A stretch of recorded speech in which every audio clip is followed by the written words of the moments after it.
Good morning, everybody, and welcome to Virginia International Raceway for day number 2 of the 2026 SARRC MARRS Challenge presented by the North Carolina region of the SCCA. I'm Greg Ginsberg, along with Brian Donati and David Lance, and we're going to be bringing you a whole bunch of racing action and some time attack action here as well today from beautiful Danville, Virginia. A beautiful, Brian, but chilly Danville, Virginia, as it is, a little bit colder than we expected today, but absolutely gorgeous, barely a cloud in the sky. Good morning, Brian. Good morning. I'll tell you what, you're right. Talk about cold. I went from the lodge over here to the tower, and I had to turn the seat warmer on. It was that cold. And that's a 2.5-minute drive. Oh, my gosh. And, of course, we've got David Lance with us here today as well. Good morning, David. Good morning, Greg. Yeah, it's a little bit, again, though, it's a little cooler today, but no clouds in the sky. Absolutely sunny, beautiful day, as you said. So really hopefully to see a good day of racing. We got, like I said, a little bit of everything today. So that's right.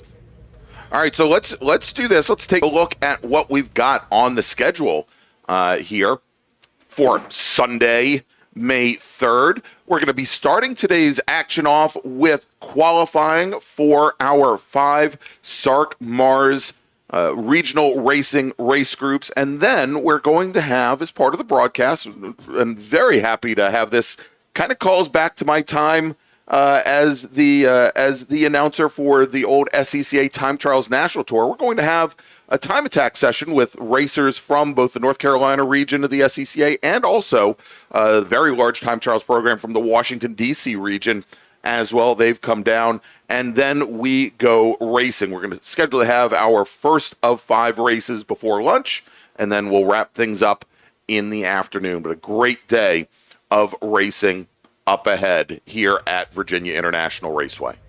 Yeah, I tell you what, you talked about the cold temperatures there a little bit. What we're going to see here this morning is raw horsepower is going to come out first, and we're going to see some really, really cold tires, David. You're going to see these drivers here within our big board group. It's going to take a few laps really to get to get some heat in the tires. Not only in the tires, you got to get it in the brakes, right? I mean, these 3,500-pound cars, they're going to need those brakes in certain parts of this racetrack. So we're going to see some horsepower, but we also got to have some brakes. I'm really excited to see how this goes. I think a couple guys, probably want to put some fast times in from yesterday, improve a little bit, and it's gonna be a slick couple laps out there. It's gonna be basically almost like an ice rink for the first, about 3 or 4 laps, I would think, Brian.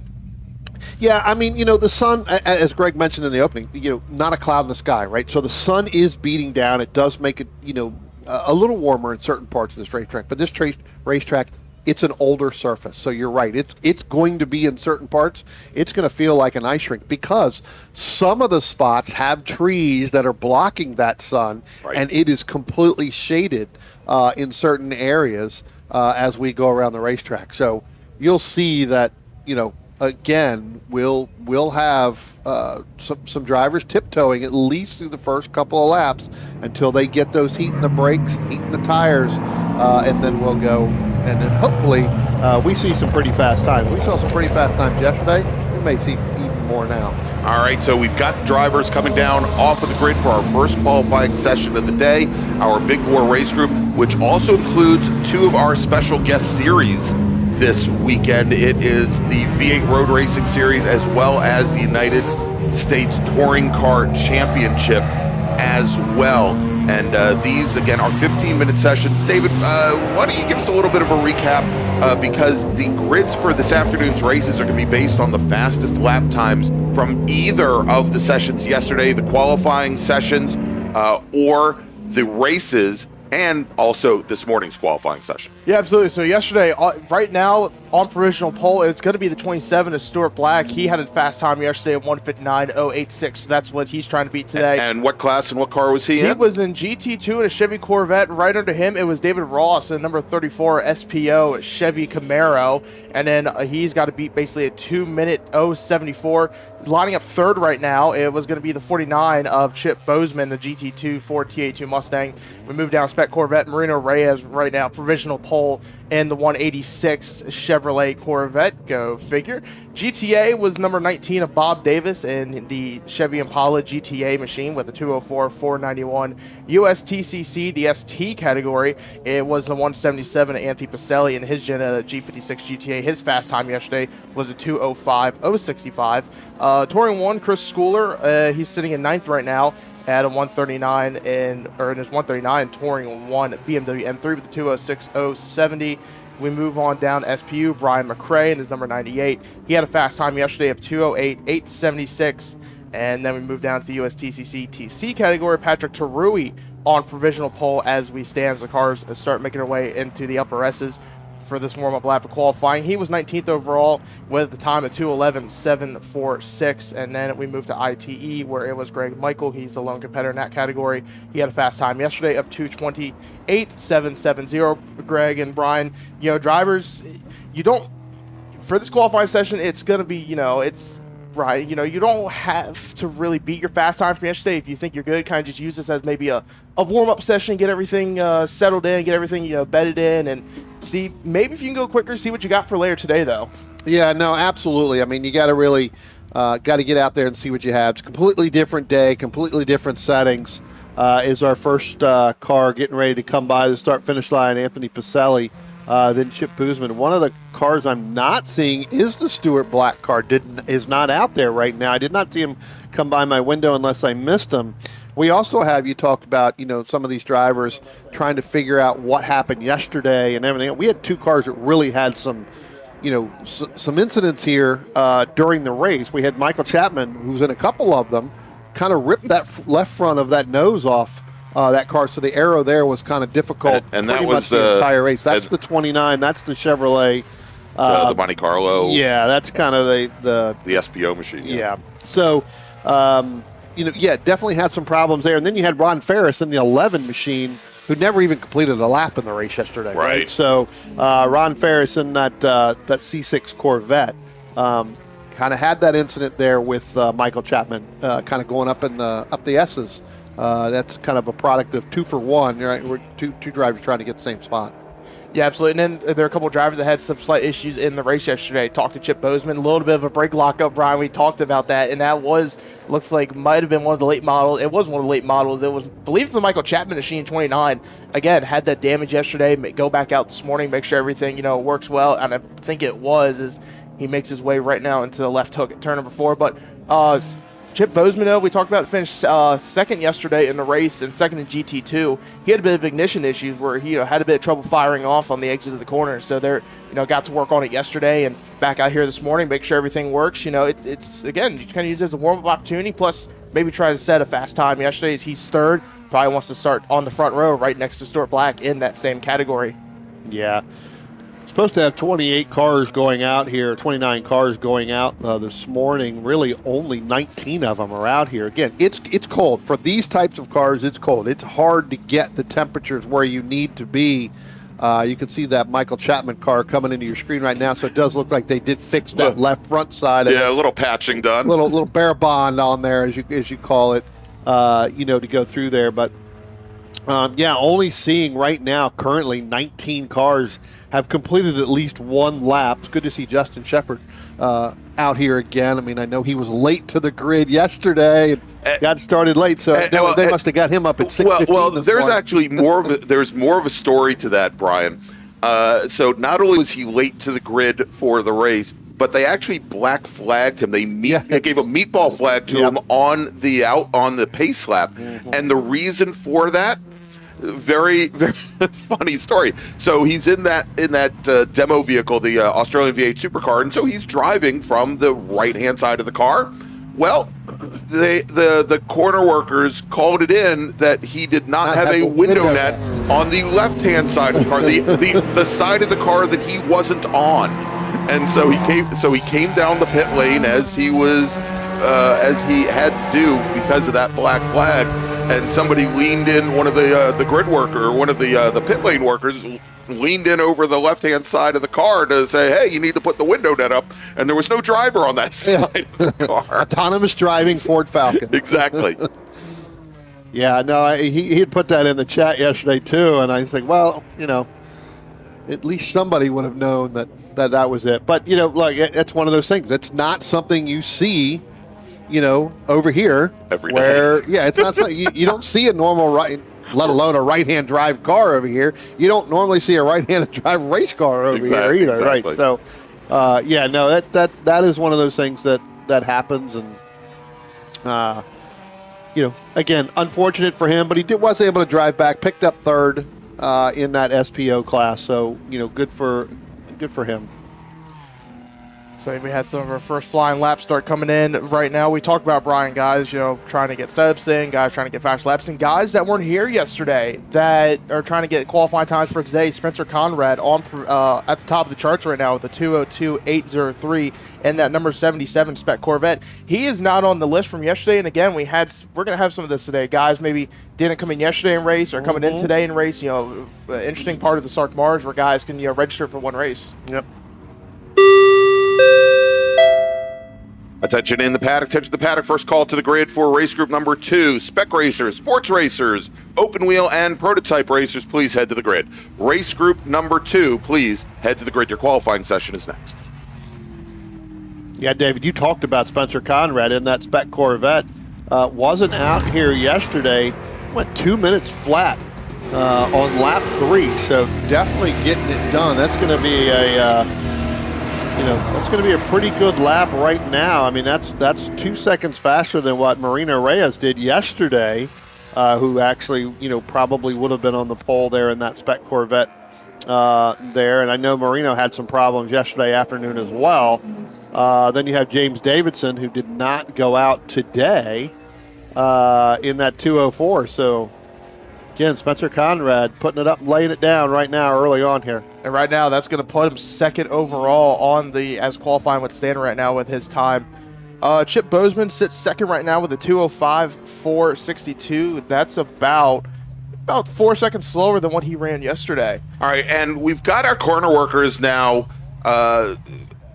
covering this particular driver with a white flag. I believe that is the number 9. Is that the number 9 of James Davidson coming down the hill? James Davidson hasn't even gone out and taken, unless he pulled over a long time ago before. The call-in was for that Corvette coming down the hill was the number 9, so we'll see if it is indeed. But regardless, not up to speed.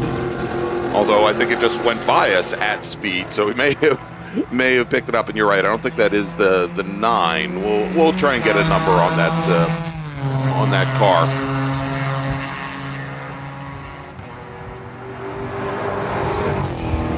Pumped down the front straightaway, just saw it go by. So who knows? That could just maybe letting some cars go, possibly. Maybe just shut off for a couple of seconds, for a little bit, and then fired back up with that issue. We saw that yesterday with Chuck Hines. Yeah, Chuck Hines.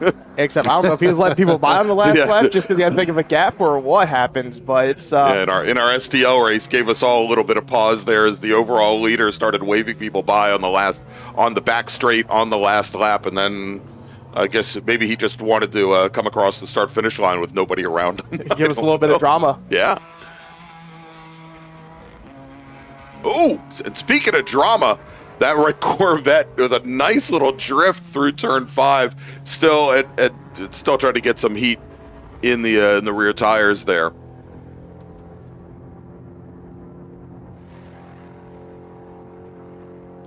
Getting word Michael Chapman off in turn number 5, so that's right around around that right-hand bend. It looks like he is able to continue it. Again, Michael Chapman still having those problems with that car. Yeah.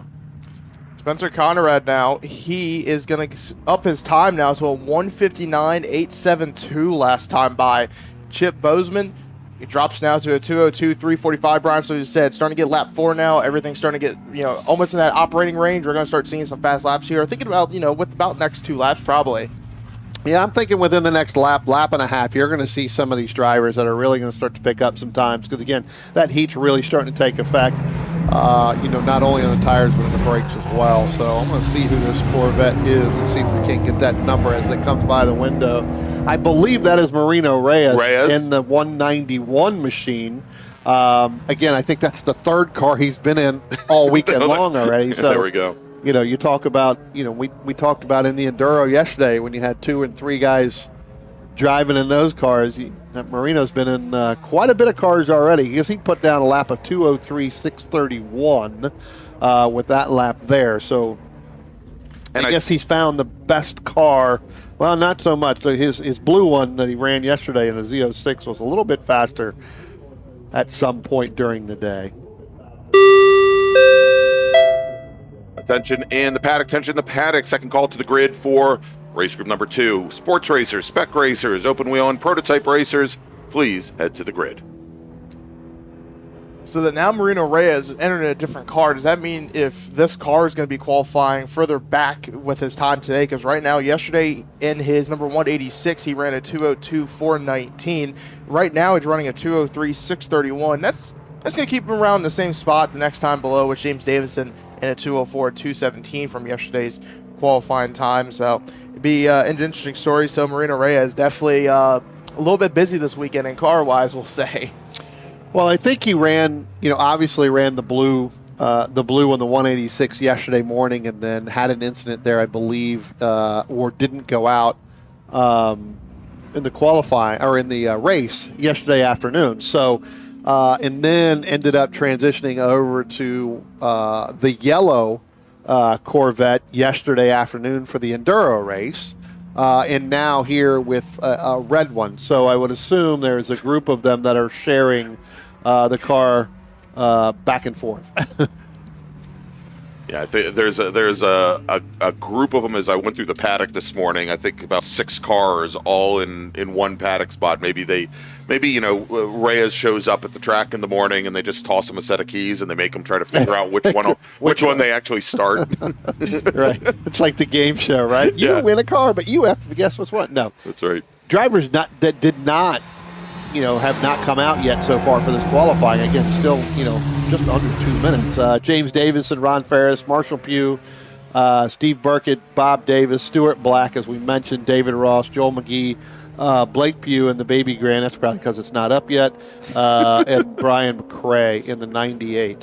David, you were supposed to laugh when he said Baby Grand. That car gave me a little bit of troubles yesterday reading it. That's because you couldn't see it with all the big four cars. Don't worry. We got David a set of got him some magnifying glasses today, so he should be in good shape at least until 2 o'clock. Hey, it should have been the energy drink this morning, so we should be good for a little bit. I got fueled up this morning, so just overall, we got about just a little over a minute right now. Justin Shepard leads the SPO category with a 2:07.674, about a second off from his fast time yesterday. Chris Schooler again, as all weekend, pretty much he's going to lead Touring 1. The USTCC ST categories, Anthony Pacelli, he has a 2:03.906. I don't believe that is actually going to be faster time than he ran yesterday, so he's going to drop 2 seconds from his time today, yesterday to today now, so going to put him further up the grid. Patrick Tarui in the USTCC TC category, he's running a 2:12.332, and that is going to be almost about a couple tenths slower than yesterday. Spencer Conrad, again, as we said, pretty much has the overall pole, as the checkered flag is going to be in the air this time by Brian. Qualifying for our first qualifying session of the day is going to be complete. Yeah, going to be complete for these guys here. I tell you what, watching some of these cars that are out here right now finishing up this last flying lap, this could be the money lap for them, which would be laps 5 and lap 6, which is just about what I thought these cars would go through before they really start their set fast times. Bozeman was going to try to get back out, but they stopped him there, so he's going to have to make that right-hand turn. I think he wanted to go out and get one more little lap. All right, real quick, I have some housekeeping to do here, and then we're going to take a quick little break.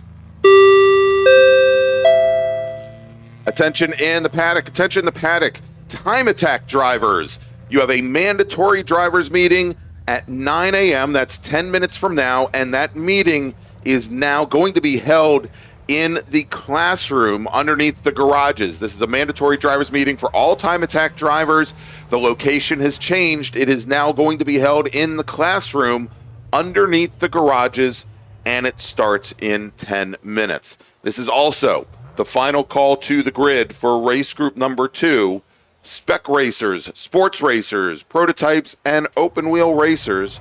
Please head to the grid. You're going to be on track in just a very short handful of moments, gentlemen. All right, as we have just, I think, another 1 or 2 racers still out on track. We believe now our final car has taken the checkered flag, so let's go. We're going to take a quick break. You heard it. We're going to have our open wheel and sports. Well, you heard me say who's going to be out there next. They will be out there next in just a few moments, but first we're going to thank some of our partners and sponsors, and we'll be back with you here for the SARRC MARRS Challenge. Stay with us. The North Carolina region of the SCCA is a strong supporter of our youth, helping to expand their futures with the NCR Scholarship Program, providing financial assistance to graduating high school seniors in North Carolina and the Virginia counties within NCR's territory. This year, the program will award scholarships to 5 lucky recipients, and your tax-free donation will help us with our goal of educating high school students in the area about the SCCA while assisting them in paying for their post-high school education. To find out more about the NCR Scholarship Program and to make a tax-deductible donation online, visit ncrsccasf.org.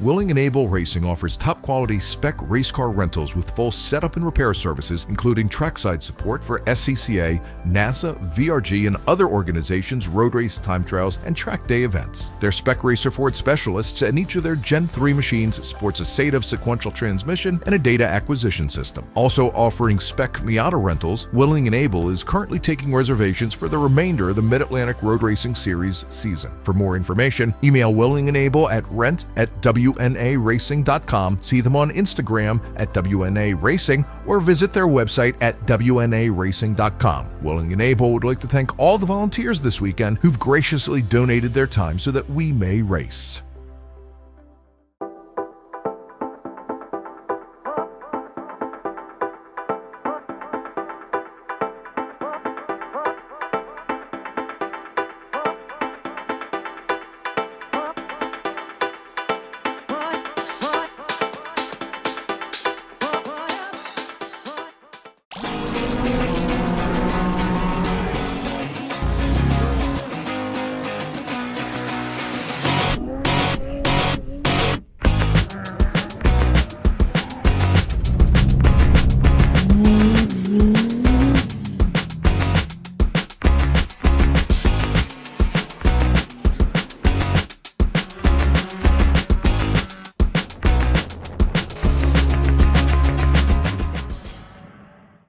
Looking to level up your motorsport game? At Courage Motorsport, we've got everything you need, from high-performance parts, tires, and safety gear, to car rentals, expert driving instruction, and even our own Courage racing gear. Whether you're a beginner, a pro, or looking to kickstart your motorsport career with training in both the business of racing and securing sponsorships, we've got you covered. Check out our gear, grab a shirt, and represent your passion. Email us at trackready@couragemotorsport.com or visit couragemotorsport.com and get ready to hit the track.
It is the 2026 edition of the SARRC MARRS Challenge here at Virginia International Raceway, presented by the North Carolina region of the SCCA.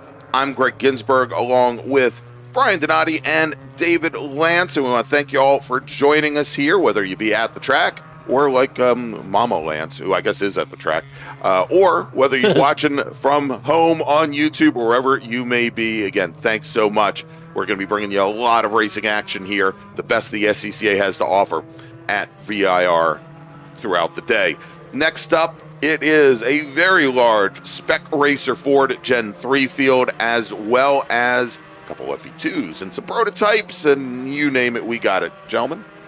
Well, I tell you what, Greg, I'm just watching all these cars come out here and start to get spread out, David, and one of the things I noticed is Frank Clark in that P2 machine all the way in the back, in the middle of these Spec Racer Fords, because that's based off of the timing that he had yesterday. And, you know, during the race yesterday, Frank didn't really go out and complete a whole lot of laps.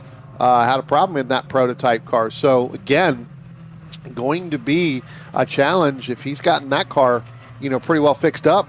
He's going to have to go through a long line of cars here. Yeah, without a doubt. Yesterday in qualifying, though, definitely the story of the day yesterday, where they had a bit of an incident early on, and you know, we had a black flag session for about a couple minutes, and I think they got released with about 6 minutes to go, and you know, they only had about 2 laps, and it really shuffled up the field. We saw a lot of big movers yesterday. Brian Cates was the biggest one. 26 in the class, all the way up to 6 yesterday. Right now, though, the way that time stood, he is qualified 10th overall, and I think that's going to put him 6th in Spec Racer 4 Gen 3. So interested to see who can go faster today, because I'm really curious. I feel like we might see the qualifying time stand from all the times yesterday, but I don't know if they'll really drop a level. This is going to be an interesting session. Well, they may go a little bit faster today, and here's the reason why I think that could happen, is because you've got the faster cars up front now based off of those times where they got gridded, right? So you could see some guys really, really working together, especially if when they come off turn 17 down the front stretch. You're going to pick your partner. This is one of the groups we've been talking about all weekend long, where you have to have that buddy in order to go, or buddies. A little bit of brake lockup going down into one. That, and we also have a local caution at turn 1, Brian. There was a call that came in from the corner station that there was contact between 2 cars going into one, and we have one driver that is off, that he has been trying for the last 35 seconds or so to rejoin, and it looks like he now finally has. Yeah. So another brake lockup. But real quick, though, times from yesterday in some of the classes, the FE2 right now, it is Eric Cruz on provisional pole in his red Van Diemen FE2 car from Williamsburg, Virginia. He had a time of 1:56.733.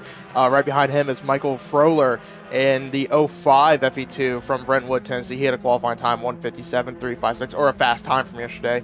And then David Blaine rounds out the 3-car FE2 field. He had a 2:02.112 yesterday. Gray Rohelia in the 121. He's 4th overall in the SR1 category with a 2:02.473. Top time from yesterday in the SRF3, Elliott Lang. He had a time of 2:05.658. He's really been a guy I think we've seen, have really good speed and always up at the pole and everything. I know he stuck his way up at Summit Point late in the qualifying a month ago, up towards late, down in the top 10. Didn't have a good race yesterday, but today they're looking to recover from a not so great day yesterday.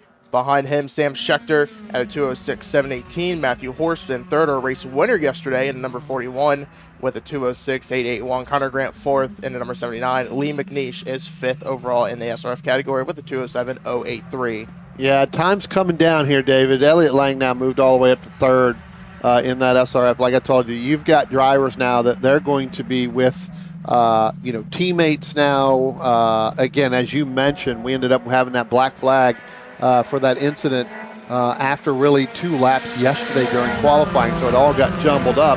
Not only did we have that, and we can talk about this later when we get into the race, but we had that kind of that late double yellow, that full course caution that we had, along with the checkered, where the front 3 cars didn't necessarily take the checkered. It was the 4th place car of Joe Blanks who was the first person to actually take the checker, because when they went to that scenario, they couldn't get it. And we'll talk about that during the race as opposed to what happened. It looks like we have a car that has spun kind of over there in turn 4. Yeah, driver's left coming out of left hook. Yeah.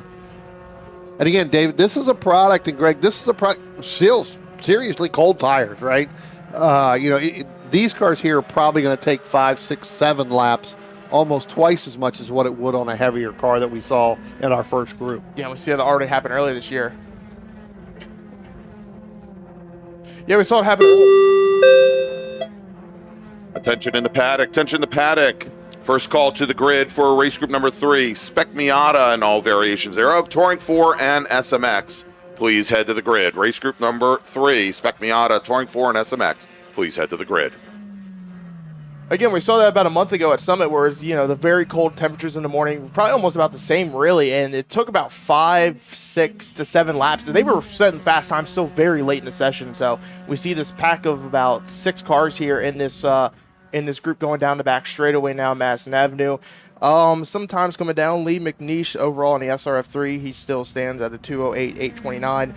Matthew Horst in second at the 209.190. As some of them come across the line with him and Elliott Lang, they just go to a 210, so dropping a little bit. Joe Blanks goes up with a 209.067, so time's slowly starting to drop now as we get to lap 3 in this qualifying session. Yeah, I tell you what, Joe Blank's kind of on an island by himself, doing it. He's kind of a little bit further back than the Matthew Horst and the Elliott Lang and Sam Schechter machine. So kind of sitting out there, getting a little bit of a tow, but not getting a full tow. You talk about the cold weather. One of the funniest things I think I've seen all last couple of weeks, David, is a little meme that's like, oh look, spring is here, up and it's gone. No wait, it's back and it's gone again. Well, it's not here. It's definitely not here. It was cold this morning, as we talked about. But I mean, from a horsepower perspective, this is kind of really what you want. I mean, it's almost in the 50 degrees. We saw it was like a little 42, 43. But as you get going here, the sun is out. The track is going to start to heat up as the day goes on. These cars are going to get faster and faster and faster with the horsepower because the colder air, that works well with some of these motors. Not only in the big bore, but definitely in the SRFs, and even when we get to the Spec Miatas, it's going to allow the air to cool that motor off as well. And then it's just a matter of getting the heat in the tires and the brakes so that you can get in deeper to a corner rather than having to back that corner up. Yeah, absolutely. We see a couple cars here working together, as we said. Name of the game, work together. And we said, talked about if you can really bump draft. Not you can. It's not required, but you can, give a little bit of a bump draft to somebody just to get that little bit of extra momentum heading into the corners. So it's some cars here definitely spread out a little bit further than I think we saw yesterday, even before we had that black flag in the qualifying session. So times again, they still slowly dropping. 207.764 from Liam McNeish. We're still about almost, well, as I say that, Elliott Lang back to the top, 206.665. That will still be a second off from yesterday's fast time. So that is, we're about a second off pace, still about 5 minutes to go now, 10 minutes into this qualifying session. Only driver not going out for this qualifying session that we have on the charts and everything is that David Blaine FE2 machine. So everybody that went out yesterday is back out on the track. This morning we talked about Frank Clark. He was all the way in the back there. His fastest lap time yesterday was 2:19.109. He just went 2:17.133. So that prototype seems to be a little bit faster today. So whatever it was that he had a problem with yesterday was definitely able to hopefully get that fixed for the longevity and be able to do the race. Attention. Oh, let's try that. Go that way. Attention in the paddock. Attention in the paddock. Second call to the grid for race group number 3. Spec Miata and all variants. Touring 4 and SMX. Is anybody else I'm missing? No, I think that's it. Touring 4, SMX, and Spec Miata. Please head to the grid. Your qualifying session is next.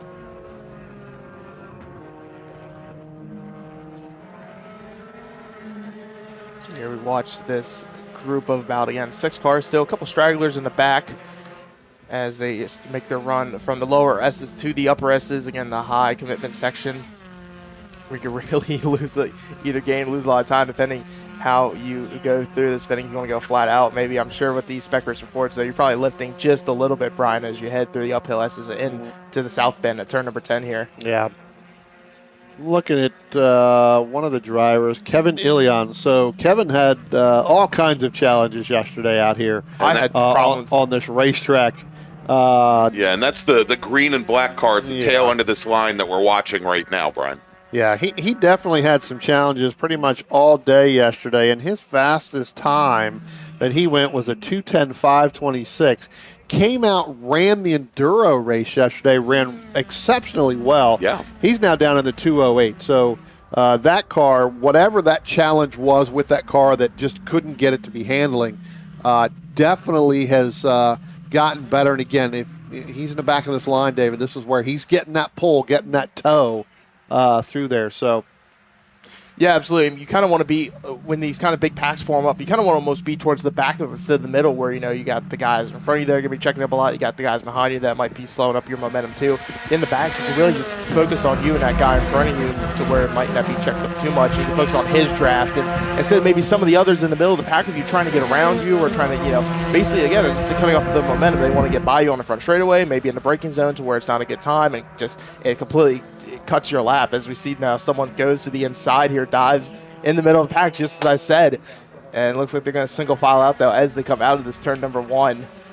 Yeah, and and right at the front of that pack, you've got Lee Hill in the yellow number 72 machine, and he's currently, I think, 10th fastest in in Spec Racer 4 Gen 3, and I think he was actually a bit faster yesterday. I think he qualified like 6th or 7th fastest, if I remember correctly, through coming into the day. And so as he's leading that entire pack, they're all using him to their advantage, and he's not really getting anything from it. Yeah, I mean, he's kind of right around the same time he had yesterday. I mean, his fast time here is 2:09.579. He was a 5:06 yesterday. So he was a little bit further back, but he had the benefit yesterday, Greg, of being in the right place at the right time, especially during that race, right? Was able to move back up. When we had that, again, we'll talk about, the end of that race yesterday, but he was able to move back up. Drivers here this morning still going faster right now as the laps go on. Yep. This is where I think we're going to see a lot more laps, or a lot faster time. And how much of a difference a lap makes as Kevin Elliott now has fallen off the back of that big group that he was a part of, and he's now almost 20 car lengths back. It looks like he did have some challenges a little bit early on in this lap. Yep. 35, Adam Grenier pulling his car down the pit lane. Looks like he's going to cut his qualifying short by a couple of seconds. Again, just got about 30 seconds left, I would imagine, as we get this group here. This will be their last big, their last flying lap, basically, last qualifying lap, because I think that here momentarily, as they're out, the checkered will probably come out here in a couple seconds as we see Kevin Elliott pulling down on pit road as well. A couple other cars is going to do that as well, but we're going to get at least one more good lap. Sam Schechter on pit road, so he's pulled out of that line as well. That was up there. He was with Matthew Horst, Lee McNish, and Elliott Lang there for a couple minutes. So they're looking to go for a little bit of redemption today. Has basically gone perfect here in the races that we've covered this year. Dominated the MARRS weekend. MARRS dominated the majors a couple weeks ago.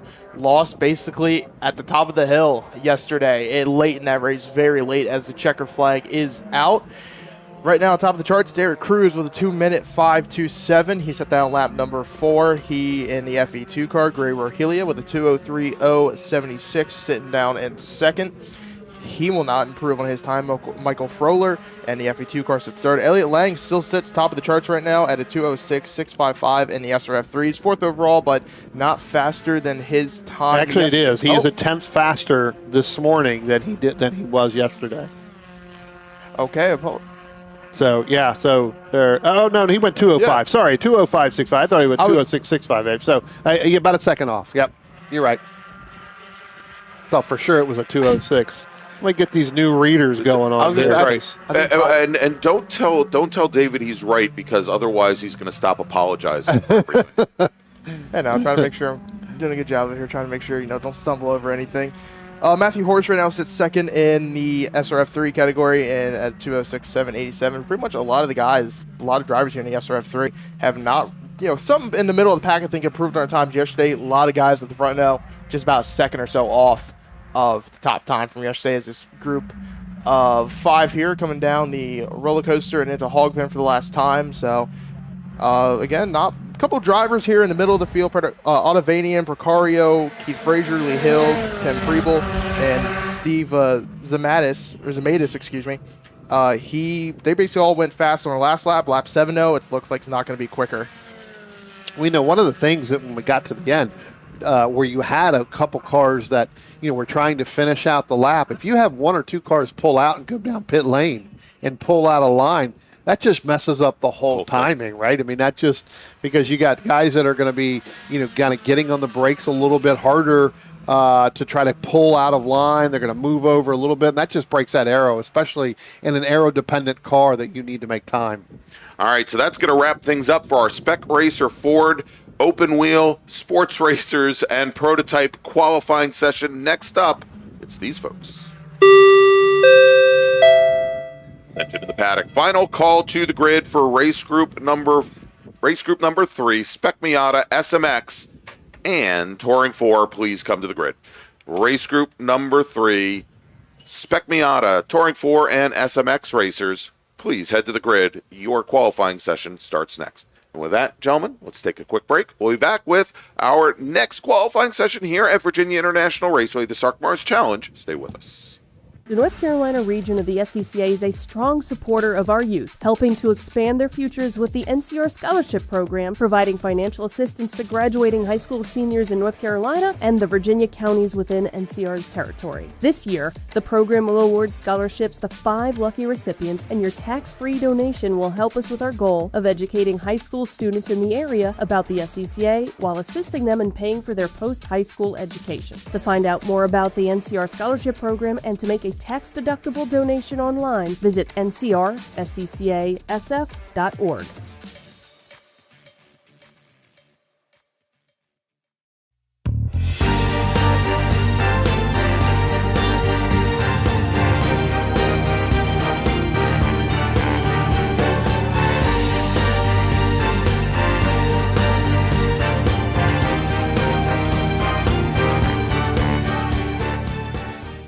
Willing and Able Racing offers top-quality spec race car rentals with full setup and repair services, including trackside support for SCCA, NASA, VRG, and other organizations' road race time trials and track day events. Their Spec Racer Ford specialists and each of their Gen 3 machines sports a SATAV sequential transmission and a data acquisition system. Also offering Spec Miata rentals, Willing and Able is currently taking reservations for the remainder of the Mid-Atlantic Road Racing Series season. For more information, email Willing and Able at rent@WNARacing.com, see them on Instagram at WNA Racing, or visit their website at WNARacing.com. Willing and Able would like to thank all the volunteers this weekend who've graciously donated their time so that we may race.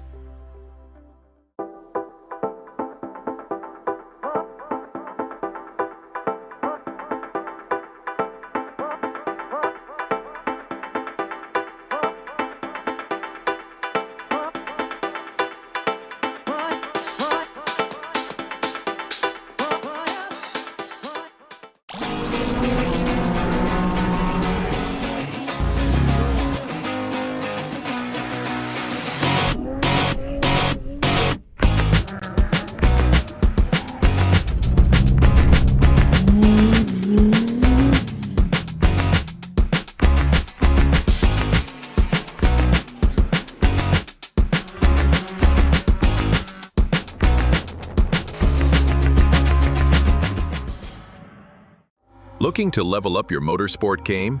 At Courage Motorsport, we've got everything you need, from high-performance parts, tires, and safety gear, to car rentals, expert driving instruction, and even our own Courage racing gear. Whether you're a beginner, a pro, or looking to kickstart your motorsport career with training in both the business of racing and securing sponsorships, we've got you covered. Check out our gear, grab a shirt, and represent your passion. Email us at trackready@couragemotorsport.com or visit couragemotorsport.com and get ready to hit the track.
Welcome back to Virginia International Raceway and the 2026 SARRC MARRS Challenge.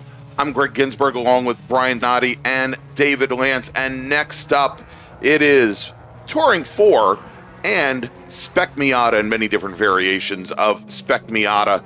And gentlemen, as they go out for their qualifying session now, I think a lot of these drivers might be coming in with a little bit different mindset than they had yesterday afternoon for their race. I don't think so. They're Spec Miata drivers. All right, so, well, maybe not.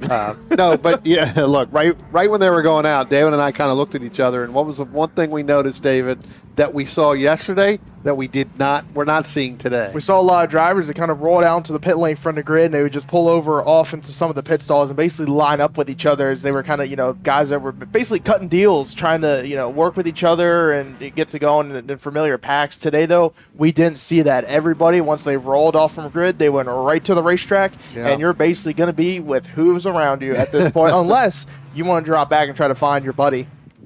Well, yeah, again, the grid is set for today based off of, the fastest times from yesterday, right? And you can see here where it looks like Bob Mueller Jr.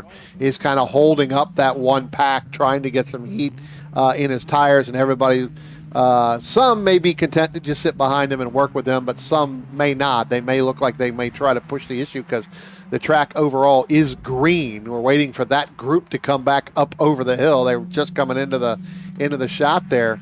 The Landy brothers, they have taken off there as well.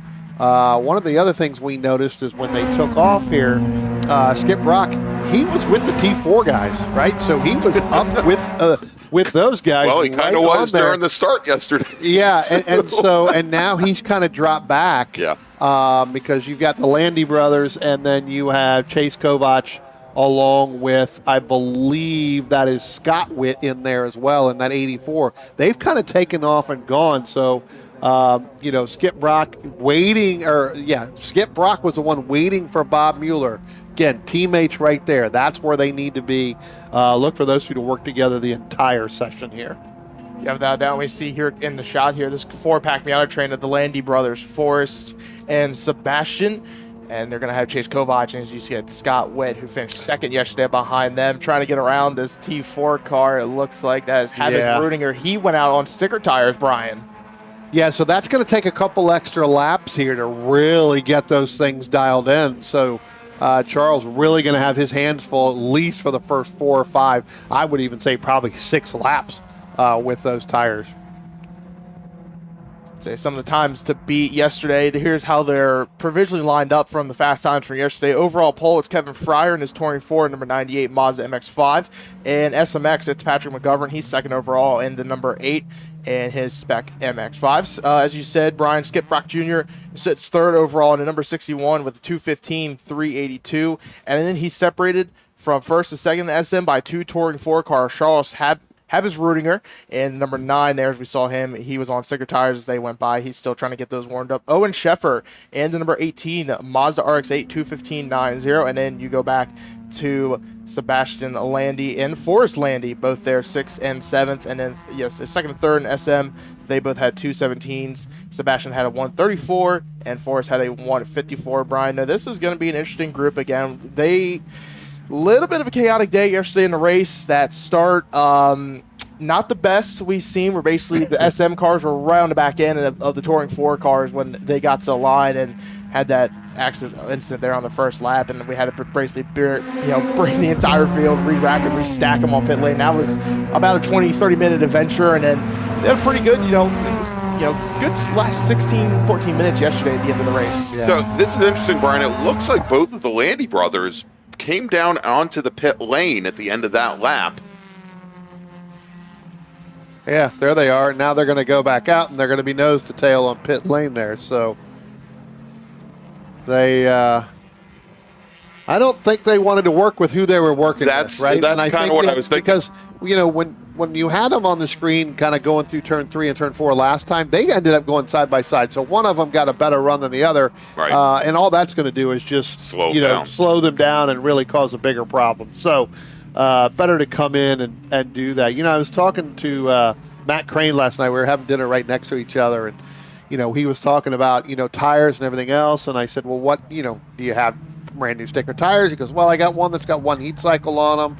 You know, and I ran those yesterday in the race, so now they've got two, and then I'll run them again today. I'm like, your tires should be really, really good, you know, being able to come up for today, right? So we'll look for him to be a little bit better. And then again, first time ever here in terms of running this. So, Say, I had a call come in. Sounds like the 178 of that is, I believe, Bob Cahall. Bob Cahall. He went off at turn 10, went for a rough, wild ride was the call there. So. Yeah, I got to the shot after he had already left, but he left, like Pigpen, left a lot of dust and dirt flying through the air over there. Bob had too much salad last night for dinner. That could very well have been. Fried pickles and salad. Too much water, too much salad. Went to bed. Well, they were still eating when I left. So Bob, again, 2 nights in a row staying up late. Didn't get a nap yesterday either. So maybe he's and again, Big John's telling me I have to give him a bunch of stuff here. So that's part of the whole plan. Say a couple cars nose to tail with each other again. We saw Skip Brock Jr. and Bob Mueller with each other. A little bit of a brake lockup up at the entrance into Oak Tree here. We see the 121 of Eric Gerchak working with another car behind him. And then there was a 3-car. Saw one of the wits involved there. We'll see who they are working with each other coming to the shot. It's the number 10 behind Gerchak of Henry Taylor. Chris Rawlings behind them. The 04, another one of the wits yesterday that had an exciting day, to say the least. That family always having exciting days at the racetrack. Greg Witt in that pack. He's working with the family member, the 85. That is going to be. There's too many wits here. There are 5 of them. So there are 2 brothers, their sons, and I believe a cousin as well. So Dylan Witt having a good day yesterday until the end of the race. Went off there at the top of Oak Tree, basically right in the middle, and just nosed a little bit into Tyrell. A little bit of a brake lockup coming to turn number 1 here, Brian. We see, it's kind of funny. You see 2 cars. We saw a 2-car breakaway there, and then 3-car train behind them. They've all now caught up to each other, made a 5-car pack. So this is really going to be interesting. You really have to work with each other, be kind of on the same rhythm. In these big groups, it's now turned to a 6-car pack as they're trying to get around another car going into the left hook. I tell you what, the smartest, and I say this, and this is very joke, the smartest. Is one of our Miatas. That's Jeremy Butts in the 69. Well, Butts was going to avoid the black car that had just put in a tank slapper coming through turn 5. That was actually the tail end of the incident there. I'm trying to pick up the other car that was involved there. I was going to say that the smartest wit is Jason, who is in the next group. He's not in this group. So we're seeing some of our top times start coming in so far. 3 laps into about 10 minutes in the session. Bob Mueller ran. We'll just go over top 3 real quick. Bob Mueller, 2:17.282. Top time that they have to beat SM for yesterday was a 2:15.382, just about 2 seconds off. Skip Brock Jr. sitting in second right now, 2:17.289. That's who they have to beat. He's still on provisional pole. Henry Taylor sits in third right now in that number 10 with a 2:17.831.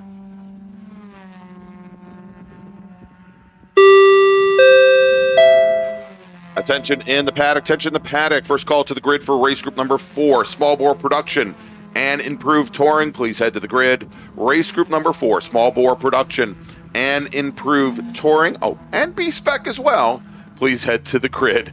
Your qualifying session is next. So they, Brian, side by side going up into the roller coaster here in the braking zone. Looked like the number 4 car, that was Zaxby's car, Jim Poston. He is 20. He was going to be start 23rd today. If these times stood from yesterday, he had a 2:19.925 yesterday. Jeremy Butts, Chase Kovach here coming to the shot, working with each other, and then we see some more John Jenkins right behind them. And so that answers the question for us. Then that was Chase Kovach with Jeremy Butts as they went down into turn 5 on the prior lap. So this lap probably for neither of those racers going to be very strong. We'll see now that they're hooked up together, though. It might be a little bit faster. Well, we got one car going off down there in turn 1, but, one of the things we just talked about a couple minutes ago, Sebastian Landy, Forrest Landy, we saw them come down pit road. Greg, as you mentioned, they just went out. They had only really completed one good, decent lap. It wasn't the best lap. They now have moved up to 5th and 6th overall in this session here with a 2:17.516 and a 5:18 respectively. Again, nowhere near what they kind of what they ran yesterday in their time frames. And it sounded like that local caution down at turn 1, 2 cars getting together. The 1-0 car was involved, did not get the other car number. That was Henry Taylor, and we saw him working with Eric Gerchak. So was there a bit of side-by-side contact possibly? Henry Taylor got that he got that car airborne a couple times yesterday, coming up out of 10 over the hill right there. There's one of the wits going off there again. That is very challenging, right? I don't want to take anything away from the talent there. That is a very, very tough, because as Greg mentioned yesterday, you're kind of coming in, you're going uphill. It is blind at the top of that, and that track kind of runs off to the right a little bit. And then you lose sight of the track. Because you kind of are up in the air a little bit, and I don't mean in the air physically. I mean in the air based off looking down the hill. And it's the fastest corner on the track by far. Right. And if you do turn in early there, you're going to do exactly what the 0-4 car just did. You're going to go bounding through the grass. Now, thankfully, in the last couple of years, there used to be a huge culvert there in the grass that could launch a car 5 or 6 feet in the air. And a matter of fact, I'm trying to remember the car a number of years ago at the IMSA race here did just that. And we had for years SCCA racers do the same thing. And so it's a little bit safer now, but it's still, probably one of the most challenging, if not the most challenging corner on the course. Yeah. Well, we saw yesterday Henry Taylor at the 10 machine. That whole back end was completely up in the air when he kind of came off there and hit those rumble strips, and that car basically had very little steering at the 10 with that rear wheel drive coming off that turn, but he was able to hold on to it and continue on. But that car was definitely up in the air with the rear yesterday. So we saw Greg Witt come down to pit lane, think he's going to call it a session. He sits 7th overall right now at a 2:17.734. That will be faster, so he will set a faster time from yesterday. His time yesterday was a 1:18.016.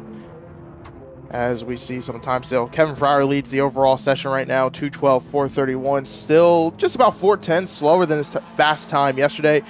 Bob Mueller, Skip Brock Jr., both of those 60 and 61. They sit 2nd and 3rd overall. Owen Sheffer sits 4th and 2nd in touring for right now. As we still got just slightly over a minute to go in the session, so winding down here, drivers are going to start getting in their final few laps. Attention in the paddock. Second call for improved touring, small bore production, and B-Spec racers. Please head to the grid. Race group number 4, please head to the grid. Tell you what, we're talking about Henry Taylor, so a little bit of a buckle on the hood there on that right side. So definitely getting everything they can, pushing cars, and it kind of buckled that right front of that hood up just a little bit. So I have to push that down when they get ready to come back out here later this afternoon. Get that car ready to go. So they're going to have about a good couple hours. So again, not not too concerning there. It really wasn't a lot. It was just a buckle on the hood up there, but it would affect a little bit of the aero there. So they'll have to knock it down just a little bit. Looks like we are getting the checkered flag here now, gentlemen. So again, these last couple cars will be the first one to take the checkered. So it will be their last lap. Some of these cars that are on the back half of this racetrack will get that. You've got Eric Gerchak, Chris Rawlings coming by the start-finish line. Those two were nose to tail. Doesn't look like they're going to improve their times. They're still going to be 10th and 11th there, a little bit slower than what they ran yesterday. Kind of looking for the Landy brothers. They're just now going to cross the start-finish line, and it does look like let's see here. Sebastian is going to move to the 4th position in this qualifying session, and Forrest is going to end up being 3rd in that with a 2:17.402 and a 4:88 respectively. That's still not faster than what they did yesterday, so they'll be holding on the time. Yeah, and I think you mentioned here, of course, over in Spec Miata with Bob Mueller Jr. being the fastest driver in this session. He spent the entire session in the draft of Skip Brock Jr., who was yesterday's race winner. Right. So they were the first 2 drivers to take the checkered flag, but getting that pull down the track certainly helped Mueller today. Now, when they came into the session, They were also, I think, 1-2 in Spec Miata, but there were a number of T4 cars that were faster than Bob Mueller yesterday. So we'll see if they. But Bob Mueller now is going to move up to second overall. Skip Brock's going to be in that 2:15.382. Yeah. The next fastest car on track yesterday was the Sebastian Landy with a 2:17.143. That's going to move Bob Mueller Jr. up into second overall with that 2:16.478. So I think this session was all about getting Bob Mueller Jr. up with Skip Brock, because they knew that nobody was going to go faster than 2:15 this morning. So they knew that they had to get him up there. And that's exactly what the plan was, and they stuck to that the entire 15 minutes. All right, David, why don't we take a look at Touring 4? How did they finish up today? So down Touring 4 as pretty much all weekend long. It's Kevin Fryer in the number 98 Mazda MX-5. He tops this session, and he'll be our pole sitter for later today's race. He had a fast time today at 2:12.431, just about a tenth slower than yesterday's fast time. Owen Sheffer sits fourth overall, second in class in his Mazda RX-8. He had a 2:16.748 this morning. Matthew Milford in his number 131 Honda Civic sits at 2:18.558. Neil Harrison, number 49, he's 21st overall, fourth in class, and another Mazda RX-8 with 2:21.90. And the last car that went out in this category, Charles Habas-Rudinger, Brian, we saw him go out on sticker tires a little bit slow there. He only did 3 laps with a fast time at 2:22.229. So looking to see what his fast time from yesterday was. But, something might have had a problem there early on in the session. We'll see what happens later today's race. All right. Go ahead, Greg. No, I was going to say he went 2:15.572, so definitely 7 seconds off. So I think that's what you were going with as well. Yeah, absolutely.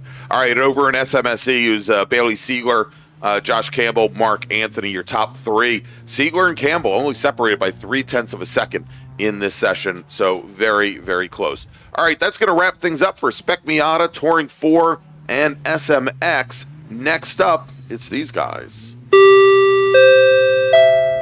Attention in the paddock. Final call for race group number 4. That is Improved Touring, Small Bore Production, and B-Spec. Please head to the grid. This is your final call. Race group number 4. You're going to be on track in just a moment. Please head to the grid. All right, guys, let's take a break. We'll be back here with more qualifying action from VIR. It's the 2026 SARRC MARRS Challenge. Stay with us. The North Carolina region of the SCCA is a strong supporter of our youth, helping to expand their futures with the NCR Scholarship Program, providing financial assistance to graduating high school seniors in North Carolina and the Virginia counties within NCR's territory. This year, the program will award scholarships to 5 lucky recipients, and your tax-free donation will help us with our goal of educating high school students in the area about the SCCA while assisting them in paying for their post-high school education. To find out more about the NCR Scholarship Program and to make a tax-deductible donation online, visit ncrsccasf.org.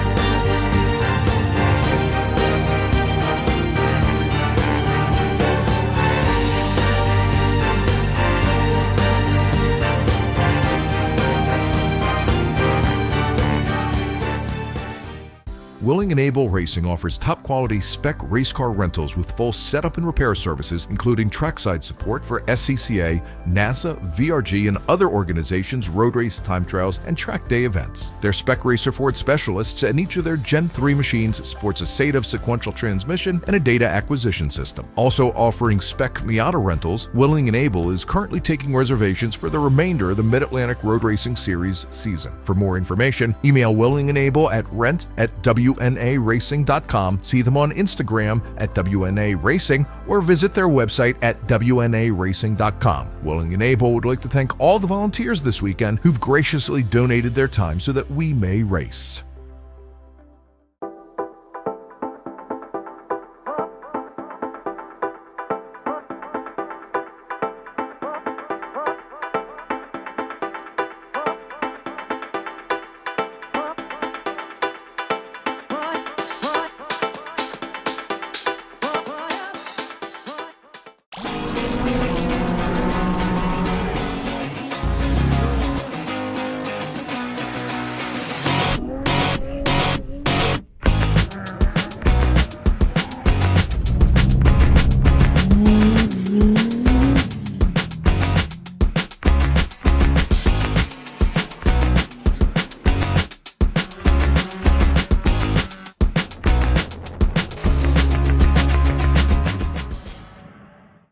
Looking to level up your motorsport game?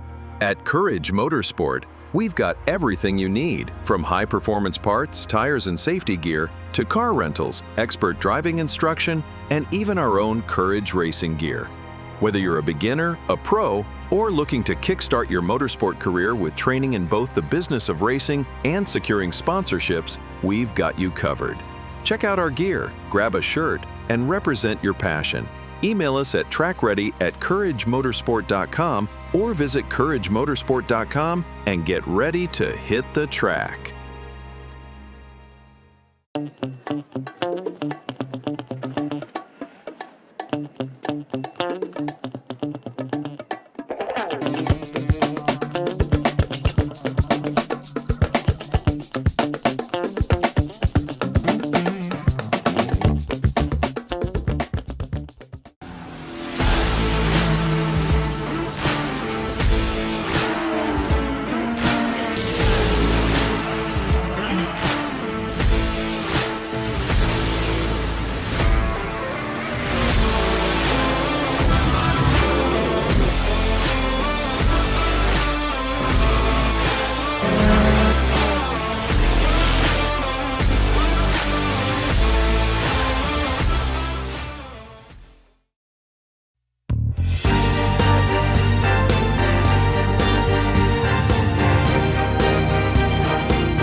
Welcome back to Virginia International Raceway. It is the 2026 SARRC MARRS Challenge presented by the North Carolina region of the SCCA. I'm Greg Ginsberg along with Brian Donati and David Lance. And what a beautiful day for racing, gentlemen, here as the temperatures are rising. It's already 10 degrees warmer than when we went on at 8:30. People be wearing shorts now out there, right? Hey, I got to use my North Carolina joke again today. As one of the security folks here at NCR. Now, granted, this was at 6:30 in the morning, and it was like 37, 38 degrees. And he saw me out here in shorts, and he asked if I was a Northerner or something. And I got to tell him, yeah, I'm from North Carolina. And and there you go. But I think the shorts will come in handy here soon enough as our next qualifying session. And there goes Bob Connor on cold tires, no, right off and hard into the wall. So oh my there. So that likely is going to bring out a black flag here. We were just talking about him up here in the booth. He just changed gears, and that car those tires just are not up to temperature for that car at that point in time. So, already first lap in. Yeah, we'll have to see what they do here, but that was definitely got into the tire again because he picked up speed, kind of going sideways there into the, once he hit the grass, right? So it was a little bit harder. So we'll see what they do, but yeah, those tires just definitely not up to temps through the tire wall. Yeah, so as our first driver is now coming across the line to start their first flying laps, indeed, we are going to be going to a black flag condition. This is going to have all of our drivers come down and come to the pit lane so that our emergency services teams can work the incident up there and hopefully get Bob's car cleared off soon enough so that our racers can qualify. That being said, this qualifying session scheduled for 15 minutes. The clock will keep running here. Now, again, most of these racers, they already have some times in the books from yesterday. So, David, this is probably the opportunity. Let's take a look and see how they ran yesterday. Yeah, so... Almost an incident there trying to get on pit road, not able to do it. Was that the Max King? I don't believe so. Okay. We'll see whether or not he comes down. He was really trying hard to get on the pit road. That's 40. That's Jason Witt. In there. So, all right. Again, he was really trying to get down on pit road, and there was just nowhere to go as they got into pit road and really started to check up. Yeah, big accordion. Had to get hard on the brakes and ended up just kind of staying out on the track. All right, so David, why don't you give us a bit of a recap of what we saw yesterday, both in qualifying and with the race? Yeah, so our overall times that drivers are going to have to try and beat here in this session, we'll see what happens as we get along. But overall, it was the 139 of Chris Schooler with a 204 955. He's in the bracket category in that BMW M3. Down in ITEZ, it's number 133, Steve Rose, and a 213 751. ITS, it's going to be Ron Munnerlin that's going to have to be beat in the number 68 Mazda MX-5 car in a 215 358. E-Production Minor Wilcox in number 65 in a Caterham 7. He is top time in that category, the 216 705. As we have a runner, I believe it's going to be the whip machine that they're talking about. Call came over the radio. Well, no, it's actually going to be the 133, and he is completely at speed. That was Steve Rose there. All right, we'll check back in on that in just a moment. David, why don't you continue on with some of these other classes? Absolutely. ITA, Stephen Clark led overall pole in that session right now with a number 13 Mazda Miata at 218 336. The legend category, legend cars, Tyler Reynolds in the 177 with a 218 358. F Production, Patrick McGovern there with a 218 385. We're going to move on down to B-Spec. Good race yesterday. It was Brian Price is going to lead that category at 226.991, just about less than a second, just less than 2 seconds, or about a second and a half. It's Josh Schmidt, number 19, Chevy Sonic at 228.431 though.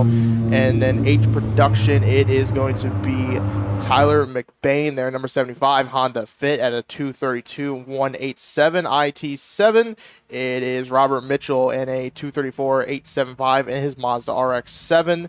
And ITR, Ralph Gunderson, leads that group from yesterday's times and his 03 BMW 325i with a 237.811.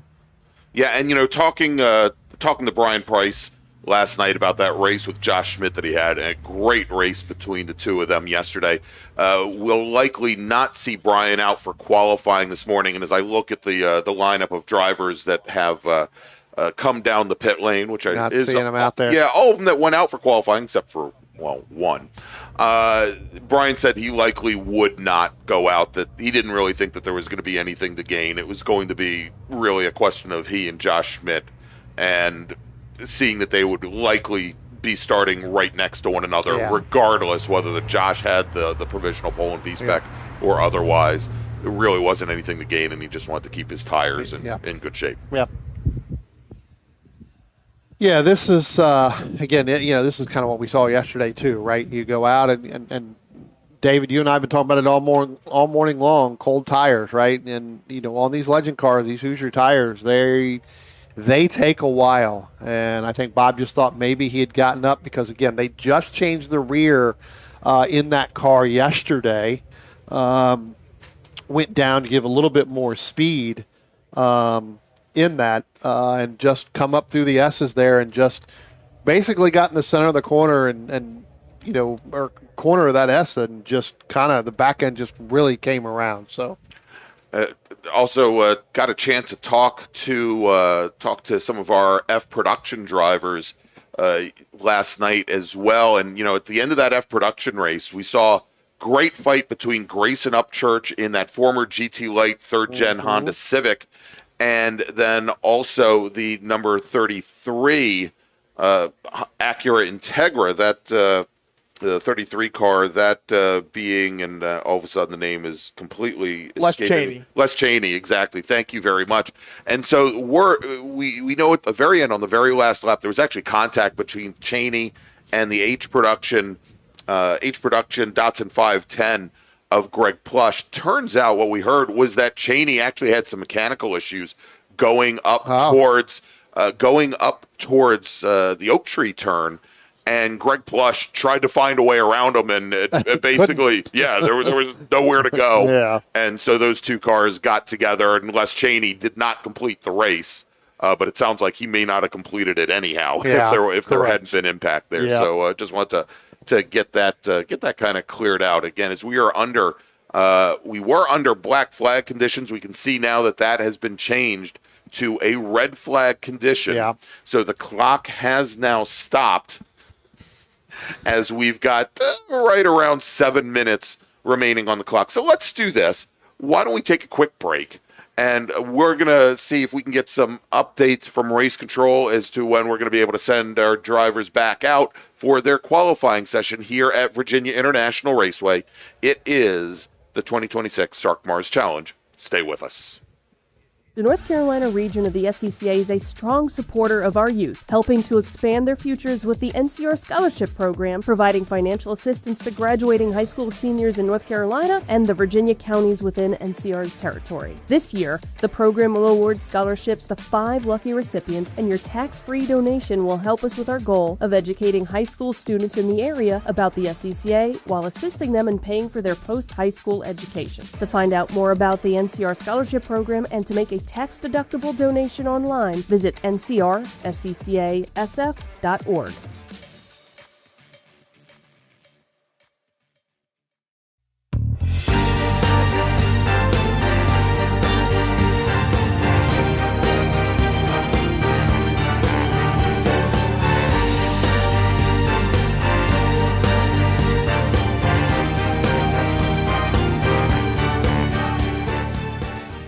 Willing and Able Racing offers top-quality spec race car rentals with full setup and repair services, including trackside support for SCCA, NASA, VRG, and other organizations' road race, time trials, and track day events. Their Spec Racer Ford specialists and each of their Gen 3 machines sports a SATAV sequential transmission and a data acquisition system. Also offering Spec Miata rentals, Willing and Able is currently taking reservations for the remainder of the Mid-Atlantic Road Racing Series season. For more information, email Willing and Able at rent@WNARacing.com, see them on Instagram at WNA Racing, or visit their website at WNARacing.com. Willing and Able would like to thank all the volunteers this weekend who've graciously donated their time so that we may race.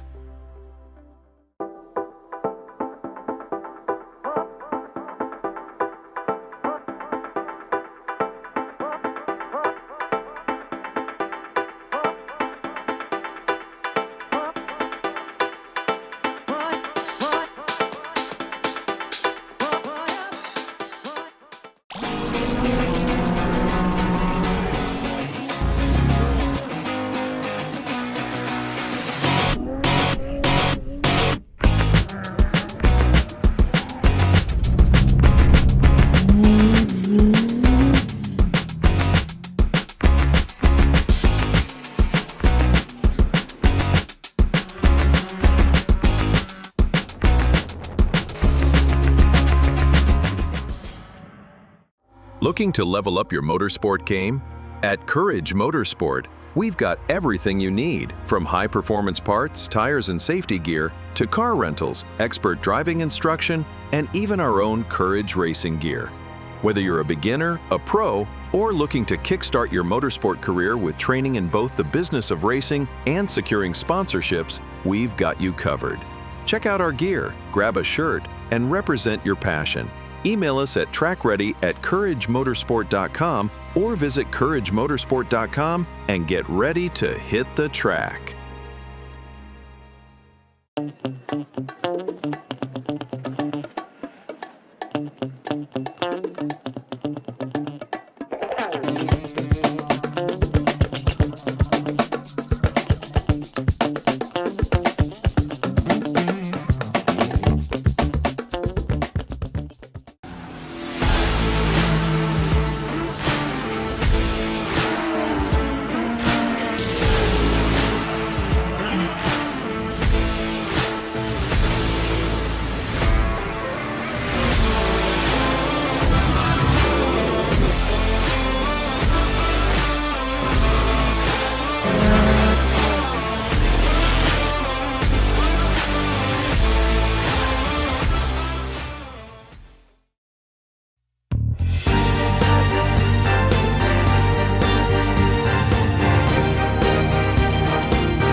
All right, and we're back here at Virginia International Raceway after a brief break for a incident cleanup. Hopefully everything is okay with that Legends car with Bob Connor, but we are now sending our racers back out on track, and it is going to be a very short qualifying session here for Improved Touring Production and B-Spec, with only, I think, about 6.5 minutes remaining on the clock. This is going to be essentially an out lap and maybe two laps. Maybe one more. You may get two. Right.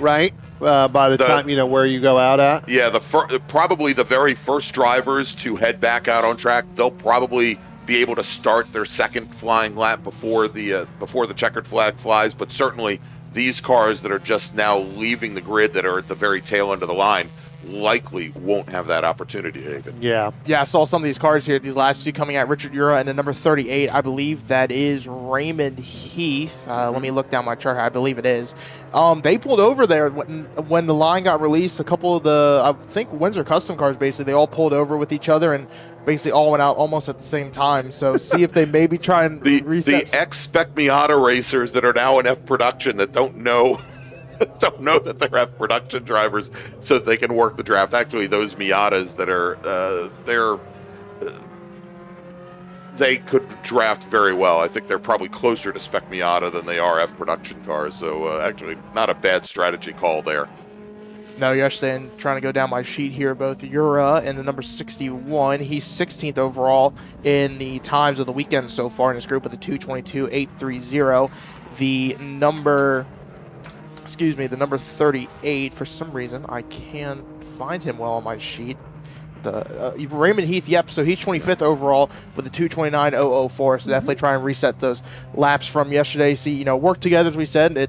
We still have to work with each other, even though Spec Miata is off the track, but there's a couple of Miatas in F production, and it's about the same thing. Well, you also had the 13 there, Stephen Clark. He kind of pulled out there as well. Again, that's an ITA car, and that's basically to try to get out of where he was. Yes. With some of those other cars, right? That's more of, let's get out of the way, let's do it, and then let's work together. Again, ITA, F production is going to be a little bit different in speed there, but you can work with Raymond because they're kind of out of the same stable. Yeah, they're out of the same stable, and very interesting to note there that Stefan runs both ITA and also F production. He has a different F production car. We saw him just a couple weeks ago here at VIR for the Hoosier Super Tour in F production, where he had a great race against in a car that I think is maybe somewhat outclassed to some of the top of the cream of the crop F production Miatas.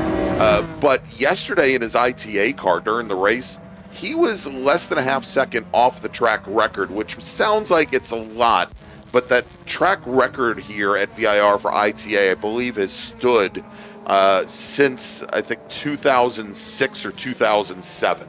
It is a very long-standing track record, and he was very, very chuffed about not breaking that track record yesterday.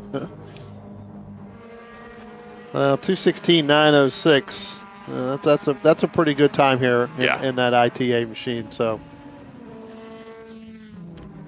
and it looks like a couple of our B-Spec cars. Now, one of the Honda Fits that's in this group that we're watching right now head up through the S's is actually our H production race winner from yesterday, McBain. First ever race win. Yeah, and the other Fit in there, I believe, is actually a B-Spec car, but probably not a bad idea to try and get a draft off of these slightly faster cars, as we see now Josh Schmidt in that burgundy-colored Chevy Sonic closing things up on him. Yeah, as well, and then you're also going to have the 151 there, so you're going to have 4 Honda Fits, kind of drafting together with Rob in that one at some point here momentarily. Again, let's go on board with Rob. You can see the other Fits are just ahead there, as he's going to get passed by, I think that's Brian McRae that's going to go by him right there in that Scion. But, yeah, you could end up having 4 of these Honda Fits, 3 in the same class and 1 in another class, and that H production Honda Fit, that could be the that could be where you get a really good draft from that person, from McBain. Yeah, Nick Chively there, and at number 83 in the Honda Fit we talked about yesterday, moves over from running a Panos. We see him a lot up at Summit Point there in the MARRS series, running in the bracket racing, which is regional to MARRS championship. He's going to really benefit off this draft from the 75. So definitely two interesting cars go from a Panos Esperante and GT2 down to a B-Spec, and we see Josh Schmidt. He makes the call into the pit lane on. I don't even think he really set a lap here, so qualifying is going to be over for him. Yeah, and again, kind of along the same lines as Brian Price. Both Price and Schmidt were the class of the field, or the field of the class of the class yesterday. And, other than maybe just making sure that the mechanicals are okay and just doing kind of an installation lap is enough, that he didn't really need to set a fast lap. Correct, yeah. Probably just go out, shake it down. He only really ran 2 laps. So you go out, shake it down, make sure everything's okay, get out on the racetrack and see kind of what you have there. All right, well, we've only got about 40 seconds left on the clock. Guys, I haven't done this yet. Let's make a call to the grid for our next group. Attention in the paddock, race group number 5, SSM, STL, STU, NT3 racers, please head to the grid. Race group number 5, please head to the grid as the checkered flag is now being displayed. Looking at our times here in our shot, Tyler Reynolds in that legend car, he goes faster in this session than in his times yesterday, running a 2:17.574 on his last lap. That beats his time of a 2:18.385 from yesterday, so just about a second quicker there. Steve Rhodes right now leads the overall session at 2:10.315. That's about 3 seconds faster, though. I don't know if he set that lap, though, when that black flag got called out. I believe that might be when it is. But Grayson Upchurch, though, sits third overall right now in F and leads F production with a 2:18.882. That is going to be faster. So a lot of cars here, Brian. A couple cars going faster in this session than they did yesterday. Yeah. Well, I wouldn't think that a lot of these drivers are going to go any faster during this lap, but we'll see here. As we had the H production fit of McBain, we had Nick Shively's B-Spec fit, and a number of other cars just all grouped together, going 2 by 2 through South Bend and into that double apex right-hander over at turns 11 and the Oak Tree turn number 12. And you can see now is they brought about 10 other cars into this group that they were going so slow through that section of track as they came down, as they're going to come onto the front straight and see the checkered flag. Waiting for them to come to the shot here. This, again, really held each other up. We'll see what the times look like. And pretty much, we're pretty much in between in the middle of this pack here, pretty much 120s, some 130s, a couple cars going high, 228s here. So not much improvement, though. Again, I think a handful of cars pretty much went a little bit faster in this session than they did yesterday, made a little bit of improvement. So, but just with how the session ran, you weren't going to see much. It wasn't expected. Yeah, and good to see Joel Gambino in the number 31 ITA Mazda Miata come out. Was the fastest of the ITA cars here in this qualifying session. He's down from Harpers Ferry, West Virginia. He had a mechanical yesterday. Yeah. His race ended early. It had to be towed back to the paddock. So great to see that the folks from RP Performance were able to get that car back up and running. Yep. All right, so that is going to wrap things up for small bore production, for improved touring, and for B-Spec. A very much compressed qualifying session here. Most racers only getting in 3, possibly 4 laps. All right, so let's make a final call to the grid for our next group, and then we're going to take another quick break. Attention in the paddock, final call for race group number 5. That's SSM, STL, STU, and Touring 3, please head to the grid. Race group number 5, this is your final call to the grid. All right, stay with us. We'll be right back.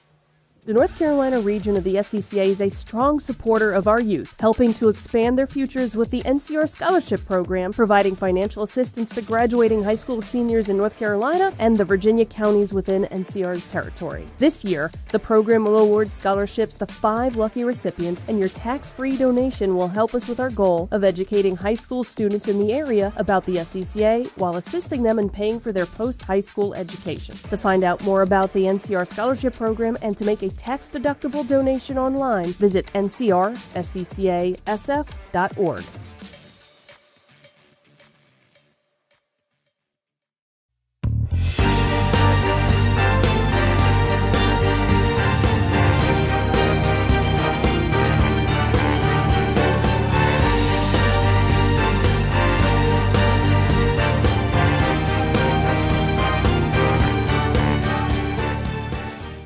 Willing and Able Racing offers top-quality spec race car rentals with full setup and repair services, including trackside support for SCCA, NASA, VRG, and other organizations' road race, time trials, and track day events. Their Spec Racer Ford specialists and each of their Gen 3 machines sports a SATAV sequential transmission and a data acquisition system. Also offering Spec Miata rentals, Willing and Able is currently taking reservations for the remainder of the Mid-Atlantic Road Racing Series season. For more information, email Willing and Able at rent@WNARacing.com, see them on Instagram at WNA Racing, or visit their website at WNARacing.com. Willing and Able would like to thank all the volunteers this weekend who've graciously donated their time so that we may race.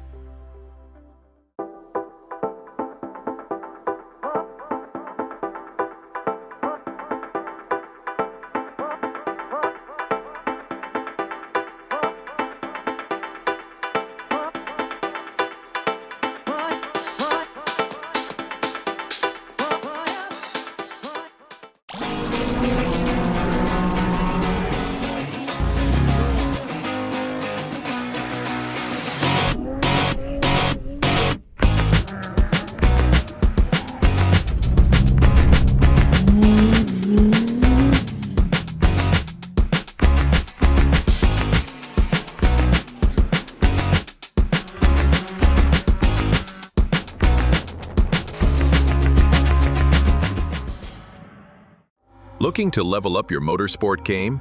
At Courage Motorsport, we've got everything you need, from high-performance parts, tires, and safety gear to car rentals, expert driving instruction, and even our own Courage racing gear. Whether you're a beginner, a pro, or looking to kickstart your motorsport career with training in both the business of racing and securing sponsorships, we've got you covered. Check out our gear, grab a shirt, and represent your passion. Email us at trackready@couragemotorsport.com or visit couragemotorsport.com and get ready to hit the track.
Welcome back to Virginia International Raceway, the SARRC MARRS Challenge, presented by the North Carolina region of the SCCA. I'm David. I'm not David. I'm Greg. He's David. He's Brian. I don't know who I am anymore. And we've got our next qualifying session on track. And this is going to be our final SARRC MARRS qualifying session of the weekend. Next up after this, going to be a great time attack period of our broadcast. But first, we must qualify here. SSM, as well as Super Touring Light, Super Touring Under, and T4. David, why don't you give us a little history lesson? What did we see yesterday? So, well, race yesterday, we saw had a little bit of drama there at the end. We thought with Chuck Hines when he pulled off the back straightaway, pointing people by, thought he had an issue. Might have just been letting people go since he had about a 20-second gap. Created a little bit of excitement. But qualifying though yesterday, we had the top time was set by Robert McManus in that number 84 STL, the beautiful orange and black Mazda RX-8. I don't think he'll be out here today. He was not out. That engine was. That expired yesterday after qualifying. So he got this is another funny story. Maybe not funny for Robert. But I was talking to Megan Tyler this morning. Robert's wife was on the radio. It was his crew chief yesterday, and she heard over the PA system when we talked about smoke coming out of the back of Robert's car, coming out of South Bend and into Oak Tree. She hadn't seen it, and more importantly, Robert hadn't seen it. So she told him, based on what we were saying, that he might want to pull the car over. So that leaves Chuck Hines. So we're just going to say he's basically top time of this group in the number 57 STL Mazda Miata with a 1:11.230 set yesterday. STU top time is the 106 Mark Bradley in his BMW 325 IS and with a 212.690. Turn 3, the only car in the category, David Blaine, that Mazda MX-5 Cup car, the 09. He is a 217.323. And SSM taking a win yesterday in that race. A very exciting race there in SSM between him and Christopher Kelly. It's number 8, Jordy Fuhrman with a 219.167. The next car, though, that separates, there's basically about 3 cars in STL and STU that separate both Jordy Fuhrman and Christopher Kelly, who is second there in SSM at time-wise with a 227.68. Jordy, though, got a really good draft off an STL car yesterday. Yeah. And basically, he told me it was basically the perfect draft. Yeah, but we should talk a little bit about that race yesterday between Jordy Fuhrman, who took a win here, and Chris and the Kelly car.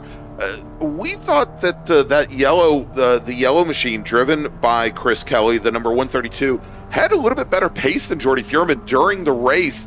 And actually had managed to track him down a number of times over the course of the race. But on coming to the line with 1 lap to go, out of hog pen, Chris Kelly lost the rear of the car, spun, and whereas Fuhrman had to play a very defensive game for the second to last lap. All he had to do was keep the car on the track for the last 3.2 plus miles to take the win in the class. But that was a great fight for 95% of the entire race. Yeah. One of the other things I'm noticing here, gentlemen, is I am looking at timing and scoring, and I'm watching it go up the hill right now through the S's. Jennifer Rome normally runs that car, that Scion, in T4, did not go out this morning and is now running it in T3 today, it looks like. So not running in Group 3, running it in here in Group 5 in T3. So making the change over from T4 to T3. After yesterday's start, I probably would too. I'm going to be honest. Good point. Good point. After watching, yeah, okay, that makes sense. Even being a little underpowered in T3, make the change over to a little bit more. Hopefully, I would say head level run, but that may not be the same here in this group either. Well, I mean, yesterday, David Blaine was your only T3 racer also over in his former Global MX-5 Cup car. So this will also give Jennifer some competition. She won't be the only racer out there. But the group that she was racing with, that Spec Miata and Touring 4 group, had a very chaotic start to their race yesterday. and it probably makes some sense if you could if you can move away from them. Yeah, it might not be a horrible idea. Well, currently she is the only one in T3 out there right now because David Blaine's not out there on the racetrack yet either. So, so right now, currently she is the only T3. So.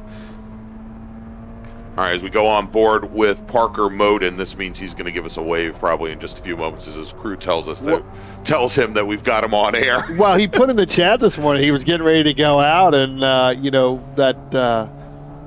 he was ready for it. And I was like, well, hopefully the onboard works because we'll show it if we do, and there it is. There it is.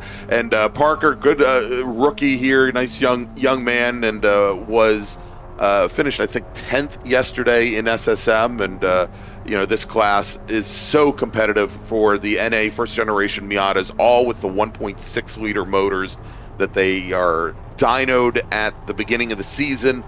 They have their engines sealed, and they are only allowed a variance of, I think, around 2 to maybe 3 horsepower max. Yeah. Say right behind the Luke Fedowitz machine, getting a little held up there. Probably. Well, actually, he probably should have stayed in behind him right there because that would have been faster for both of them. But he had a heck of a run as where Luke didn't coming up through there. But, yeah, most definitely you should see those cars look to hang together right there, both out of the RP Performance stable. So both of those cars doing. I also looked at, he went by Brett Simonson coming up through the S's right there. I think Brett Simonson's machine, I think that's the old Hector Garrido machine. Yeah, I think so. I was going to mention that yesterday. So Hector getting out of it.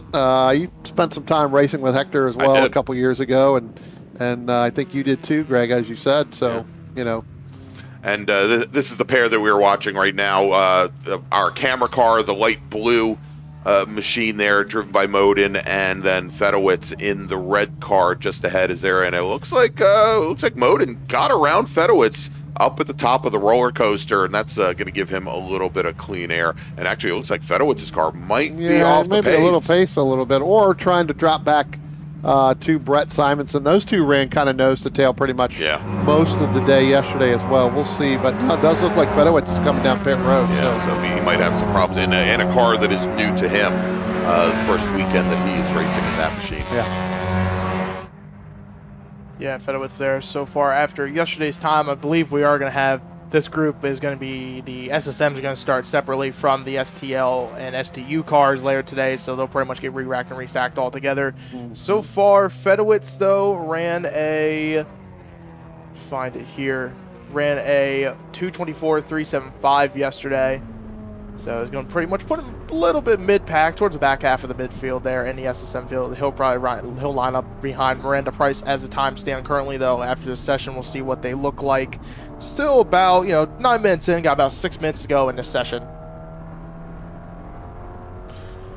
Yeah, I mean, again, back on board here with Parker there momentarily again, just to get through somebody kicking up some dirt. Maybe that was. That car coming through there, but the SSM cars, you would expect them to be kind of nose to tail, and it doesn't seem like we're seeing that here, right? So there's a lot of drivers that don't really have a lot of experience there. We've got a standing yellow there. Let me jump over to our next camera shot here, and we can see why. As we had a car go off coming out of turn 10. Coming out of turn 11 and then rejoining. And, when you come up that rise just past our South Bend camera, the track does raise up, which helps you quite a bit to get the car woed down. But the track also not only flattens out, but goes off camber before you get into Hog Pen. And we see a lot of drivers sliding off the outside there if they don't get the braking done in time. That was Steven Rollo, and I tell you what, he looked like he was on the inside, right? He looked like he was on driver's right. I thought he spun and he came probably around. Spun it all the way around, because then had to refire it over there on the right. But yeah, Steven Rollo in the 35 was able to continue, but pretty interesting moment there, being on that right side of the track, as you say, Greg. When you spin, sometimes you get around and you go on the outside there, but he was definitely on the inside, so that's a complete 360. Now he's coming down on pit road. Yeah, probably got a little bit of a vibration from the thing. You can see there. There's he's got somebody Parker behind him. Yeah, stay in line, boys. Stay in line with me. Let's get a good lap here. I'm not sure who that is directly behind them. Let's see if we can pick up who that. I think that is Brett Simonson behind him. trying to say, hey, let's stay in line here. Let's go ahead and get some faster laps. Parker yesterday went 2:25.978. He's trying to better that right now. Currently running at a 2:26.6 is his best lap. But if Brett stays behind him and they stay in line there, they could go a lot faster than that 2:25.9, I do believe. All right, let's see if we can pick up any of our STL racers, like Chuck Hines, who was yesterday's race winner. So if you see Kermit the Frog painted number 57 NC Miata, certainly let me know, and we'll try to get him on camera here. Chuck loves his mom. By the way, another car off down at turn 12. You can see the dust cloud now just moving. I think it's I think that was the Reef Chasm that went off there, because he was really close behind the 132 of Christopher Kelly, and now you can see that gap there. So I think he just went off. Maybe. Two wheels in the dirt. Yeah. So Arif Chasm, real quick, it was set a faster time in this session than he had yesterday. Yesterday, his fast time was a 2:21.545. This session, though, he set on lap number 4 last time around with a 2:24.74. I believe that puts into just in the second barely right now. Christopher Kelly, second place in the SSM category right now with overall with a 2:27.68 set yesterday. His fast time right now is a 2:21.074.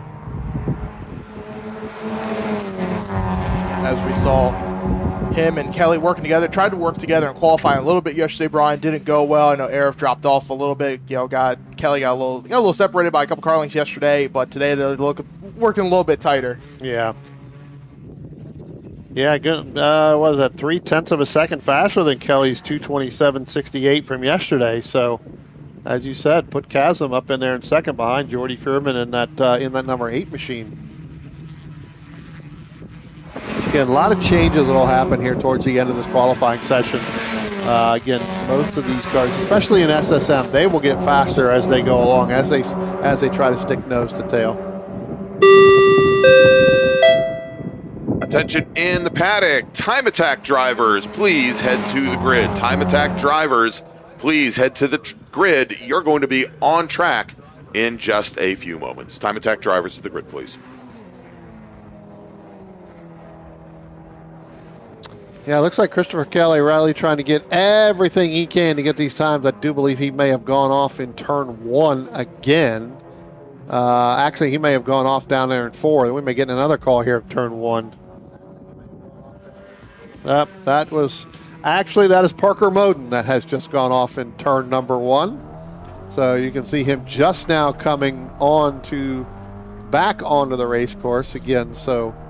And he seems to be much more deliberate with his shifting now as well. That I think that might be a little anger slipping into his driving. Easy on the gears there, Parker. Yeah, exactly. One of those things happens to the best of everybody. And you can see he's trying to if there's any dirt or gravel there, he's trying to get it off the car. Yeah. Yeah.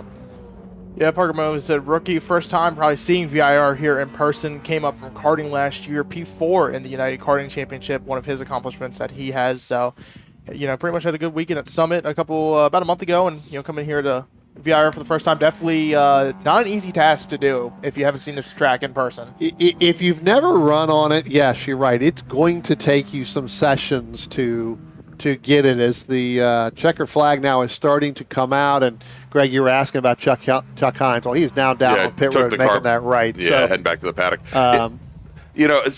Going as far as drivers showing up here for the first time and never driven it, of course, we've had Virginia International Raceway in the iRacing simulation platform for many, many years. But the track here is based off of the repave that happened back in 2017. We're running on almost 10 years now. And, we see all the time drivers locking their brakes up going down into turn 1. And there are other places that over 10 years' time, this track has been polished down quite a bit. Absolutely. And there are places like turn 1 where it is very slick and there's not a lot of grip after the long run out of Hog Pen as you go down there. And there are some other places as well. And then there are old-timers like me that, of course, the last time we drove the track was before they put all the curbing extensions on the on the outside of NASCAR, where drivers still go off all the time. Sure. On the outside of South Bend, where people still go off all the time. On the exit of Oak Tree, where people still go off all the time. And just because you have a simulation platform, it can help you find your way around the course, but it's never going to match up to what the track surface is like in real life here. Yeah, no, absolutely. I mean, it's easy to it's easy to sit in a simulator or even get in a real simulation rig and do it. You're not going to be able to feel the nuances of the racetrack because it's just not going to be the same. Exactly. You can get the setup and everything else that get them quite close. Right? You're not working from ground zero. Basically. Yeah, I mean, we saw this the other day when we got here. During on practice day on Friday, where a couple NASCAR MBM was here, Garage 66, getting ready for next weekend at Watkins Glen. Now, completely different setup, but track surface is pretty much the same, and so you're just trying to get a car dialed in. All right, David, why don't you give us a rundown how things finished up here in qualifying? Yeah, not a lot of drivers kind of setting their weekend's overall fast time. We're about 1 to 3 seconds off, depending throughout the field here. But STL top 3, Chuck Hines will lead this session with a 2:14.634, about half a second behind him. Jeremy Butts in that Spec MX-5. Miata at a 2:15.148. Bob Cahall at a 2:22.586. He's 7 seconds behind the overall leader there, Chuck Hines. SSM, it's Jordy Fuhrman. He will lead the qualifying session with the 2:25.51. He does not improve on yesterday. Arif Kazem is the only car in the front here that is improved on his time with the number 98 at 2:27.47. Chris Kelly in the 1:32. 2:21.073. 23, Jennifer Romes, she leads the category there at 2:24.656, and then Mark Bradley tops the overall session here, and then also an STU with a 2:14.441. All right, we've just gotten word from Race Control that our time attack drivers are going to be heading out on to the track in less than 5 minutes. So, gentlemen, let's take a quick break. We're going to make some equipment changes over here to get ready for our time attack drivers here at VIR, the SARRC MARRS Challenge presented by the North Carolina region of the SCCA. Stay with us.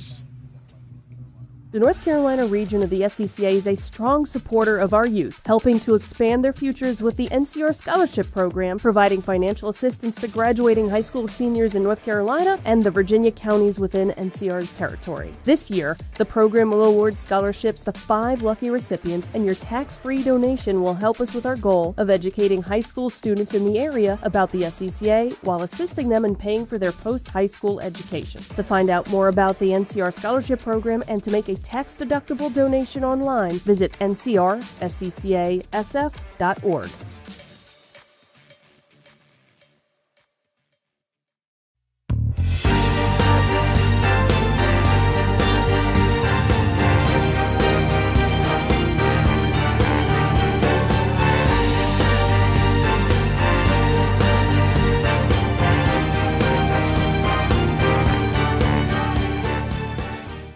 Willing and Able Racing offers top-quality spec race car rentals with full setup and repair services, including trackside support for SCCA, NASA, VRG, and other organizations' road race, time trials, and track day events. Their Spec Racer Ford specialists and each of their Gen 3 machines sports a SATAV sequential transmission and a data acquisition system. Also offering Spec Miata rentals, Willing and Able is currently taking reservations for the remainder of the Mid-Atlantic Road Racing Series season. For more information, email Willing and Able at rent@WNARacing.com, see them on Instagram at WNA Racing, or visit their website at WNARacing.com. Willing and Able would like to thank all the volunteers this weekend who've graciously donated their time so that we may race.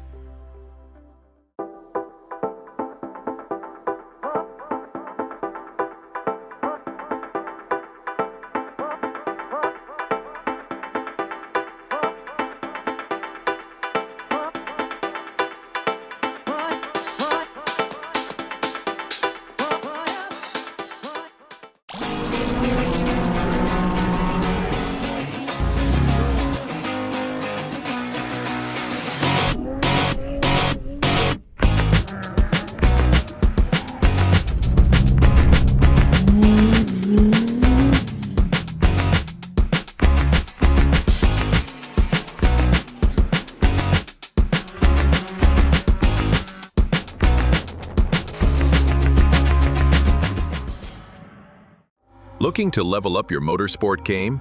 At Courage Motorsport, we've got everything you need, from high-performance parts, tires, and safety gear to car rentals, expert driving instruction, and even our own Courage racing gear. Whether you're a beginner, a pro, or looking to kickstart your motorsport career with training in both the business of racing and securing sponsorships, we've got you covered. Check out our gear, grab a shirt, and represent your passion. Email us at trackready@couragemotorsport.com or visit couragemotorsport.com and get ready to hit the track.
Welcome back to Virginia International Raceway. It is the 2026 SARRC MARRS Challenge presented by the North Carolina region of the SCCA. And next up, well, it's not club racing. It is time attack. And we've got an 80-minute block time attack session here where our drivers look to set the fastest lap times that they can. And we've got them split up into two separate groups. They're each going to have two 20-minute sessions on course, and because a lot of you probably have not seen SCCA time attack, we're going to fill you in a little bit as time goes on the different classing and categories that you see here as these first drivers take to the track under what is essentially a full course caution as they work to get some heat in their tires and get up to speed. So very nice to have this. Brian, as you know, I spent a number of years as the staff announcer for the SCCA's Time Trials National Tour. By the way, I believe they actually have a race or an event this weekend out at Eagles Canyon Raceway, and so I want to wish all of them good luck. But time attack in SCCA, I think it is probably the new wave, and we see a lot of drivers nowadays, David, and I could count you among today's youth. You're certainly younger than Brian and I. Absolutely. We see a lot of folks that they want to get into motorsports, and they like doing drivers ed events, but when they want to compete, they don't necessarily want to do wheel-to-wheel racing, and time attack really allows you to build up a car, to make modifications to it, and really, prove your worth out on track without having to concern yourself about, one, racecraft, but stuff like we saw in Spec Miata yesterday. So, Greg, talk about this for a second. So, talk about the licensing and the credentials that you need in order to come do the time trials, because it is different than you would be from a wheel-to-wheel racing. Absolutely. Well, from a licensing standpoint, you don't need one, Brian. You need to be an SCCA member, and that is it. And the categories that we run in the Sports Car Club of America, time attack or time trials classing, is really very simple, and we try to make it very simple for you. We've got 4 different categories here as we'll jump over to our start-finish line as the green flag is now out for these racers. We've got the sport category, which is really very basic minor adjustments to the race cars. You can change wheels, you can change shocks, but you can't make a lot of suspension changes. You can put in camber adjustments for strut cars, for example, that you would need to do. But these are your typical street cars that they've got a full interior in them.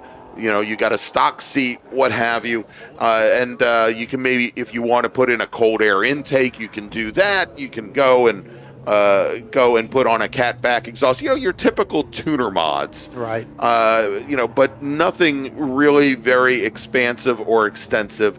Once you do that, and you want to go beyond there, you can go into the tuner category, which allows you to change out shocks and springs, as we said.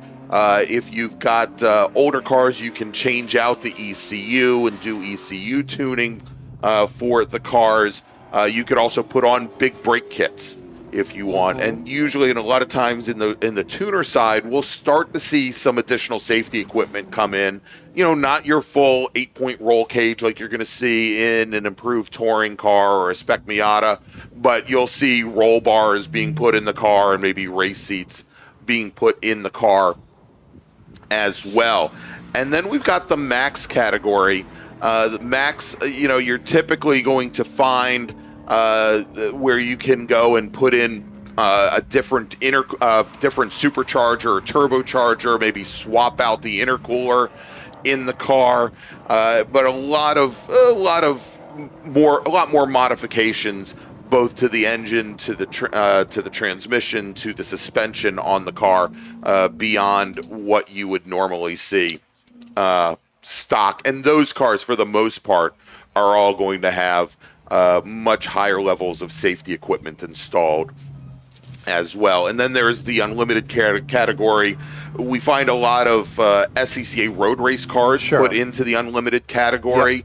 And also your supercars find their way into the unlimited category as well. And then we've got some spec classes. We'll talk about those in just a few moments. Yeah, one of the things, I'm kind of hearing and listening to you as well. I mean, this is a great way to, as you mentioned, great way to get on track, start running the track to where you're ready. And it looks like we had one of our cars that did spin down in turn 4. I think that's the white Corvette of Lee Russell that spun earlier on. But the only passing is if you get a point by the car in front of you, right? So obviously, there is no passing. So again, this is where you talk about spacing yourselves out so that you don't run up on somebody. Exactly. And again, this group normally would have a qualifying where they would go out and put them out so that they would have it based on that. When they didn't have that, you kind of get some mix. So you're going to see some point buys going by. Also, Greg, one of the things I'm hearing and noticing is both of the windows have to be rolled down in the front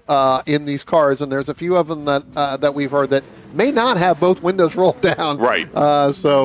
And that's a safety thing, Brian. That they're doing that because if something happens, that they don't want a glass window to shatter and come in on the driver, as opposed to when the glass is down. But this is a big difference, between these cars and an SCCA road race car, where the road race cars, they're not going to have front door windows, or if they do, they are rolled down.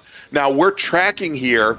There's a very quick Audi RS3 on track, and this is a driver that we saw earlier this weekend in his B-Spec Honda Fit. This is Rob Wilmoth, and he is in a 600-plus horsepower Audi RS3, and I've seen this car evolve over the past 7 years or so. And this gentleman is, and of course, Rob is actually one of the leaders of the North Carolina region's time trials program, but he is also entered in this car at the Pikes Peak Hill Climb in just a few weeks. Say car off here. It is one of the Toyota Supras there. Believe, can't tell number wise, but it was one of the Supras here. I believe. We'll take a look at that, Greg. Though I apologize to cut you off there, but it is the. Say we'll go back through here and look. I believe that might have been Ruben Lopez. Yep. In the white Toyota Supra out of Wilmington, North Carolina. And then we also had the number 19 Ford Mustang went off at its turn 16, so he came through the pit lane and he's back on course. Right. And so as you take a look at our ticker with the different classes, so we talked about those different categories, the unlimited category, and we've got a Corvette Z06 and a Dodge Viper ACR in the unlimited category. They are in the U1 or unlimited 1 category.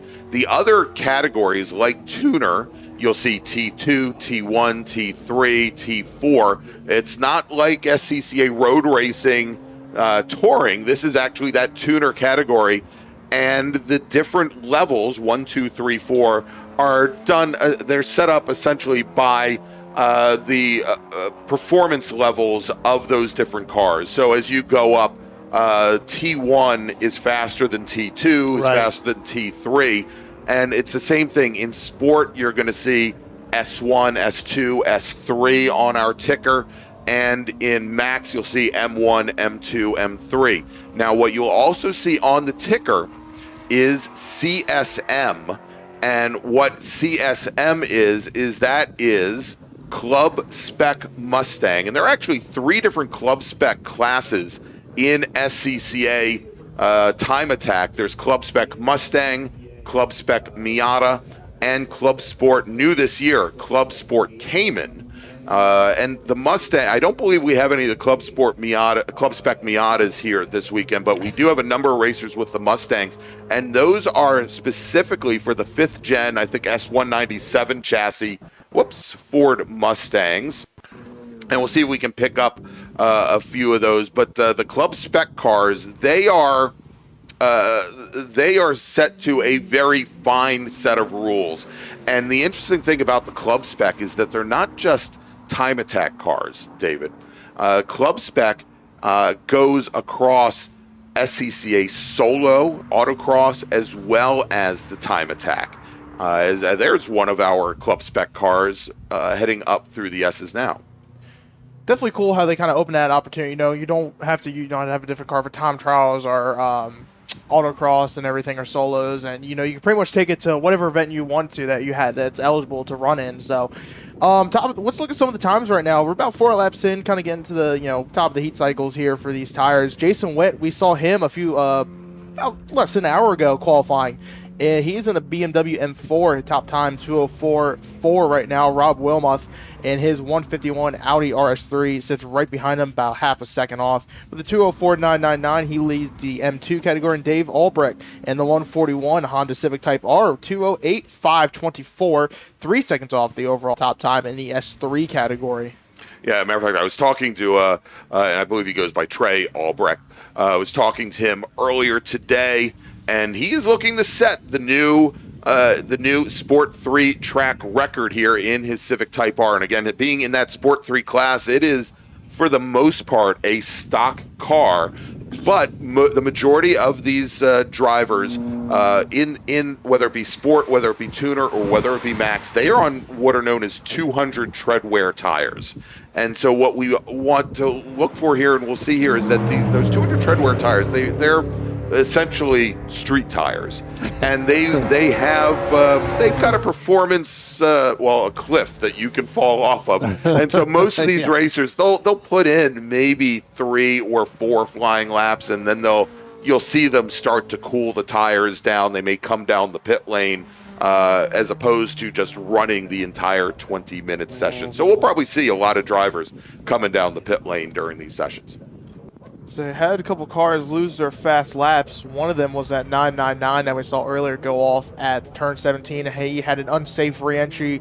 All 4 tires off. They brought him down to pit lane, talked to him, and lost his fast lap. And also the 19, when he went off at turn 16, I believe, lost his fastest lap, Greg. Yeah, indeed. And so part of the time attack rules, have to. Well, we talked yesterday during the race experience sessions, the sprint and enduro that we had to round out the day, and how a big component of the program is the coaching. Correct. And for every SCCA time attack session, whether it be here this weekend or whether it be a time attack program that the Washington, D.C. region runs or the North Carolina region, our hosts, run, and they've got a very big program that they run primarily at the North Carolina Center for Automotive Research each year and multiple times a year, is that we have the coaches here. They're going to, after every single session, work with the students to try to find out what worked for them, what did not work for them. It's also an opportunity to bring all of the drivers together. Once they finish up here, they'll all have an impound and be able to talk over what they did, what they saw on track. But to David's point, part of the rules here, if you go off track, if you go 4 wheels off track, they're going to want you to bring that car around, come down the pit lane, and talk to your coach before you go back out on track. If, while you are setting lap times, if you drop 2 wheels off, and it's going to be the same if you put all 4 wheels off, not only are you going to lose the lap time for the lap that you are currently on, but you are also, at the end of the session, going to have your fastest lap time deleted. And so there's a potentially very large penalty there for not staying clean, not staying on track. Yeah.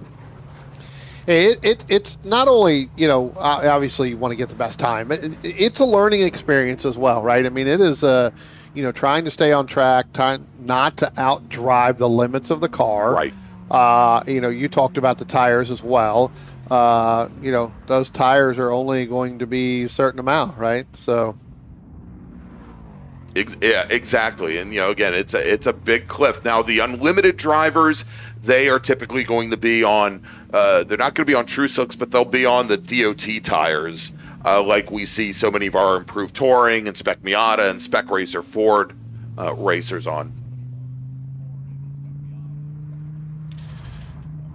And again, I think we mentioned this before, and I'll say it again. You can pass, but the competitor in front of you has to point you by.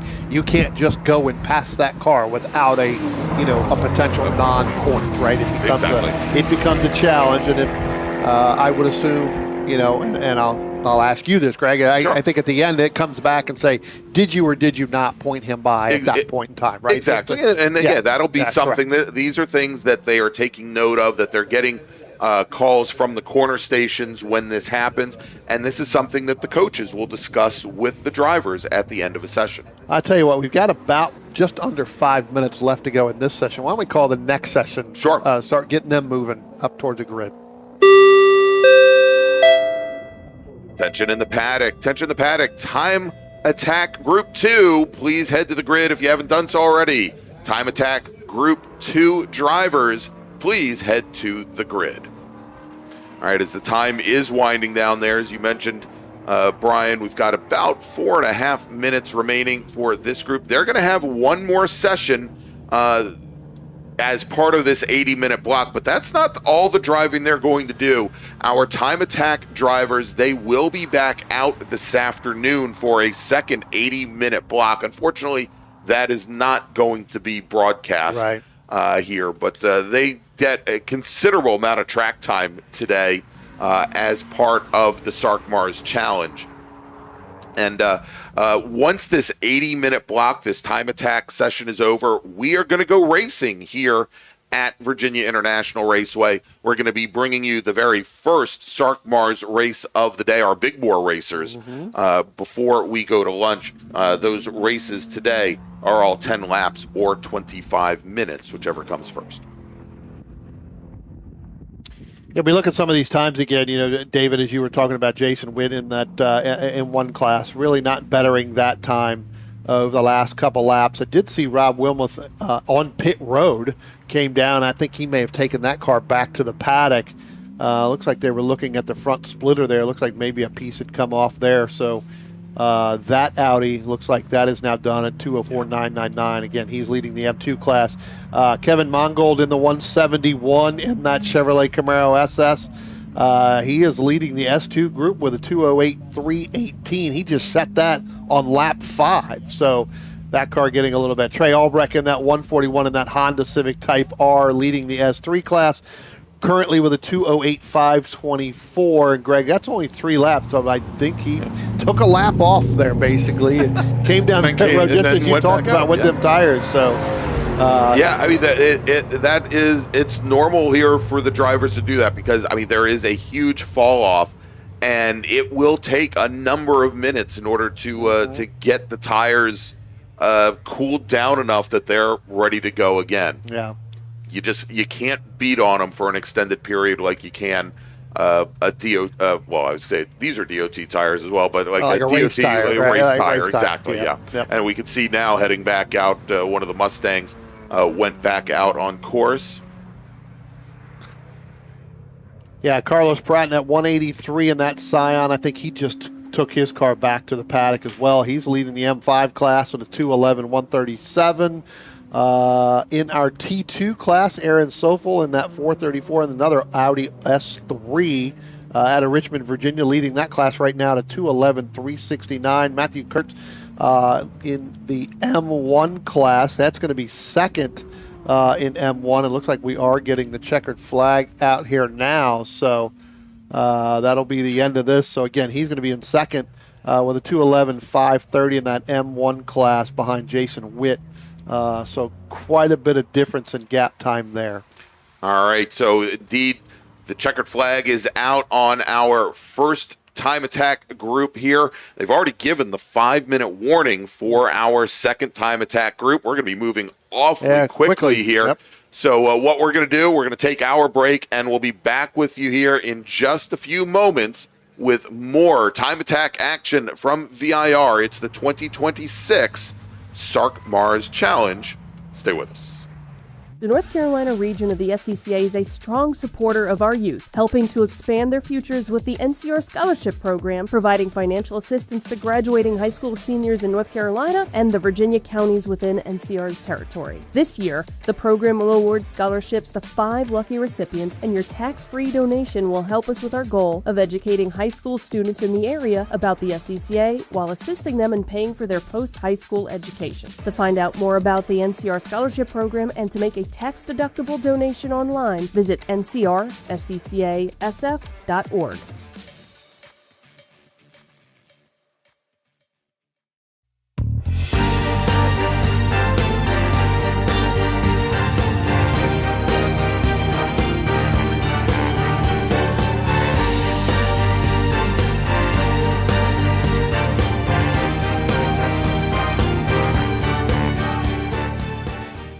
Willing and Able Racing offers top-quality spec race car rentals with full setup and repair services, including trackside support for SCCA, NASA, VRG, and other organizations' road race, time trials, and track day events. Their Spec Racer Ford specialists and each of their Gen 3 machines sports a SATAV sequential transmission and a data acquisition system. Also offering Spec Miata rentals, Willing and Able is currently taking reservations for the remainder of the Mid-Atlantic Road Racing Series season. For more information, email Willing and Able at rent@WNARacing.com, see them on Instagram at WNA Racing, or visit their website at WNARacing.com. Willing and Able would like to thank all the volunteers this weekend who've graciously donated their time so that we may race.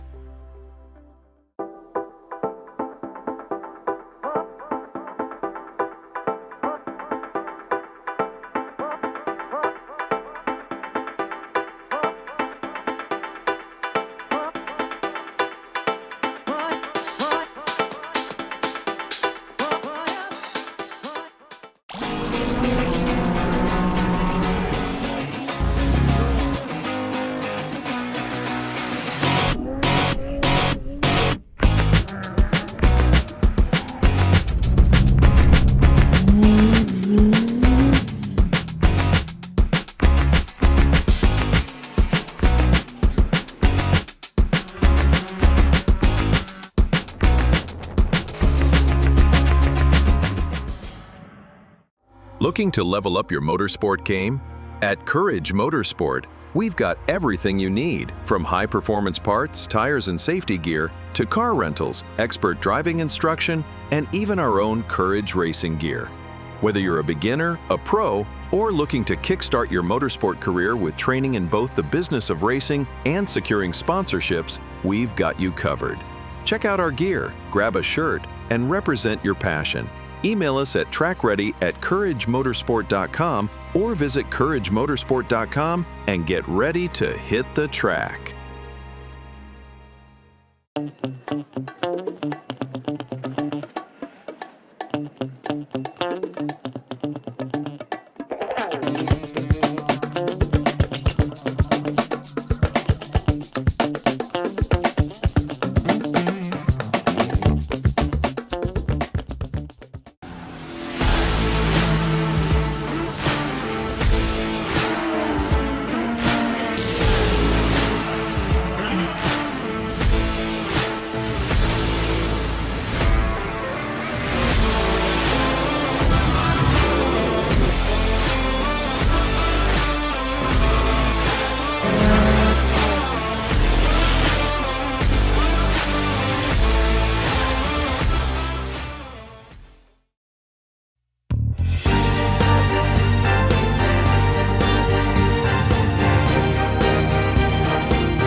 Welcome back to Virginia International Raceway and the 2026 SARRC MARRS Challenge presented by the North Carolina region of the SCCA. I'm Greg Ginsburg along with Brian Donati and David Lance. See, I finally remembered who I was.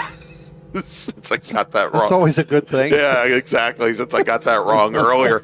And we're right in the midst of the time attack session here, hosted by, of course, the North Carolina region of the SCCA. And, I got a nice little note from Jonathan Crane, who is a member of the Washington, D.C. region time trials program, to, of course, tell us that. And we know this. Is we've got one car having some problems there on some very cold tires. Of course, to let us know that this is actually a points event for the for the Washington D.C. region's time trials program, and so we have a very large contingent of folks from the area, like Jonathan Crane on track right now from Rockville, Maryland. Also, as we go through here, Waldorf, Maryland's Jason Destry out in a Mazda MX-5. Well, we got a lot of racers here, a lot of drivers in both of our groups up or down from the DC area, and great to see that. Of course, the majority of the contingent here this weekend here for our time attack sessions hailing from the North and South Carolina. Yeah, Greg, we talked about in the last session, different categories of cars and everything, and using your car in different kind of series here within the SCCA. A great example, Brian McRae. We saw him yesterday. We saw him a little bit earlier today qualifying. He's racing here in the SARRC MARRS Challenge in both the big bore and the smaller production, the bracket group, in his number 98 Scion FRS. As we have a car off again here at the top of at the exit of Oak Tree. Again, Brian, first lap, cold tires and everything, but nothing really up to the chest. It's actually the same driver that spun that we noticed right when we came back with Justin Bitter in that Acura Integra. That's Justin Bitar out of Charlotte, North Carolina. I'll have to see if that's an Integra Type S. They'll think it was me doing it. It's not in Type S. He spun in turn 4, and now he just spun again in turn 11 there. So again, having some problems. That's an older Acura Integra. It looks like a 4-door GSR. Which another car that I used to own.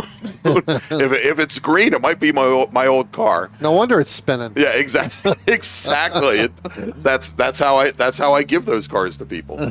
And so he's getting underway. And, again, cold tires, and also trying to come to grips with the racetrack itself. Maybe his first time here. Might be his first time here. Could be at VIR. Yeah, very well. And again, he'll have a great coaching session afterwards, and be able to debrief with what he experiences. He's and I think we can tell probably the rate he's going that he's trying to get to grips. I think this might be his very first lap of VIR, which is probably the challenge here. Pretty slow coming down. I think he's definitely coming down into pit road now. He'll come down, like you just said, he'll get a little consultation with the coach, right? Just like just like a quarterback throws an INT, right? You just get a little consultation. You go back out. I know it's your first time here, potentially, but, go back out, give it everything you got, but make sure you keep the wheels on the car and doing what you want. That is the object of it. That is the intent of it. A lot of point by there,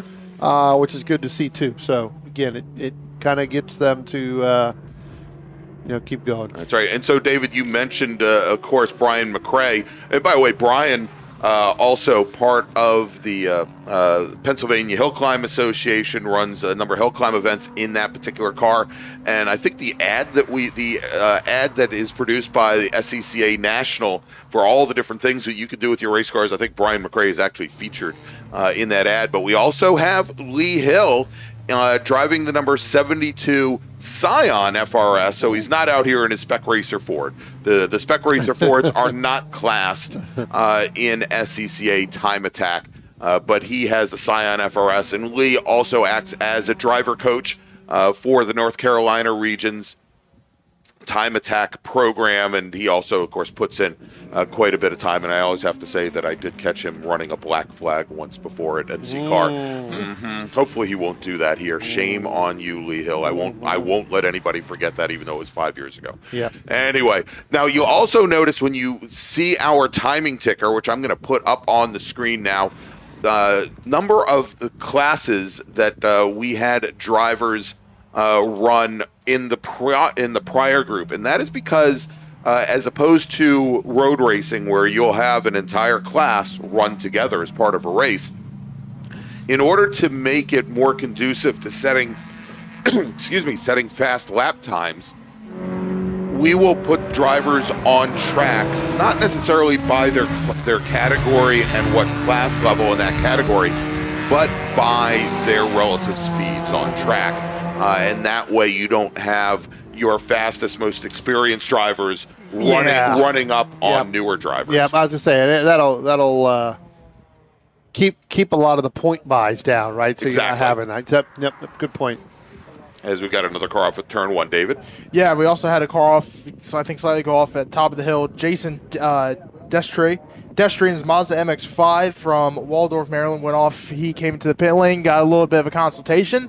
Driver coach checked over the car, make sure it's good to go, and he is off and away. So 112 back out on track. All right, and we are having two drivers swapping positions now in the Max 5 category. Andrew Lunsford in the 666 Toyota GR86 just sets fast lap at a 208.374 just a moment before. Brian McRae, also in Max 5 in his Scion, had bested him now about a second, actually 97 hundredths of a second, separating those two drivers.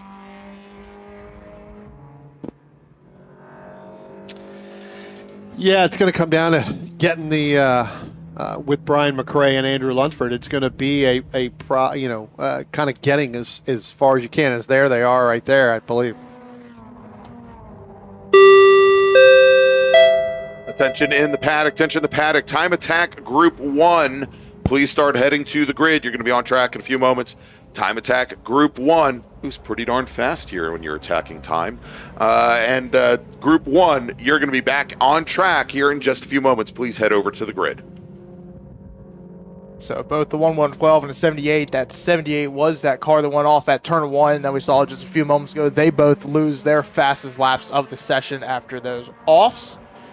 Still Brian McRae, though, but again, pulling triple duty today, basically running, going to be doing, as we know, of 2 race groups right now. He'll be basically going from the next time attack session for Group 2. He'll go straight to the big bore race, and then we'll see him later today in brackets. So he's definitely a busiest man on the Who were you saying was the Iron Man yesterday? I thought Beans was the Iron Man. I have a feeling it's definitely going to be Brian McRae. It's absolutely Brian McRae. By the way, Beans Forster texted me earlier because I made that comment about VIR and the state of VIR in iRacing. And Beans, who we talked yesterday, has so many years of sim experience and works for Full Send Sims. He says, the sim is God, Greg. How dare you?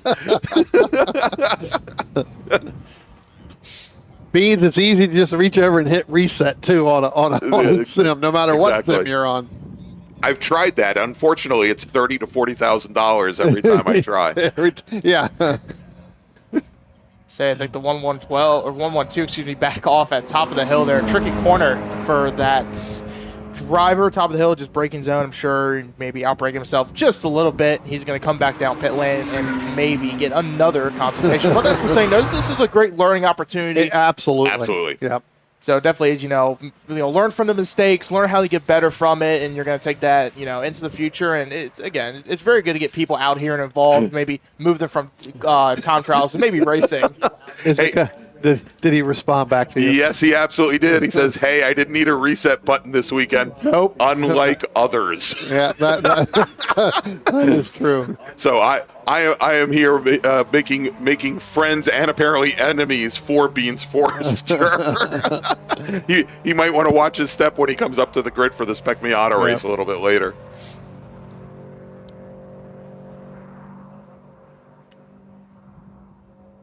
Yeah, everybody trying to.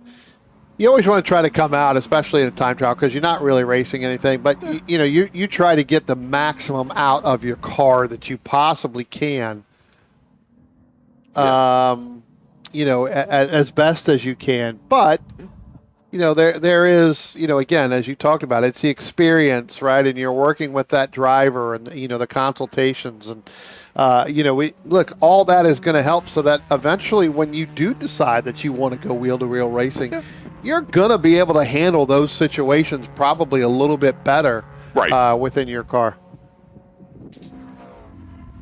Oh, Wow, we got a interesting call here. Someone telling someone to go ahead and go on by. That's exactly what that was. That's interesting. So it's an interesting point by, but they were told to go by. So. Yeah, exactly. So if we look at the times here, we got about 7 minutes left right now. It is Andrew Lunsford, 2:08.374 at top of the chart right now.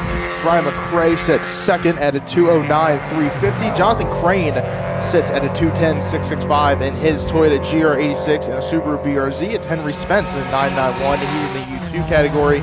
He's at a 2:13.835. So a lot of times, though, sorry, Greg, real quick, a lot of times, as we said, about after lap 3, 4, times start to drop. Attention the paddock. Group 1 time attack drivers, please head to the grid. Group 1 time attack drivers, please head to the grid. You're going to be on track here in just a few moments. Both of the Max 5 drivers, Andrew Lunsford and Brian McRae, came down and went back in the paddock. Yeah, and they had their fill. They came down actually nose to tail onto the pit lane. I think they were having a nice little tete-a-tete there for that final lap before they came in. Yep.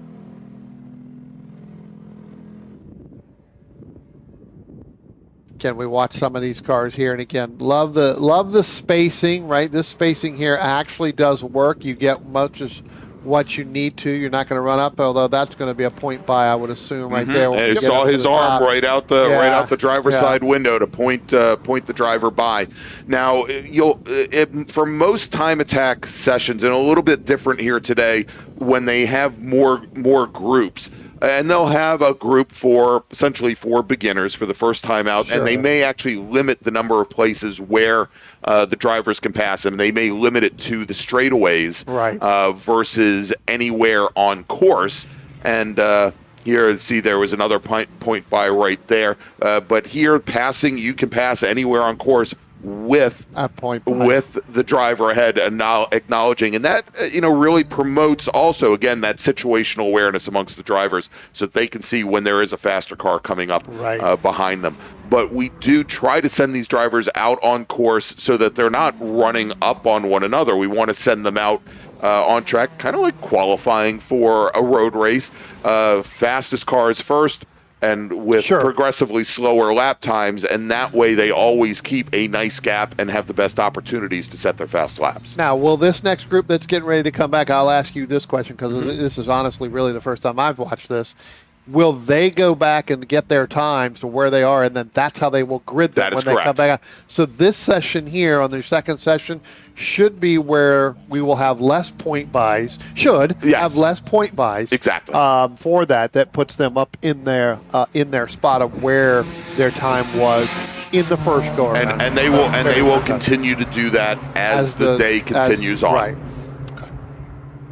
So coming into 4 minutes here. Still a couple cars out there on track. Saw some pointing by here on the front straight. Usually it's a lot, really easy. Just pointing by on the front straightaway instead of the corner where you're kind of holding up somebody, just checking up someone trying to stay out of the way, and you just hold everybody up. Just get through the corner, get through probably not make it stressful. Just get to the straightaway and point them by, and then get back on your way. So definitely excited to see what's in this next group now that cars are kind of going to be a little evened out. They won't have to try to fight as much for position or for open track space. So see if the times can start coming down for next session. Yeah, I tell you what, why don't we go ahead and do this real quick? We got about 4 minutes left to go here. Why don't we go ahead and we'll just run down some of the groups here. So in S4, Jonathan Crane with a 210.665 in our U2 bracket, and we're going to play some songs in U2? Is No, that no. what Well, that is? and for the most part, the U2 class is there's unlimited 2 and unlimited 1. The U2 class is primarily for your SCCA road race cars. Sure. Yep. And they'll be out there in like Hoosiers or Goodyear race tires. Yeah. In that class there, Henry Spence in that 991 leading that group right now, currently at 213.835. In our Max 4 there, Dalen Compton in the 74 with a 221.942. We talked about the M5 group there with Andrew Lunsford and Brian McRae. Andrew Lunsford setting that 208.374 and 98 in that 209.350. James Burrows leading the T2 class right here at 215.037, excuse me. In T3, the 21, Albert Rain, 237.137. In our T5, Carlton Gage with a 239.643. T4 class there, that's the 83 of Justin Farmer with a 223.57. In our CSX group, that is the Mazda Miata there of Alexander Johnson. We saw him actually running out here yesterday in that 64 with a 234.905. In our S5 class there, in the number 14, Brendan Fitchett with a 215.447. Lee Hill in the 72, and that's Scion FRS. We talked about him. That's a 218.366. Chase Drew in the 96 and another Mazda Miata. That is a 219.309. And Sean Allen Foley rounds out that group there in the 127 with a 227.936. So, Got an update. So our next set of sessions here for Time Attack, they are going to be 15 minutes. So we're going to drop off 5 minutes from our original, from the 20-minute sessions we had here. So you're going to get about 5 less minutes tracks. I'm still making it a little interesting. Yeah. yeah, so we'll look through it. And we'll look through it.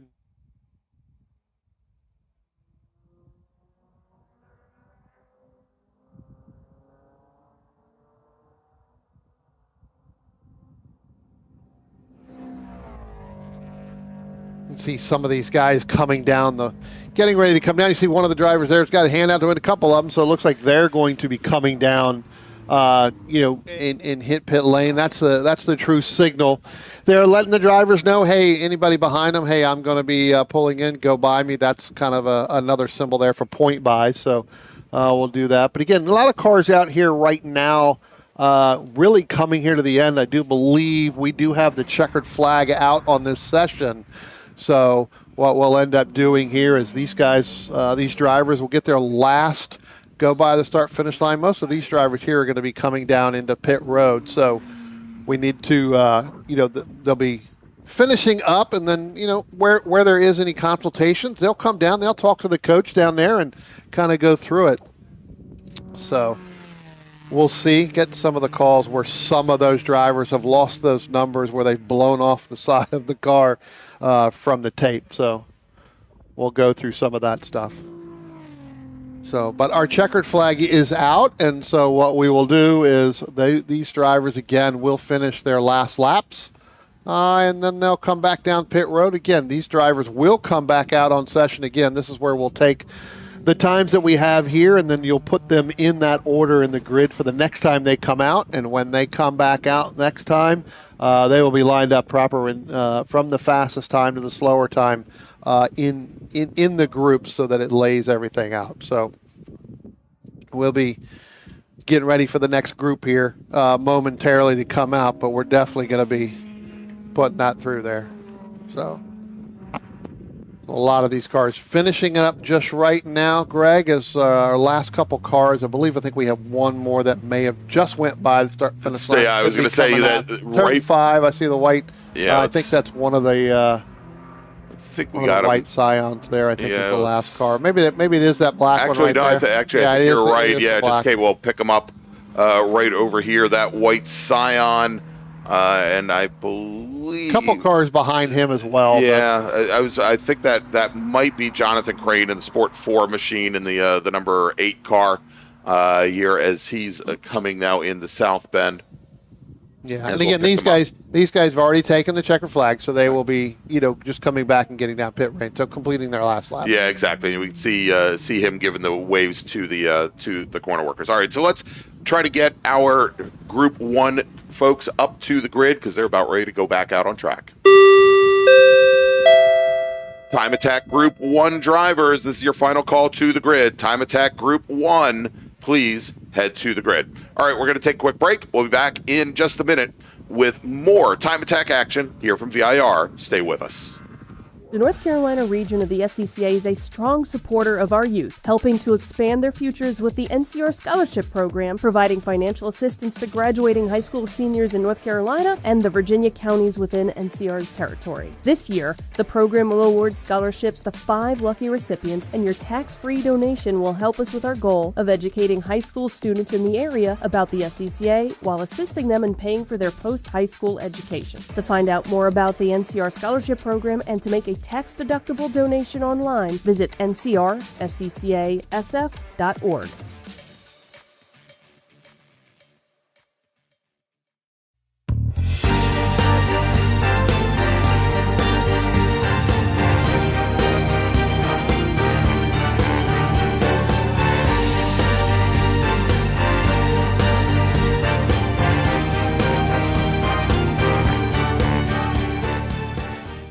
Willing and Able Racing offers top-quality spec race car rentals with full setup and repair services, including trackside support for SCCA, NASA, VRG, and other organizations' road race, time trials, and track day events. Their Spec Racer Ford specialists and each of their Gen 3 machines sports a SATAV sequential transmission and a data acquisition system. Also offering Spec Miata rentals, Willing and Able is currently taking reservations for the remainder of the Mid-Atlantic Road Racing Series season. For more information, email Willing and Able at rent@WNARacing.com, see them on Instagram at WNA Racing, or visit their website at WNARacing.com. Willing and Able would like to thank all the volunteers this weekend who've graciously donated their time so that we may race.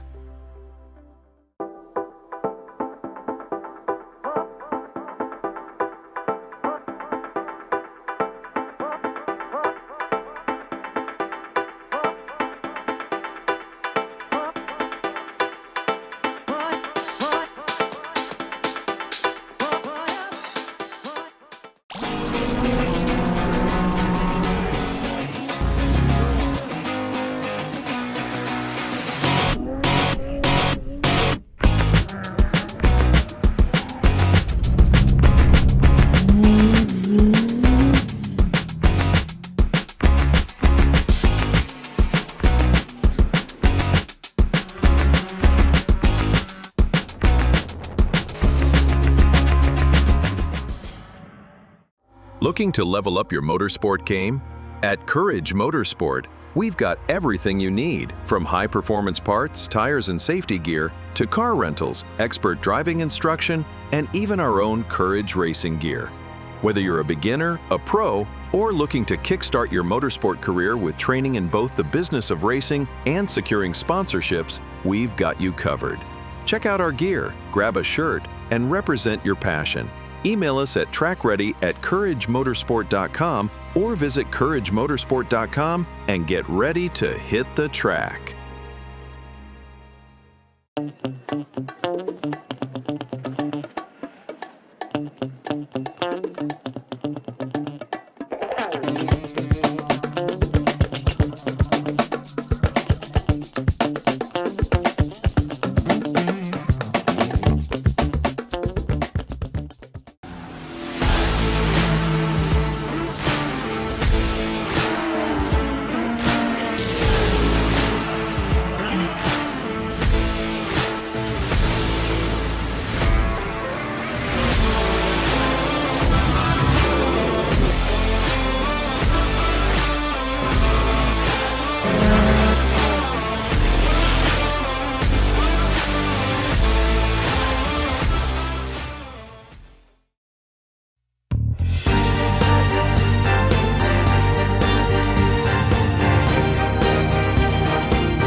Welcome back to Virginia International Raceway, the 2026 SARRC MARRS Challenge. I'm Greg.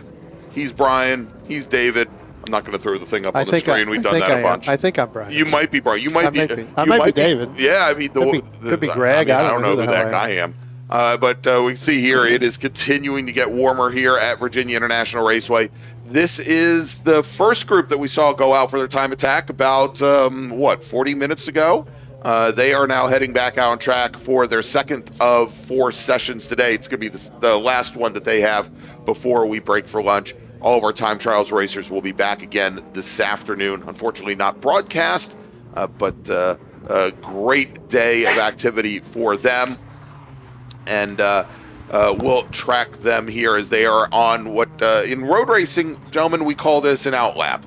Yes. In time trials, we call it a gap lap. And why do we call it a gap lap? It's so that the drivers can exactly set those huge gaps.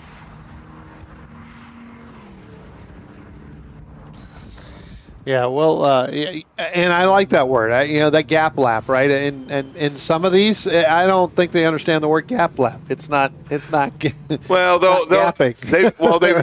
they've got this back straight in order to do it. No. Much like we've seen the road racers, they don't seem to do it until they come down the roller coaster. And well, heck, yesterday they didn't do it at all. Our gap starts didn't have much of a gap to them, so it wasn't a gap at all. My experience has been to trust the time attack folks more than the road race folks. Yeah. So cars are starting to make their way up Madison Avenue.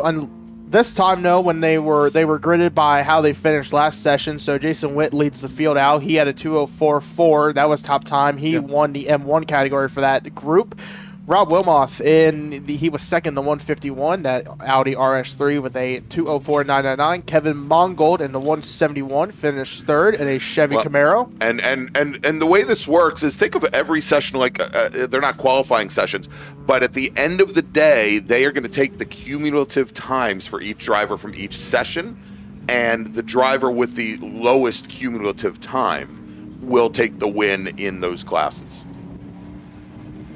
So almost like an average, but it's a low. Obviously you take the lower average. And, the cumulative time. Yep. I know sometimes some of the math isn't our strong suit, but you take the time total on track that you have, and you add it all up. And you divide it by the number of sessions, and that kind of gives you your. And again, that's not a. Actually, you don't. No division, Brian. You just add up the times from each. So if you ran a 5-minute lap and a 5-minute lap, or 5-minute fast lap in session 1, a 5-minute fast lap in session 2, you at 10 minutes. You at 10 minutes, and the person has the lowest time at the end of the day will take the win in the class. Good. I don't have to do any division, David. No. Don't have to take your shoes off. They make everything else. They make it simple for people like Greg. Add up all you. Yeah, there you go. This is a program built for people like me. Absolutely. Greg does have some problems adding too, so yeah, you still have to take his shoes off. All right, as we've got our racers starting to get on it now, as they come up through the uphill S's here, trying to pick up more speed. Again, a lot of them, and we saw this early on in both of our prior sessions, where I think it was pretty apparent that some of these drivers had never put in laps at VIR in their own cars. And now these drivers, they've got a number of laps under their belts, and we're starting to see, even on the out laps, the speeds come up, and the drivers looking a lot more comfortable. A lot of these drivers, I'm watching some of these right through here, and you can see a lot of these drivers have been watching either A, the broadcast, or B, been watching out there live, especially coming up over the hill there, going into turn 10, not even coming close to those. They don't want to be there, yeah. Well, I mean, the big thing is, and you look at a lot of the cars here, and some of these cars are brought in on trailers, but these drivers also, some of them drive those cars home. They're going to be driving these cars home at the end of the day, and so again, we talk about the mindset between road racing and time attack, and that has to be part of that mindset as well. Yep. I mean, we saw some of these cars out here on Friday doing some practicing. And so basically, what I saw, kind of on Friday is there was one that had an incident that basically I told, well, that car was being driven home. Now, he doesn't, that driver didn't live that far. I was able to talk to a few people. And so basically it was, we've got to get this car fixed so we can drive it home. And there, a couple buddies and, they brought some people in and got it fixed so they could drive it home. It looks like we got a waving yellow. You got one car that went off down there. Yeah, it looks like that a Mustang. Well, a white Mustang back there. underway. Is this where we start making cars and coffee jokes? No, I'm not sure if that was the 33, I believe. Nope. That's Michael 6'5", Bard. yep, Yeah, so Michael Bard out of Needmore, Pennsylvania. Yep. And one of our Club Spec Mustangs. Yep. Say some of the first laps starting to come through with the hot laps.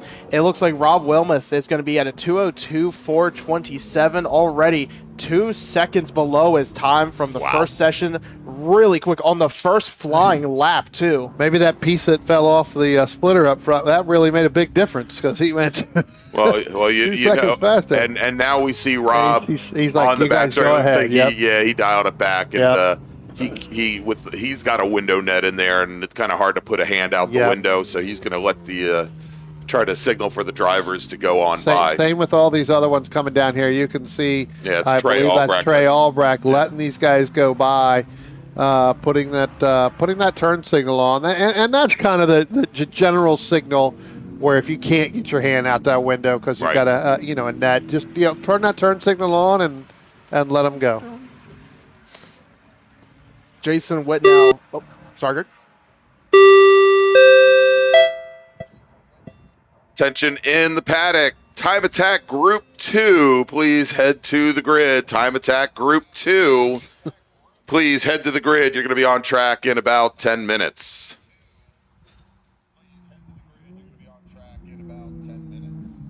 Yeah, that kind of general signal there, as I was talking about, turn that turn signal on, let them know, hey, go on by. That's the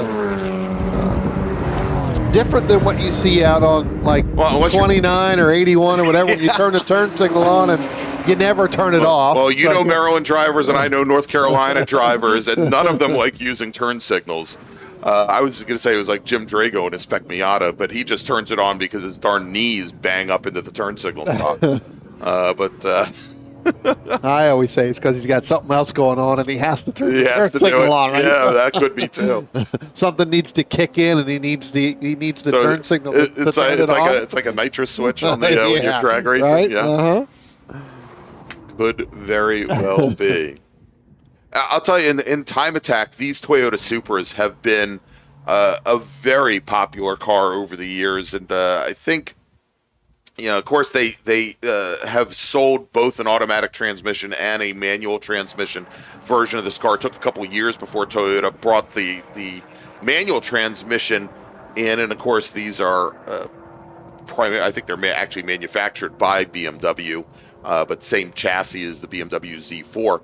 And but the automatic versions have been very popular in Time Attack because of how stout those transmissions are and how well they do shift. And we've seen some very quick ones. And I think this is the driver we were watching earlier today. I believe this might be Max Nicolaitis or Ruben Lopez. I think that one is actually Ruben Lopez in the white machine. Say we're down to a 2:01 now. 2:01.881 or 8:11 from Jason Witt there. 3 seconds faster in this session than the last for him. Really quick here on this second one. We got Rob Wilmoth. He still sits in second. Dave Clemens in a 2:05.888. Trey Albrecht, I believe he was 2 to 3 seconds down from his time in the first session in a 2:05.898. Times really dropping rapidly here. Well, I tell you what, the temperature's really getting to the point now where this is optimal time. Perfect temperatures. We're going to see it, when we go back to racing too. Especially when we get to the group after the Time Attack here. But you're right, David. I mean, these guys have really kind of come out, and again, some of them look, going out that first session, just trying to get as much as they can out of it, not trying to push the limits. Now they know, entries, exits, what their car's doing, how it's handling, because there was no practice session for these, right? If you were here on Friday and you went out kind of in one of the sessions, then you would know. But for the most part, there's no practice. It's straight on the racetrack. Even from the guys that did practice Friday, the track completely changed from Friday afternoon to Sunday morning, too, and the temperatures were a little different. It was a little warmer on Friday. Yes, very much so. Yeah, it's in the upper 70s most of the day there on Friday, and absolutely. And then you've got, throw in all of the different tire combinations that have, been on for all day yesterday. So, yeah, absolutely. So, first session there, this is where you really want to see the times come down. Again, it's going to help with that accurate time, Greg. Attention in the paddock, Time Attack Group 2. Please head to the grid. Your session starting in about 5 minutes. Time Attack Group 2, please head to the grid.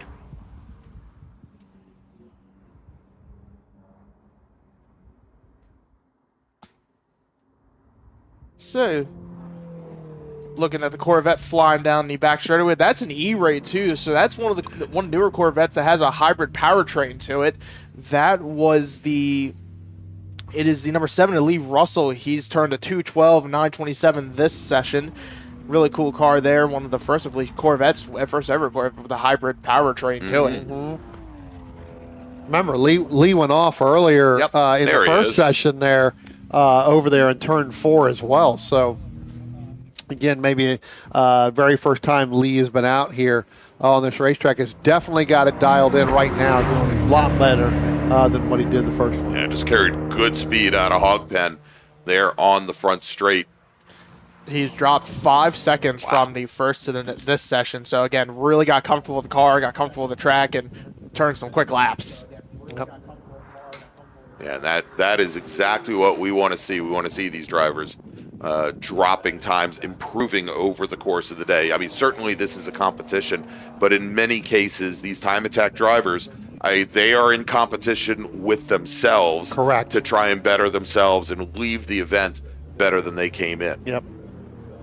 It's you versus the track, and see how you can handle it again. That's always good to see, though. Again, that learning opportunity we talked about, he had that off earlier, got that probably coaching, got told what to maybe do a little different, and now he came back out here and has had a really good session thus far. Yeah, I mean, put that to use, right? After your session, if you're somebody who, may have struggled a little bit here and there, and you go back and you have, a consultation with that coach, right? Maybe, you can say, hey, this is what happened, because he's obviously not going to be able to see it because he's down here on the grid. But basically, you can go through and do it. So as our checkered flag is now coming out, so all these drivers here will be finishing their last lap. But yeah, put that to good use, right? What you get. So real quick, let's go over some of the categories as my timing goes away there. Let's go over some of the categories in T4. It was Jeff Mako in his number 3 BMW 330i. He had a 226 243, only car in the T4 class. M2 is Rob Wilmoth with a 202 4027 and Audi RS3. T2, Aaron Sofel in the 434, another Audi S3. The M5 was Carlos Pratt and a Scion FRS. S2, it was Kevin Mongol in the 171 and a Chevy Camaro with a 207 134. M1, Jason Witt, and he led the session overall with a 201 811. Set on lap number 4, Dave Clemens, and U1 will win the category. Will lead the category at a 205.331. Michael Bard in the number 65, and that is the club spec Mustang category. He will lead that with a 215.537. S3, Trey Albrecht in the 141 with a 205.898. S1, Dave Frazier with a 214.792. Michael McThomas in the NS with a 524.547, and Rob Dollar in the number 85 Infiniti G37 with a 216.424. Yeah, we'll get most of this stuff down here again as well, and we'll get these guys. But again, it goes back to you talk to that coach, and then you turn around and you you put that to use. You go out and you think about what you got, or what was explained to you, and once it's explained to you, then you can kind of use that here. As I think our last car there may have been the 66. Actually, I take that back. 33 car, maybe the last car coming by the start-finish line.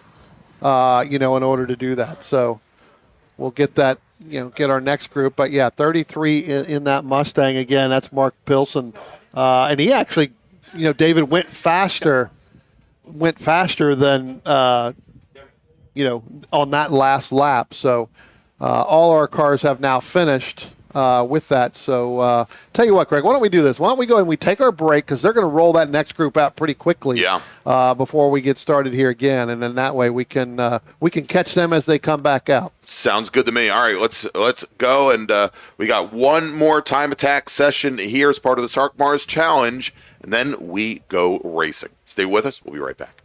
The North Carolina region of the SCCA is a strong supporter of our youth, helping to expand their futures with the NCR Scholarship Program, providing financial assistance to graduating high school seniors in North Carolina and the Virginia counties within NCR's territory. This year, the program will award scholarships to 5 lucky recipients, and your tax-free donation will help us with our goal of educating high school students in the area about the SCCA while assisting them in paying for their post-high school education. To find out more about the NCR Scholarship Program and to make a tax-deductible donation online, visit ncrsccasf.org.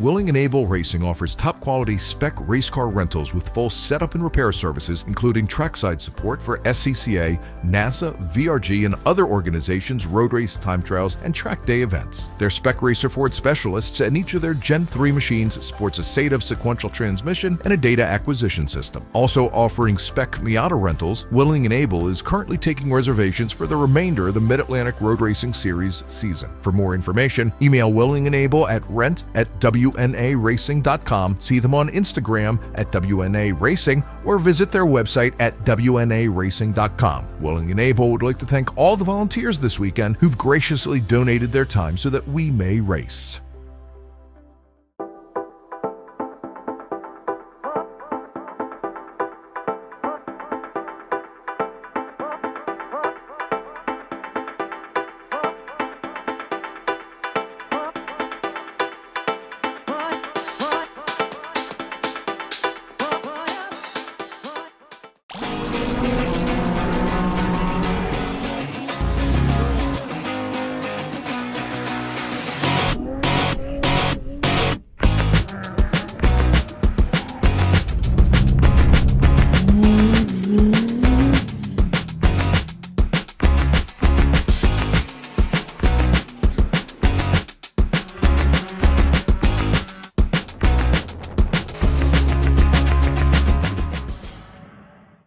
Looking to level up your motorsport game? At Courage Motorsport, we've got everything you need, from high-performance parts, tires, and safety gear, to car rentals, expert driving instruction, and even our own Courage racing gear. Whether you're a beginner, a pro, or looking to kickstart your motorsport career with training in both the business of racing and securing sponsorships, we've got you covered. Check out our gear, grab a shirt, and represent your passion. Email us at trackready@couragemotorsport.com or visit couragemotorsport.com and get ready to hit the track.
And we're back here at VIR, the 2026 SARRC MARRS Challenge. It is our final time attack session of the morning. And then we go racing with our big bore drivers. So quickly, let me make a first call to the grid for that big bore group. Attention in the paddock. First call to the grid for race group number 1, big bore. Please head to the grid. You're going to be our first and only race before lunch. Big bore racers, please head to the grid. All right. So as they do, we've got me, we got David, we got Brian, and we've got a number of our time attack racers now, or drivers, pardon me, out on track on their gap lap. And we'll be going to green flag here momentarily as our drivers look to put in, as we saw in the last group here, much quicker times in their first session out on track. Yeah, we saw about 2-second drop-offs, 3-second drop-offs from some drivers there in that last session. So really excited to see, really interested to see what happens with this session, how far we could drop off now that the drivers got a little familiar in the first session, took that opportunity to learn the track a little bit. Now you take that experience that you learned in the first session and you apply it to this one. Let's hope so, right? I mean, listen. We were just talking about that before we went to that break for the for that last group. But yeah, I mean, you come down, you have a discussion, you talk about, hey, I did this, and then next thing you know, you got better. And as you just mentioned, Dave, we saw a lot of times get better. We should see the same thing here. Yeah, without doubt, our drivers starting their first laps here as they start coming down the long front straightaway into turn number 1. Let's get a little recap of the last session. It was Andrew Lunsford from Manassas, Virginia, in his Toyota GR86 that led the session at a 2:08.374. Brian McRae, the Iron Man of today, was second in that session with a 2:09.350 and was second in the M5 category. And Jonathan Crane in another Toyota GR86 basically got all of the variants of Toyotas, a Scion, or even a Subaru up in the top 4 right now with a 2:10.665. Henry Spence and a 991, and his Subaru BRZ was in 4th, and James Burris in the 024 there in a Volkswagen Golf breaking that GR86 FRS BRZ train.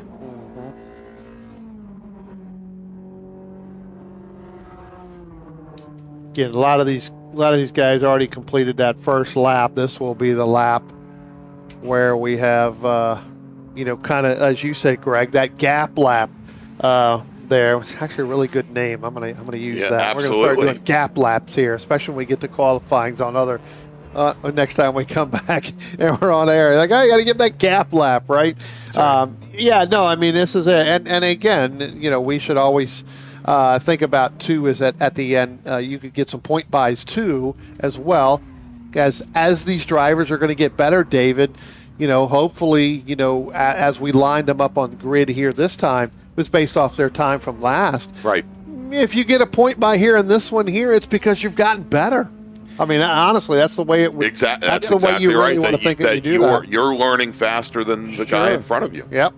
And I think that, again, as you said, that's kind of what you want to do. Yeah, you want to correct. Kind of learn, take as much info as you can, as quickly as you can. Not, you don't want to rush anything, but you could definitely want to learn as fast as you can here in these quick sessions. Say some cars coming across the line. We're already down about a second or so. Brian McRae, one of the first cars coming across the line at a 2:07.697, as just said, a 2:09.350 was his fast lap last session. Again, about second and a half almost. Andrew Lunsford, he is in second right now with a 2:07.738 already on the first lap. Times dropping quickly. As it looks like Jonathan Crane will also be up in third again at a 2:09.798. He's about a just slightly under a second, about 1.1 seconds, with a 2:10.665 set last time he was on track. Brian already, early on, first laps here really dropping off big time. Well, and Brian, I think what we're seeing, this group in particular, they had a lot of trouble on that gap lap and on the very first lap, as we thought, I think rightfully so, that a lot of those drivers were taking their very first laps at VIR. Correct. I was going to say, yeah. Yeah, and there's a lot more confidence, I think, that comes now as they work through it. So, David, there's nowhere to go but up, man. Yeah, no, absolutely. Yeah, and I mean, I feel definitely how they set them up for the second session, where for some of the fast guys, it might be towards, maybe towards the back of the grid, just from however they line them up. So, they're towards the front, they get more of an open track, you have more open space, and you're able to, be a little quicker with that instead of getting held up about maybe once a lap or so, where it kind of slows you down just a little bit. Pretty big gap here between these, which is really what you want to see too, right? So that's good. Again, Iron Man Brian McRae goes by for another lap. I'd be interested to see, Greg, how many laps Brian McRae actually does here in this. Yeah, if he's going to bring the car in early because, well, he's got a race in a few minutes. Yeah. Matter of fact, let me do that. Let me call those racers, everybody but Brian McRae, to the grid, please. Race Group 1, Big Bore racers, please head to the grid. Your race starting in just a few minutes. Race Group number 1, Big Bore racers, our only race before lunch. Please head to the grid. All right, just slightly under 6 minutes to go. Drivers working lap number 2. It's still McRae, Luxford, and Crane up in the top 3. Henry Spence still sits in 4th. Let's go over some of the other categories, though, see where everybody is. T4 with Justin Farmer. He's at a 219 at 215. Down in S4, it is Jonathan Crane. We already talked about him. Brandon Fitchett in S5 there, and a 215 triple one there at his fast time on lap number 3. James Burris in T2 there, 214.898. Carlton Gage at T5, 234.107. Alexander Johnson in the CSX category with 239.335. Dalen Compton in M4 there with 233.390. And then Kyle Saber at a 306.944. That might be almost an issue there just by that, judging that lap time. But Brian McRae comes across the line again. I think he has a 207.524. As a matter of fact, he's coming at us right now on the back straight. And Andrew Lunsford is the trailing car in that shot as well. Let's track here. Lunsford in the blue Scion FRS with the Racing for ALS entry. And we'll track in both of those racers out of the Washington, D.C. region. Or probably Brian McRae is not out of the Washington, D.C. region, but he works the Washington, D.C. time trials program quite often. And as we mentioned, hill climber as well, and road racer, all with this very same car. Yeah, I think he's out of the Susquehanna region there, out of Pennsylvania. As he's going to pull it in, I'm interested to see if he comes out for this next session. Hopefully so, because you got to basically go back to the paddock, probably try and take the tires off as quick as you can, put the one for your next race on as quick as you can and get back to the grid. Yeah, put some more fuel in that car. Again, I'm sure there's Brian's got some people up there helping him do that. So basically get out, put those tires on. You can see he's already got his gloves off. He's already starting to unbuckle himself to get out there to help do that. Get a fresh drink of water and get him ready to go. But see a couple other cars coming in. Andrew Lunsford now again coming back down pit road again. Looks like he's going to call it after 3 laps of the second session. So pretty happy with those times. Again, they went faster each lap here in this session. I'm not sure. Maybe we can look at it. Did they go faster in the last session? But again, as we talked about, times are coming down. And again, you're getting more track time here. So if you've never made that, been here before, you're starting to increase a little bit better. Yeah, absolutely. So it's still working about 3 minutes to go here. Some drivers still got about a lap or so if they aren't already going to be planning on coming in this time. So we'll see what happens. But we're pretty much topping out here. A lot of drivers doing 3 to 4 laps this time. We saw drivers do a couple more. They had about 5, 6, 7, maybe 8 laps. But pretty much here it's 3, 4, maybe 5 if you want to use as much track time as you can. And once that kind of heat, once the tires wear out there and they drop off, you're pretty much done. Yep. All right, gentlemen, we've got a local caution down at turn 1. Sounds like Dalen Compton in his Nissan 350Z. He's out of Blue Ridge, Virginia. Our sole racer in the Max 4 category in this group.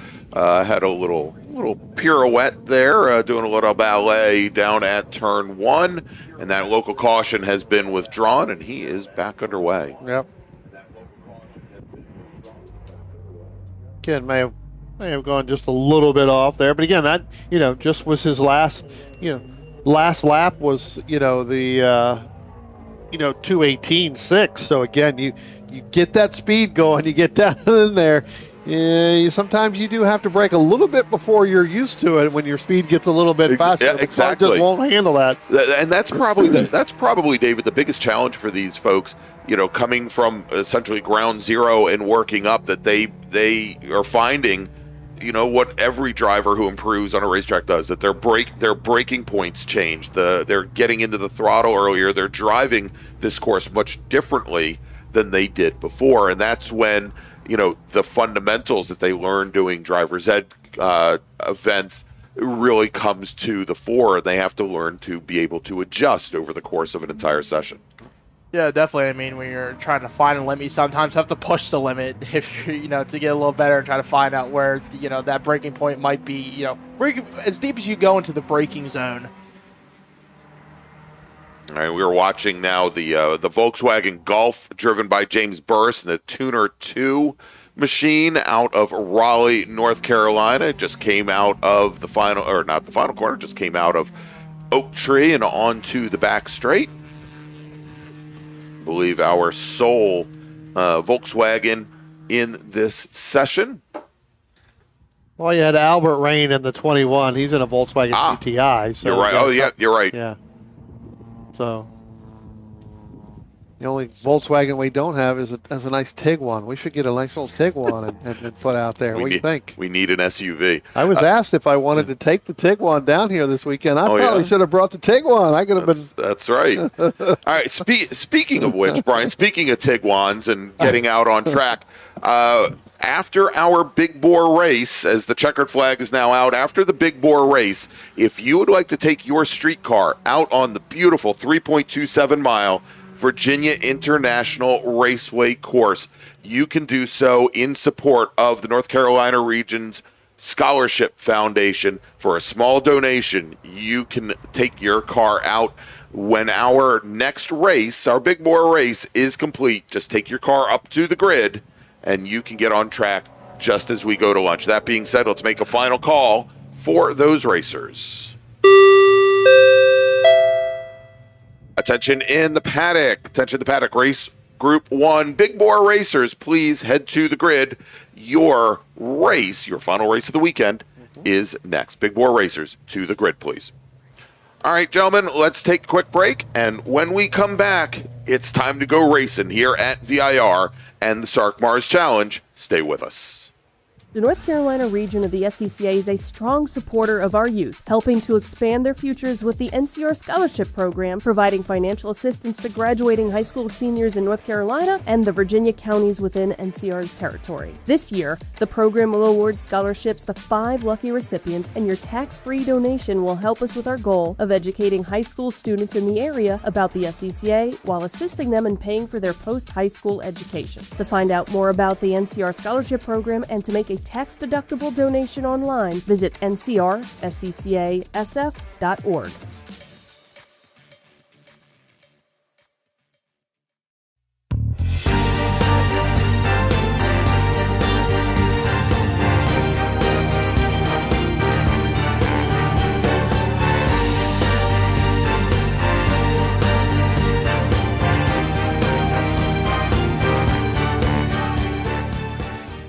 Willing and Able Racing offers top-quality spec race car rentals with full setup and repair services, including trackside support for SCCA, NASA, VRG, and other organizations' road race, time trials, and track day events. Their Spec Racer Ford specialists and each of their Gen 3 machines sports a SATAV sequential transmission and a data acquisition system. Also offering Spec Miata rentals, Willing and Able is currently taking reservations for the remainder of the Mid-Atlantic Road Racing Series season. For more information, email Willing and Able at rent@WNARacing.com, see them on Instagram at WNA Racing, or visit their website at WNARacing.com. Willing and Able would like to thank all the volunteers this weekend who've graciously donated their time so that we may race.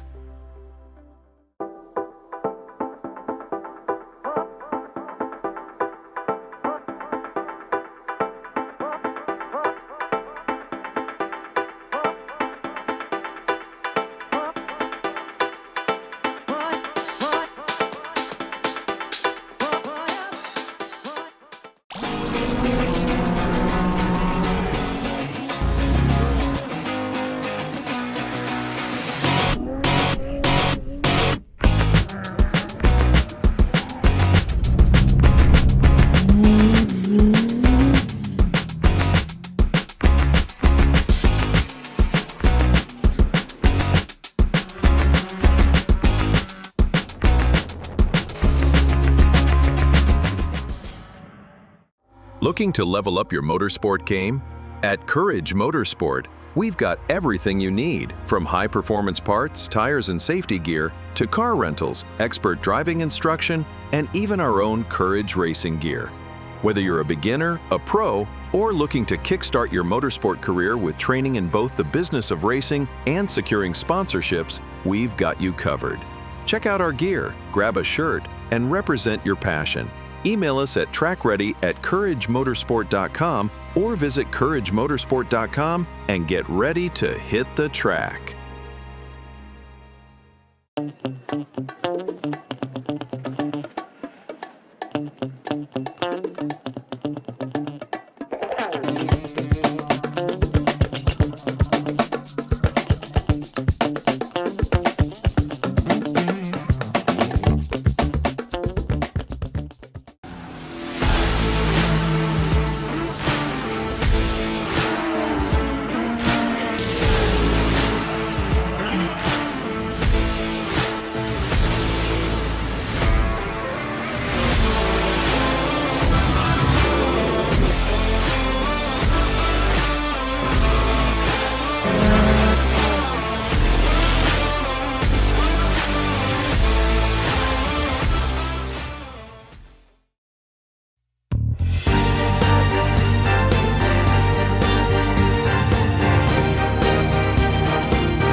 And it is time to go racing here at Virginia International Raceway.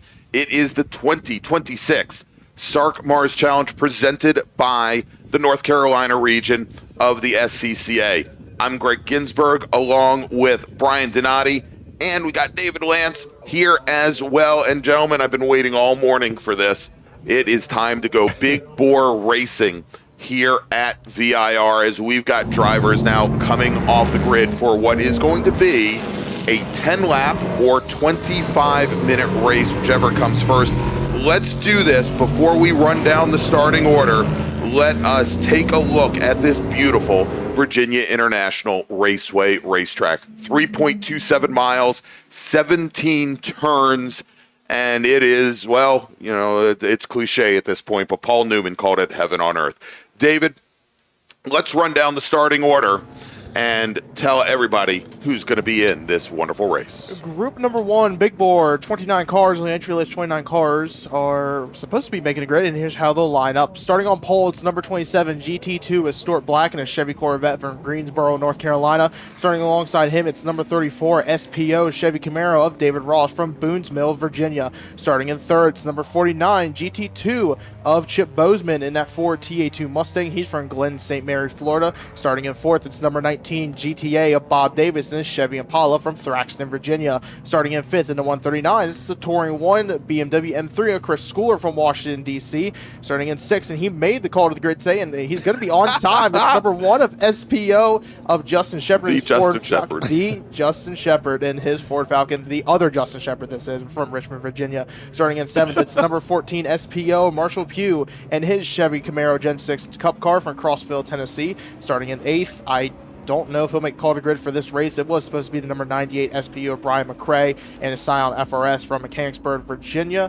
I do not see him. I don't believe he will make calls. He just came off the track for time attack. Starting in ninth, it's number 29, GTA of Michael Chapman and his Chevy Monte Carlo from Chesterfield, Virginia. Starting in 10th, the 133 SPO of Blair Stitt and his BMW E90 from Clayton, North Carolina. Starting in 11th, number 20, Tom Stanford from Crossville, Tennessee and his Chevy Camaro. Starting in 12th, number 16, GT2 is Steve Breitkett and his Chevy Camaro from Pfafftown, North Carolina. Starting in 13th, it's number 40, ITE of Greg Michael and his Porsche 944 from Salem, Virginia. Starting in 14th, number 74, Blake Pugh and his Chevy Baby Grand Chevy, the baby Don't laugh. Chevy. Do not laugh. Crossville, Tennessee, got it today. Starting 15th, number 61, SPO, J. Gregory Crandall and his Porsche 944 S2 from Lynchburg, Virginia. Starting at 16th, number 11, GT1 of Ron Ferris and his Chevy C6 Corvette from Lynchburg, Virginia. And Spec Corvette, he has the new Spec Corvette lap record time that set in qualifying Spencer Conrad at a 1:59.366 from Suffolk, Virginia.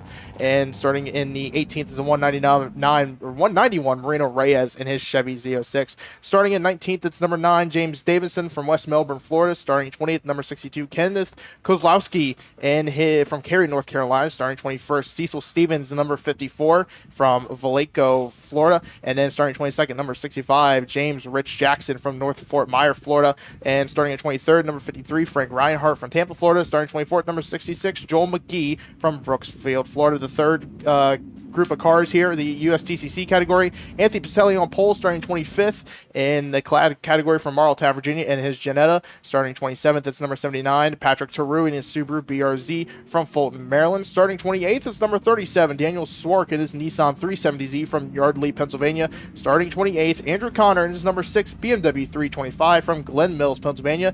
And starting 29th and rounding out the field, it is number 7 of Robert Benson and his Volkswagen Jetta from Hammondtown, New Jersey.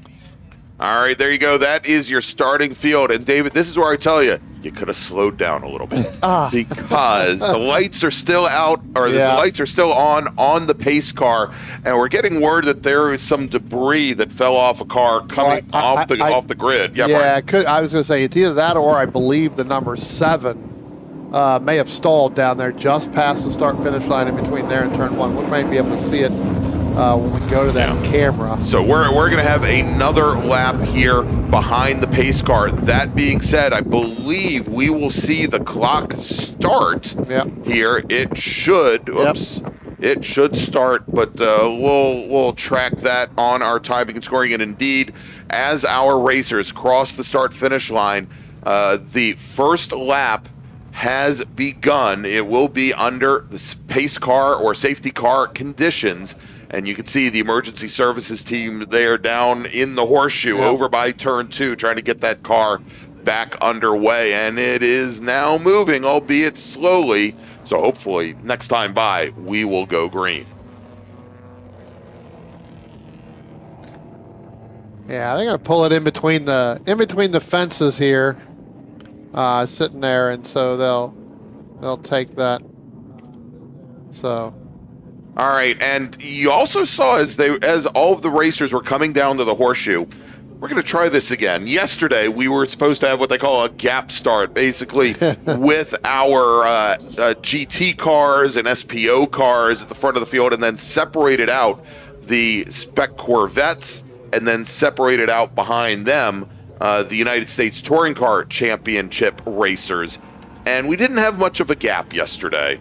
Actually, we didn't have much of a formation yesterday. We didn't even finish the first lap. Yeah, exactly. But they're giving it a try this time around. Is that the second pack is quite a bit further back now. Yeah. We can see them just now coming through Snake, and so I'm reasonably confident, Brian, that it'll work as intended today here, as those are the Spec Corvettes and the United States Touring Car Championship racers. They're gonna start together there, and they are already starting to form up about 2.5 miles before they take the green flag. I think there was a lot of conversation last night about how we need to extend our gap. And make sure we do it, because again, we ended up with everything together yesterday, and we ended up with the, as I used the word yesterday, a little bit of a kerfuffle going down in turn 1 and then actually going down over into turn 4. So A little bit of argy-bargy. a little bit of everything. Yeah. I don't even know if there is exactly. words what we could say. Some of these drivers were saying inside their helmets and everything else. They spent a majority of their time yesterday, behind the pace car in their first race, and it looks like we got that extra lap, but it looks like we're starting that again. But again, we should be okay as far as getting this done within that 25 minutes. Again, we're sitting right around 21 minutes. It could be really close, but if we hear that we're going to do it on a time, then we'll change that ticker over as we go. But currently, right now, until we get started, we're waiting for that first group to come around. Well, there you go. They're at the top of the roller coaster, Brian, and the lights are out on the pace car, which tells me, and tells you, tells everybody else, we're going racing. Tells that front row, anyway. That's right.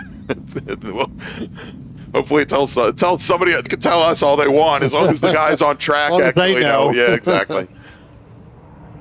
All right, pace car now breaking to the pit road and turning the field over to our pole sitter, Stuart Black, in the Bill Black Chevrolet GT2 Camaro. And as they come to the line, starter looks over the field, the engines rev up, and green flag, and we're racing at VIR as Stuart Black and David Ross, they run down towards turn 1. Evidently, Chip Bozeman has a problem there. It comes down pit road. He's making the right-hand turn, Greg. So as our first group gets going, Chip's day is done. Didn't even get a lap. And we got one car going a little bit wide. I think that's actually going to be David. Is that the David Ross machine that went? It looked like it might have been the Bob Davis. As the second group is coming by, our Spec Corvette field led by Spencer Conrad today, and then behind them, just coming into the shot now, it's going to be the USTCC field led by Anthony Pacelli. So we are completely green here. A lot better start today as we see the number 40 of Greg Michael in that ITE Porsche 944 off on drivers right there at turn number 2. Just right before turn number 3 is our Spec Corvette field will start coming by. If that car hadn't taken a couple extra laps earlier in the morning, he might have gotten to the checkered flag. Yeah. Little joke after that. Little runner humor. After that improved touring group here, as we'll watch the rear guard here, the Spec Corvettes. We'll pick them up where we had hoped to have some in-car video from some of our Spec Corvette drivers. That does not appear to be the case. But, hey, we have 11 other cameras around the racetrack here this weekend to bring you all the greatest views of the SARRC MARRS Challenge. Yeah, and Greg, does look like we are going to a double yellow here, and I think that is because of that 40 machine there of Greg Michael right there off and coming out of turn number 2. So. Yeah, we can see now we've got the emergency services teams. They're very busy with this race. They are. This is the second time they've had to make the rundown almost to the identical spot they were at during the pace lap, as they're going to deploy now as our first group actually coming down. They're actually coming onto the front straight, and they should see that they'll see the white flag now. In SCCA road racing, of course, we give that waving white flag to let racers know that they've got one lap left. But when it's stationary like that, it lets them know that there are either slower moving vehicles or emergency services vehicles ahead. And you see there, they've got the white flag out as well as the yellow flags over at the turn 1 corner station as our race leader, Stuart Black, brings the field under control behind the safety cars. They did get the safety car redeployed for that. Tell you what, Marshall Pugh, though, sitting in second right now, the number 14 SPO Chevy Camaro started 7th originally when the green flag dropped. He moved all the way up to second right there with David Ross sitting in the third. So really good start there, Brian, for Marshall Pugh on this opening lap that we had. Yeah. Well, David Ross didn't get really the turn 1 that he really wanted, and I think he was the one that went off kind of 2 wheels drivers left over there, coming right out of the horseshoe there, turns 1 and turn 2, and that allowed Marshall Pugh to get right up in there. David Ross falling back in that SPO into second and third overall, with Justin Shepard right on his back bumper as they came out of there getting to NASCAR Bend. Say this SPO battle we talked about yesterday in qualifying, they were about, I think, basically top 3 there. All 3 of these cars were separated by less than basically 6/10 of a second, really close together there, around this 3.27 mile VIR track. So this is a battle I'm really excited for. Is again, we know Justin Shepard had a little bit of issues on the pace lap yesterday. We'll call it that. But he had some mechanical issues with the phantom window net. Yes, I think that is a good way to put it there. But he's back, in this front base of this trio here of SPO cars, and they're all different cars too.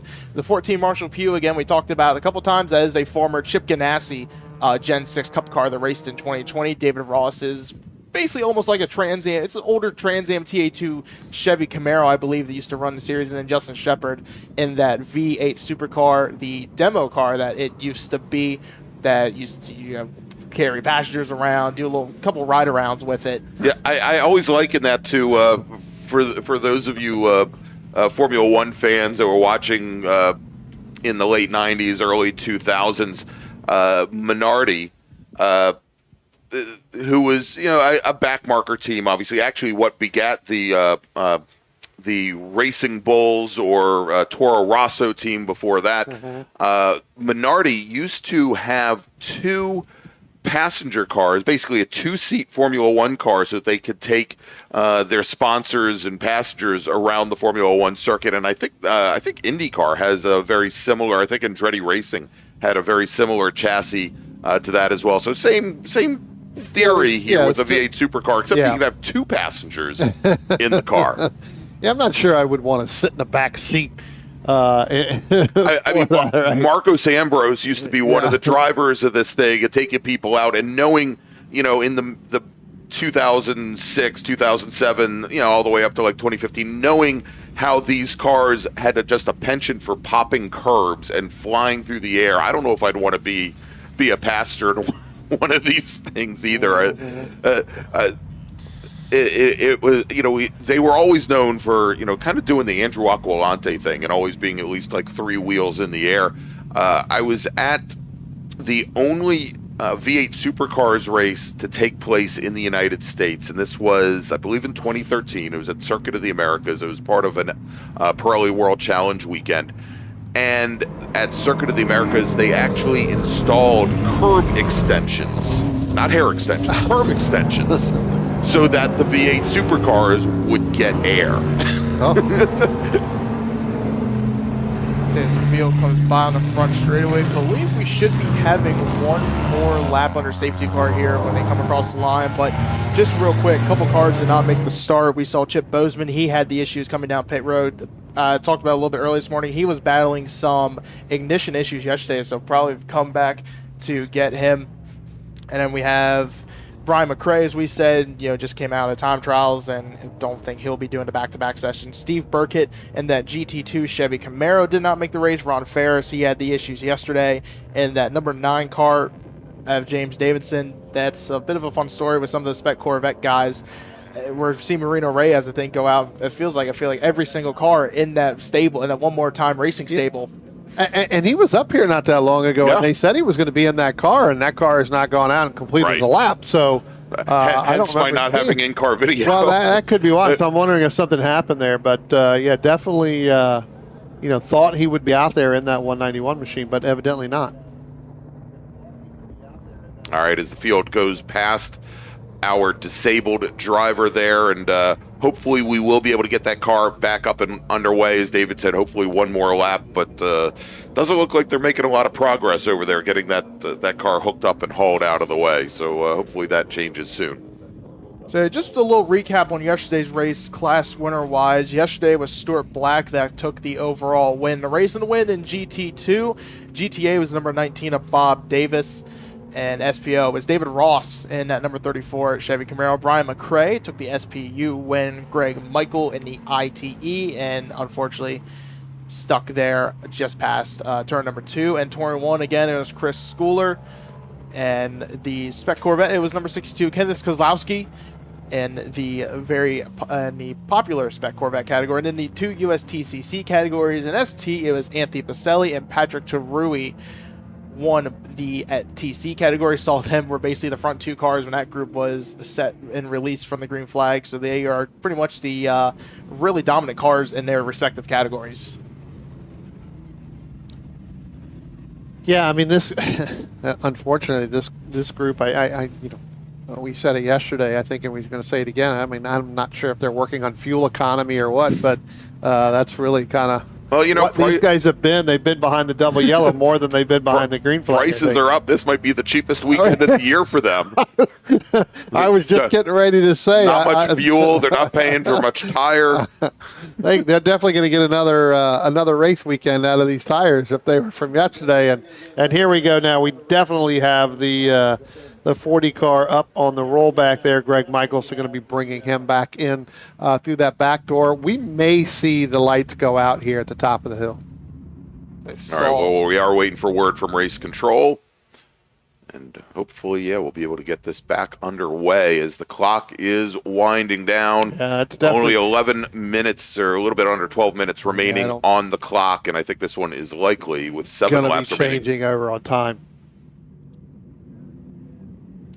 So lights still on the pace in the safety car now. Hopefully we see them extinguish, hopefully, when it gets well, it looks like we are getting green restart here. Sorry, Greg. Looks like we are going to go. So.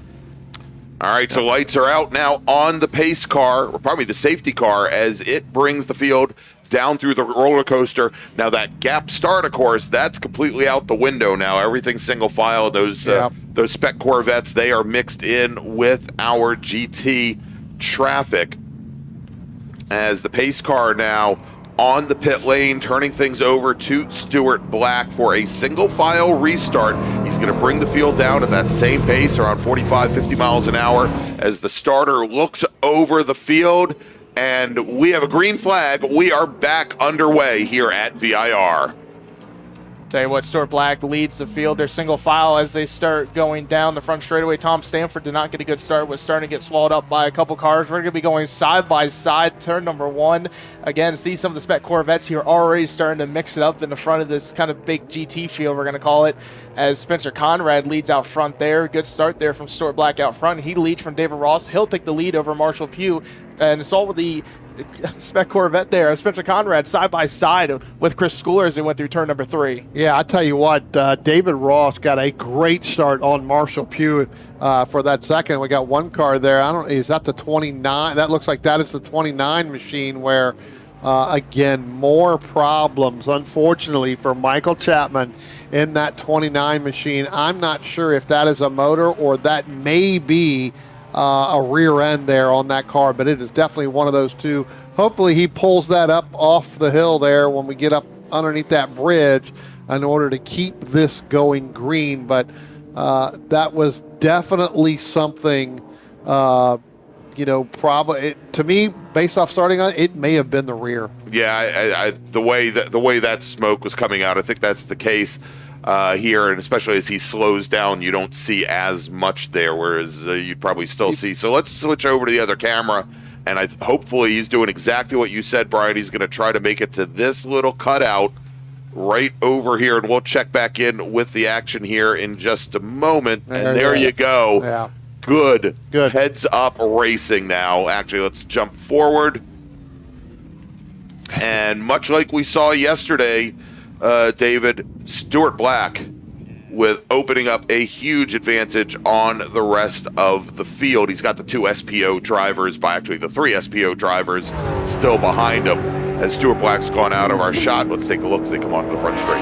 Yeah, there were some of the Spec Corvettes top of the hill there. They were going side by side. Marshall Pugh a little off the pace there. A couple of cars went by, and it was those two Spec Corvettes. We'll get to that here in a second. We'll see if Marshall Pugh, and he gets back up to pace, so could have just been a little stutter there. And from the Chevy Cup cars, Justin Shepard's now going to try to work the inside of him going down turn number 1. Can get there. Going to have to drop back behind. Oh, and Shepard goes around, actually, on the inside of turn number 1. And we're getting word that there may have been contact between those two cars over at the Horseshoe. Let's Spec Corvette, though. We talked about Kenneth Kozlowski yesterday, winner of the category. They were side by side with, I believe it was Cecil Stevens. So I think Stevens took over that second spot or the third spot possibly in that Spec Corvette battle.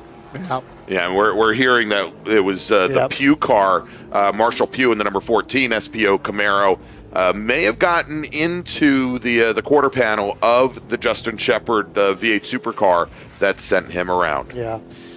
Dave, you were talking about that Spec Corvette battle there. That's 4th and 5th. That's actually the 53, Frank Reinhardt and James Rich Jackson in the 65. Those two been kind of like side by side pretty much the entire down the roller coaster last time by. That seems to have settled out now a little bit now where you've got Frank Reinhardt in that 53 moving ahead of James Rich Jackson in that yellow number 65. So that's starting to spread out a little bit. And Greg, just as you were talking about, a little bit of contact there with Marshall Pugh and Justin Shepard there sending the one around. He has continued. But again, we saw it yesterday where he had to really, really fight back hard if he wanted to finish in that top 3. Hopefully there's not a lot of damage underneath that car. Here comes Chip Bozeman now back out onto the racetrack. We'll see. I'm not sure if he's going to make that right-hand turn or not. He did come back out from the grid, so whatever happened on that first start doesn't seem like it's going to fix itself. He may have to pull it back down. Here working their way onto, I think it's a third lap up to speed here, basically. So Stuart Black leads overall in the GT2 field. Spencer Conrad, Spec Corvette, he's second overall. Dave Ross sits in third and leading the SPO category. Spencer Conrad wasn't out here yesterday, right? So didn't see him. So pretty good times right here with in that number 77 machine. One of the can't tell if it's a baby Chevy, but I think that's the full-on Cup car that went off there. That's Marshall Pugh. Slid through the dirt, went a little wide there, dropped a wheel in the dirt probably, and had to go for a little slide. Got back on the track though. No harm, no foul. He keeps going this time. Yeah.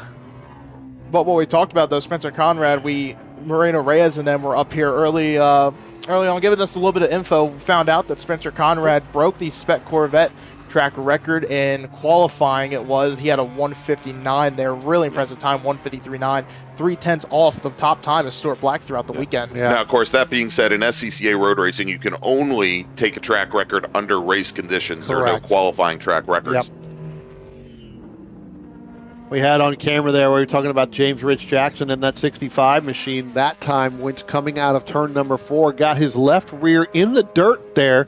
Didn't actually spin the car, but that car got really, really loose there, as now he's under fire there from Joel McGee in that 66 machine in that blue Spec Corvette as well. So, again, James Rich Jackson falling a little bit further back and under the clutches of Joel McGee. Now, if he drops a wheel, does he have to talk to his driver coach at the end of the race? Well, if his driver coach is his wife, she's going to be yelling at him.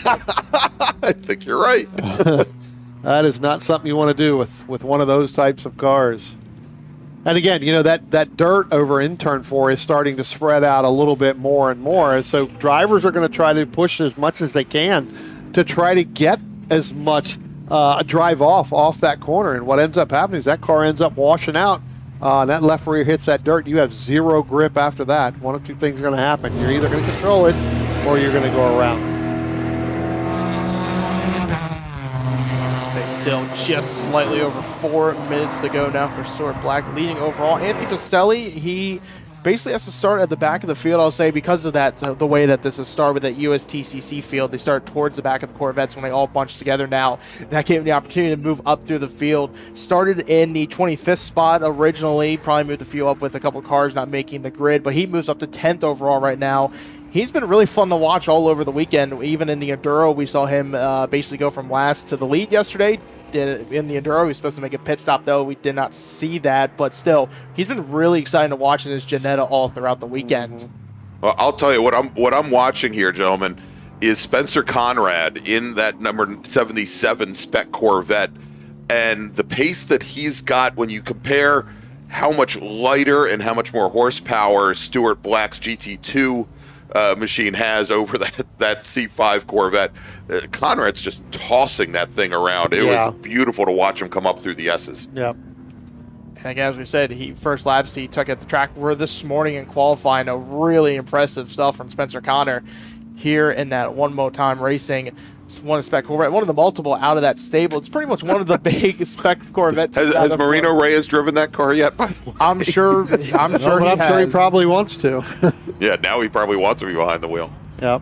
I'll tell you what, I'm looking back here at this Justin Shepard again. I know we talked about him a little bit spinning, but he's about 2.5 seconds back from Blair Stint in that 133 in that BMW E90. That is for the last podium spot in SPO. Justin did it yesterday. You were talking about it, where he came out late, ended up, or not, had to get black flagged, come down, to talk about the window net, had to go back out. Basically, the field had already taken the green, so he had to catch back up and into driving all the way back up into third. Well, he's having to do it again. Yeah, and he made up, by the way, he made up 10 positions on the very last lap of that race yesterday. We talk about driving angry. Yeah. All right, let's try and track where he is on track, and actually, I think we're going to see him come into this shot here. I believe he's the second car in line. Yep, as he will get by what looks to be the... No, that's not him. Nope. Had the same shape almost, looked like, from what we could see on our camera angle. I think it was one of our BMWs, yeah. So if you all can help me out, if we can we'll find pick him up here in a minute. We'll find him. That's the... There he goes, right by the start-finish line right now. So it should be coming into our screen right here. There he is. Right there.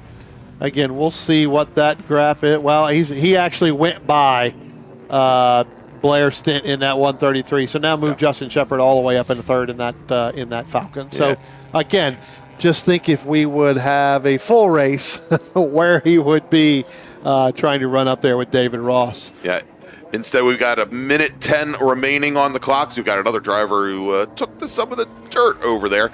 And again, for all of you here at the track, if you would like to bring your street car on this beautiful Virginia International Raceway course, you can start bringing them up to the grid now for a small donation to the North Carolina Region Scholarship Foundation.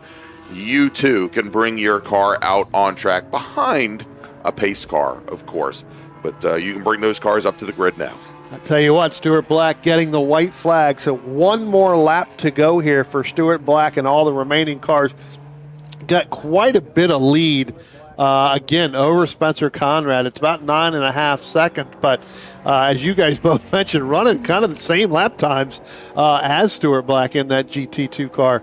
in that other Corvette. But There. working our last lap, David, the car that we saw that went off when we had it over there down in turn 1, I believe that may have been the Andrew Connor machine in the 6. Yeah, just let off. But Stuart Black, though, that last lap number 8, he ran a 1:58.528, about 0.2 or half a second quicker than his fastest time overall from the weekend. So the track got really quick here for him as he's kind of opening that gap. Last time, him and Spencer Connor ran around similar times there, but again, it's an out-of-class battle. But, I mean, still, though, for overall honor, Spencer Conrad up to second. Again, really impressive. He was near the times of Stuart Black in qualifying this morning.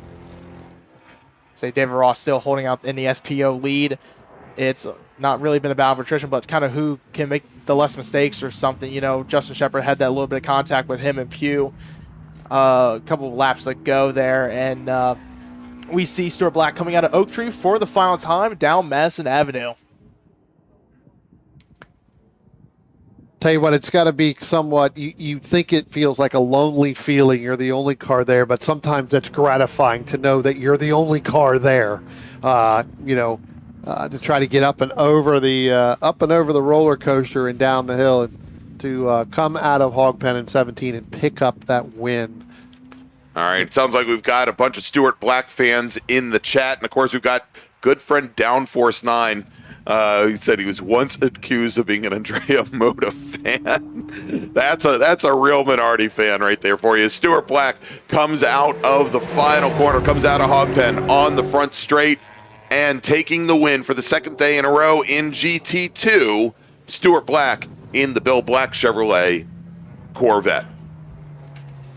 Say good weekend there for Stuart Black. Takes both checker flags in the races this weekend.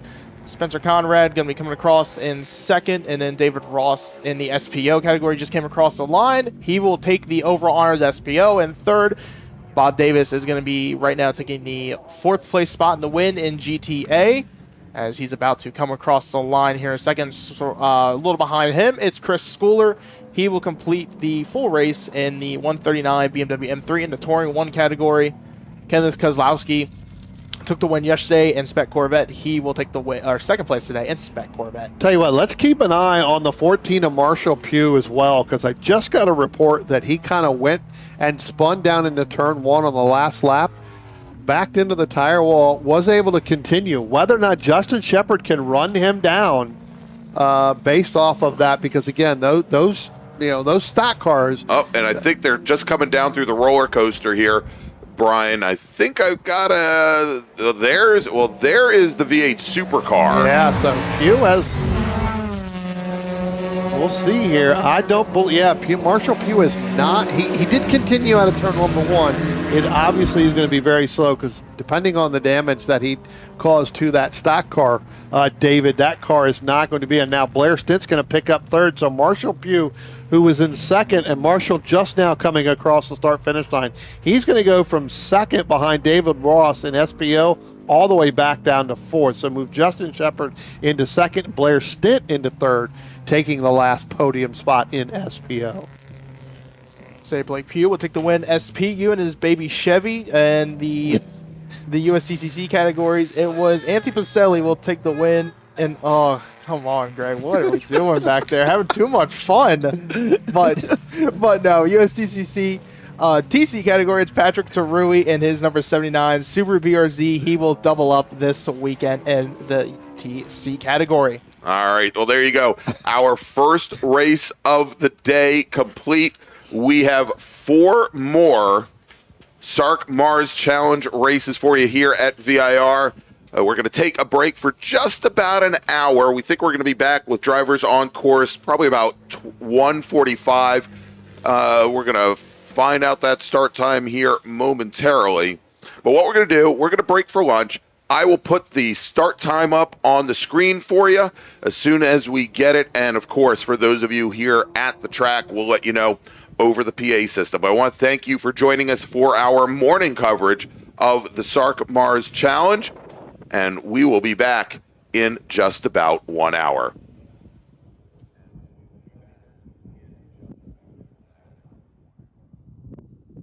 The North Carolina region of the SCCA is a strong supporter of our youth, helping to expand their futures with the NCR Scholarship Program, providing financial assistance to graduating high school seniors in North Carolina and the Virginia counties within NCR's territory. This year, the program will award scholarships to 5 lucky recipients, and your tax-free donation will help us with our goal of educating high school students in the area about the SCCA while assisting them in paying for their post-high school education. To find out more about the NCR Scholarship Program and to make a tax-deductible donation online, visit ncrsccasf.org.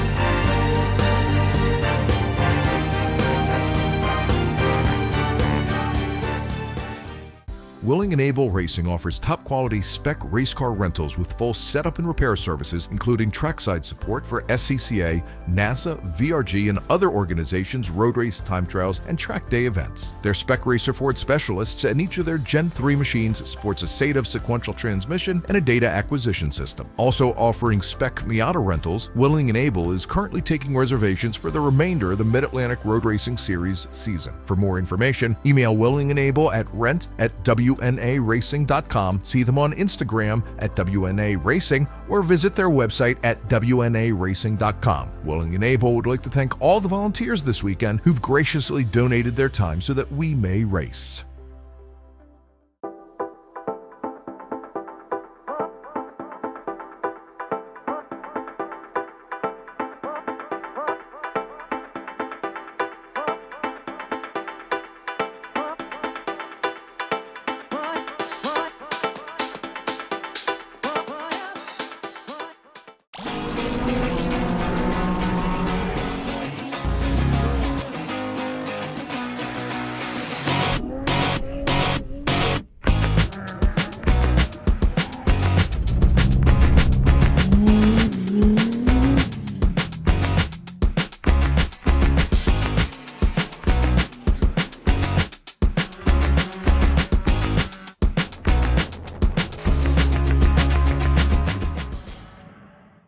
Looking to level up your motorsport game?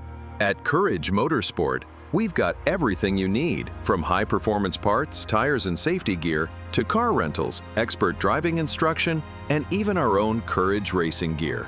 Whether you're a beginner, a pro, or looking to kickstart your motorsport career with training in both the business of racing and securing sponsorships, we've got you covered.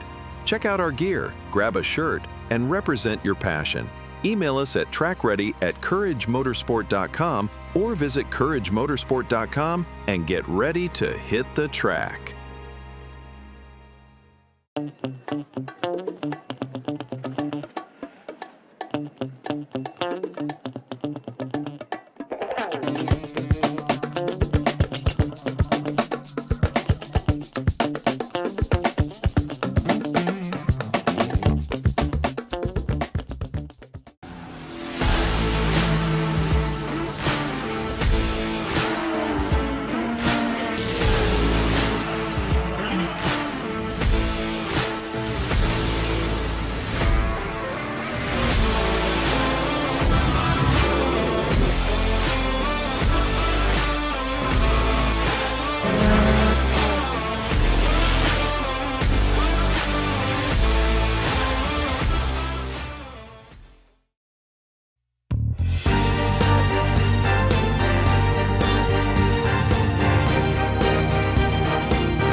Waiting for the sun.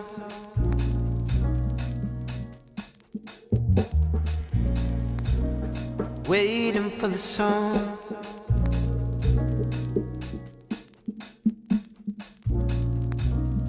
Waiting for the sun.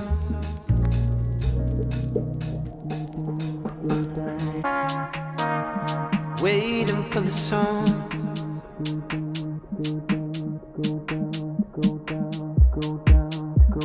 Waiting for the sun to go down, to go down, to go down, to go down.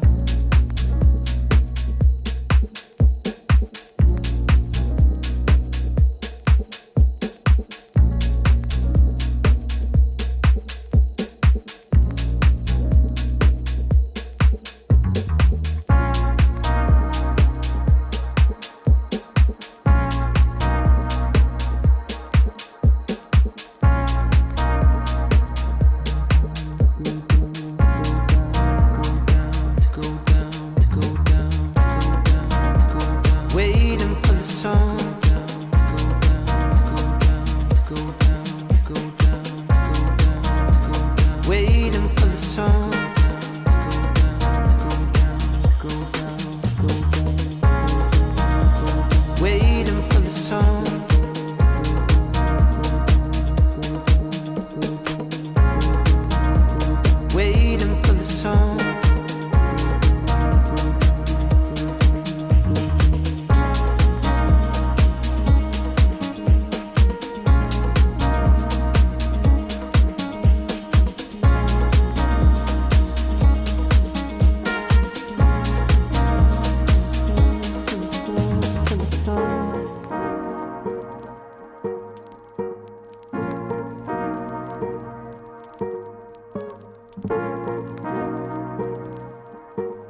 song, for the song, for the song, for the song, for the song, for the song, for the song, waiting for the song.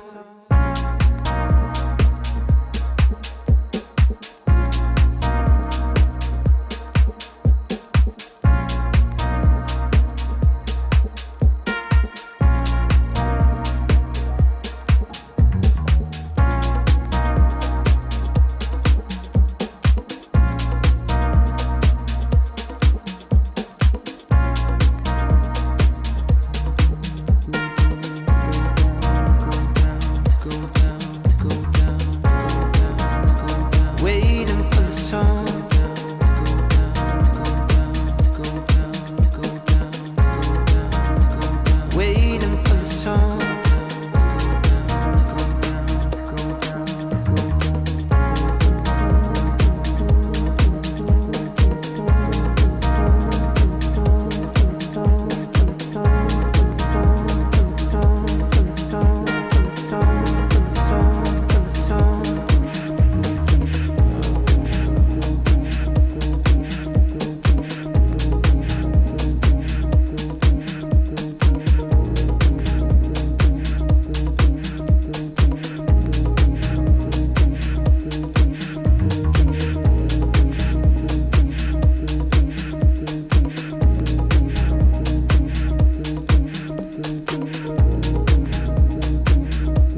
The North Carolina region of the SCCA is a strong supporter of our youth, helping to expand their futures with the NCR Scholarship Program, providing financial assistance to graduating high school seniors in North Carolina and the Virginia counties within NCR's territory. This year, the program will award scholarships to 5 lucky recipients, and your tax-free donation will help us with our goal of educating high school students in the area about the SCCA while assisting them in paying for their post-high school education. To find out more about the NCR Scholarship Program and to make a tax-deductible donation online, visit ncrsccasf.org.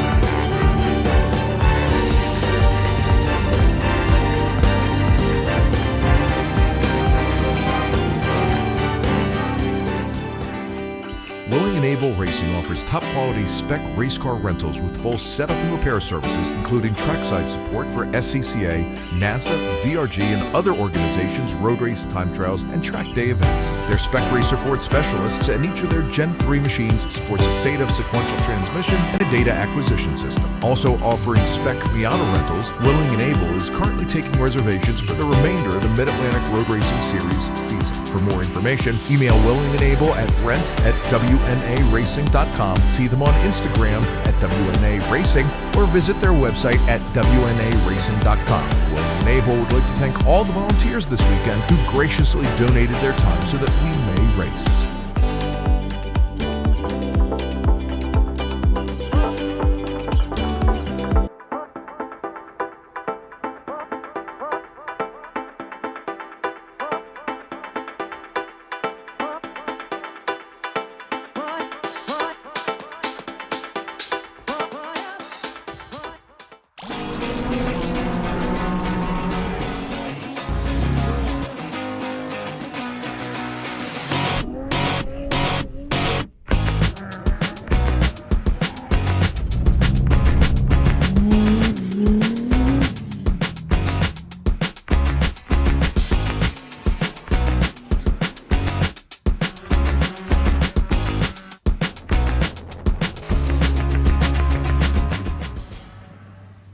Looking to level up your motorsport game?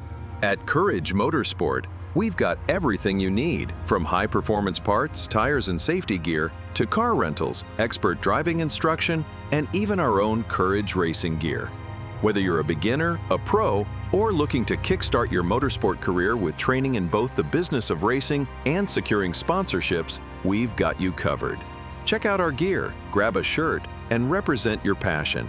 Email us at trackready@couragemotorsport.com or visit couragemotorsport.com and get ready to hit the track.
And we're back here at VIR. It is the 2026 SARRC MARRS Challenge presented by the North Carolina region of the Sports Car Club of America. Hope everybody enjoyed their lunch, and we're ready to get underway with a lot of racing action. I'm Greg Ginsburg with Brian Donati and David Lance, and it is a beautiful afternoon here at Danville for racing. It's gone up another 5 degrees since lunch, and but awfully breezy here. And probably the one group that would affect, Brian, are our racers going out right now for their 10-lap or 25-minute race. Oh, excuse me. Here we go. So 38 cars on the entry list. This is one of our biggest groups of the weekend, and here's how the lineup. Starting on pole, and it is the number 86 FE2 of Eric Cruz from Williamsburg, Virginia. Starting alongside him, it's the 05 of Michael Froehler from Brentwood, Tennessee. And starting third in the FE2 category is the 09 of David Blaine from Trent Woods, North Carolina. And then Gray Rogdella and the 121 SR1, Radical SR1 from Greensboro, North Carolina. And rounding out our first group of our prototype and formula cars, it's the P2, number 85 of Frank Clark from Culpeper, Virginia. Now we move on down to our Spec Racer 4 Gen 3 cars. Starting 6 overall, it's number 88 of Elliott Lang from Columbus, Ohio. Starting alongside him, it's number 22, Liam McNeish from Southbury, Connecticut. Starting in 8th, it's the 155 of Sam Schechter from Boyd's, Maryland. Matthew Horst starting in 9th, and number 41 from Roswell, Georgia. Starting in 10th, number 79 of Connor Grant from Kohlerville, Tennessee, excuse me. And starting in the 11th spot, it's the 127 of Brian Cates from Gainesville, Virginia. Starting in 12th, number 74 of Joe Blanks from Chesapeake, Virginia. Starting in 13th, it's number 20, Kevin Lalonde from Sherwood Forest, Maryland. Starting in 14th, number 25, Peter Ottavanian from Glen Allen, Virginia. Starting in 15th, it's the 06 of Andrew Picario from White Plains, New York. Starting in 16th, it's number 7, Keith Frazier from Annapolis, Maryland. Starting in 17th, it is the number 72 of Lee Hill from Reedsville, North Carolina. And starting in the 18th spot, number 21, Tim Preble from Lake Worth, Florida. Starting in 19th spot, it's number 4, Steve Zamatis from Hartwell, Georgia. Starting in 20th, the 01 of Chris Current from Silver Spring, Maryland. Starting in 21st is Daniel Mathias from Annapolis, Maryland. And starting in 22nd, number 6 of Chris Brassard from Schenectady, New York. Schenectady. I was closer than yesterday, I believe. No, not really. We'll count it just to say. All right. 23rd, it's the number 60 of Bob Bondino from Fishkill, New York. Starting at 24th, number 55, Tom Goodhart from Lewes, Delaware. Starting at 25th, number 44, Stuart Milan from Sarasota, Florida. Starting at 26th, number 27, Steve Nielsen from Rosslyn, New Jersey. Starting at 27th, the 147, Steven Spano from Melbourne, Florida. Starting at 28th, number 78, Mike Bennett from Sarasota, Florida. Starting at 29th, number 42, Steve Hahn from Reston, Virginia. Starting at 30th, number 73 of Andrew Waldorf from Leonardtown, Maryland. Starting in the 31st spot, number 81, Mark Fickenshire from Painesville, Ohio. Starting in 32nd, number 35, Adam Grainer from Palm City, Florida. Starting in 33rd, number 3, J. Mark Wendling from Littlestown, Pennsylvania. And starting in 34th, it's number 23, Nikki Ruben Skinner from Washington, D.C.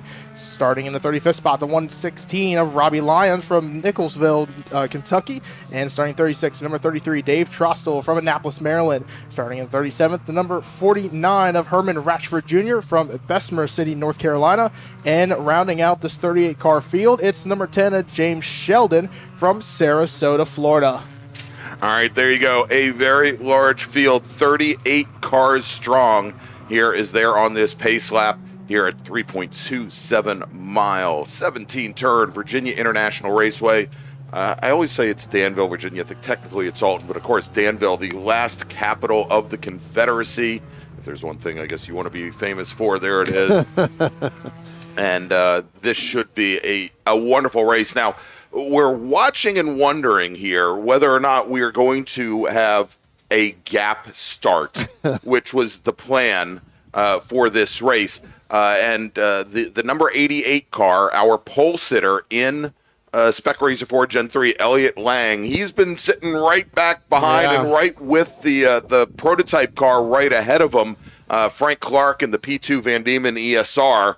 And so I don't think we're going to get that gap start unless he starts to hold the field back now. Starting to hold him back a little bit. Yeah. I don't think it's enough of a gap. I think it's, probably 2 or 3 car lengths, if that, in there. Probably should be a little bit further back. But, look, let's just wait and see what happens when we get down the bottom of the hill here.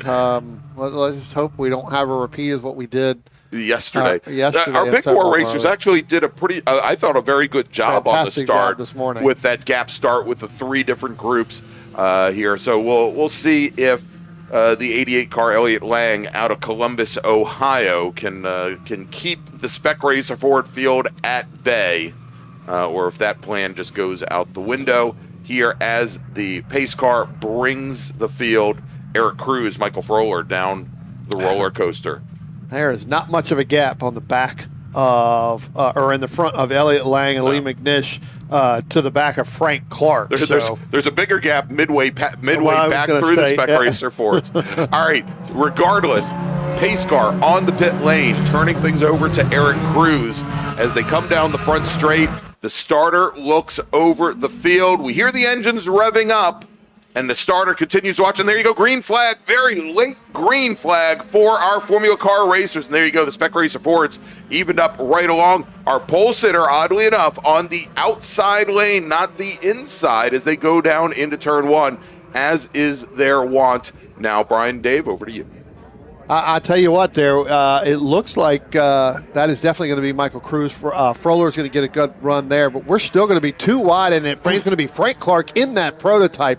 Really going to get kind of nestled out there. It looks like our Spec, he's creating SRF, lots of problems for the Spec Racer. Yeah, Fords. he's really kind of slow there. I probably should have started that back there, but he definitely causing some problems with Elliott Lang along with Lee McNish, and they had to get out of it, and that's enabled Sam Schechter to move up there a little bit, David, into that top 3 position already right off the start. Yeah, without a doubt. As we see Elliott Lang and Sam Schechter, these two were out front. Been pretty much front runners when they've been races in. Sam Schechter obviously has gone 4 for 5 on the season. Lost yesterday just at the top of the roller coaster to Matthew Horst there late in that race. But though we saw Frank Clark, though, is just trying to stay as far as he can outside, basically trying to let all the Spec Racer Fords go. Unfortunately, though, they have to really check up and not try to get stacked up behind him and wad each other up. But so far, so good, though.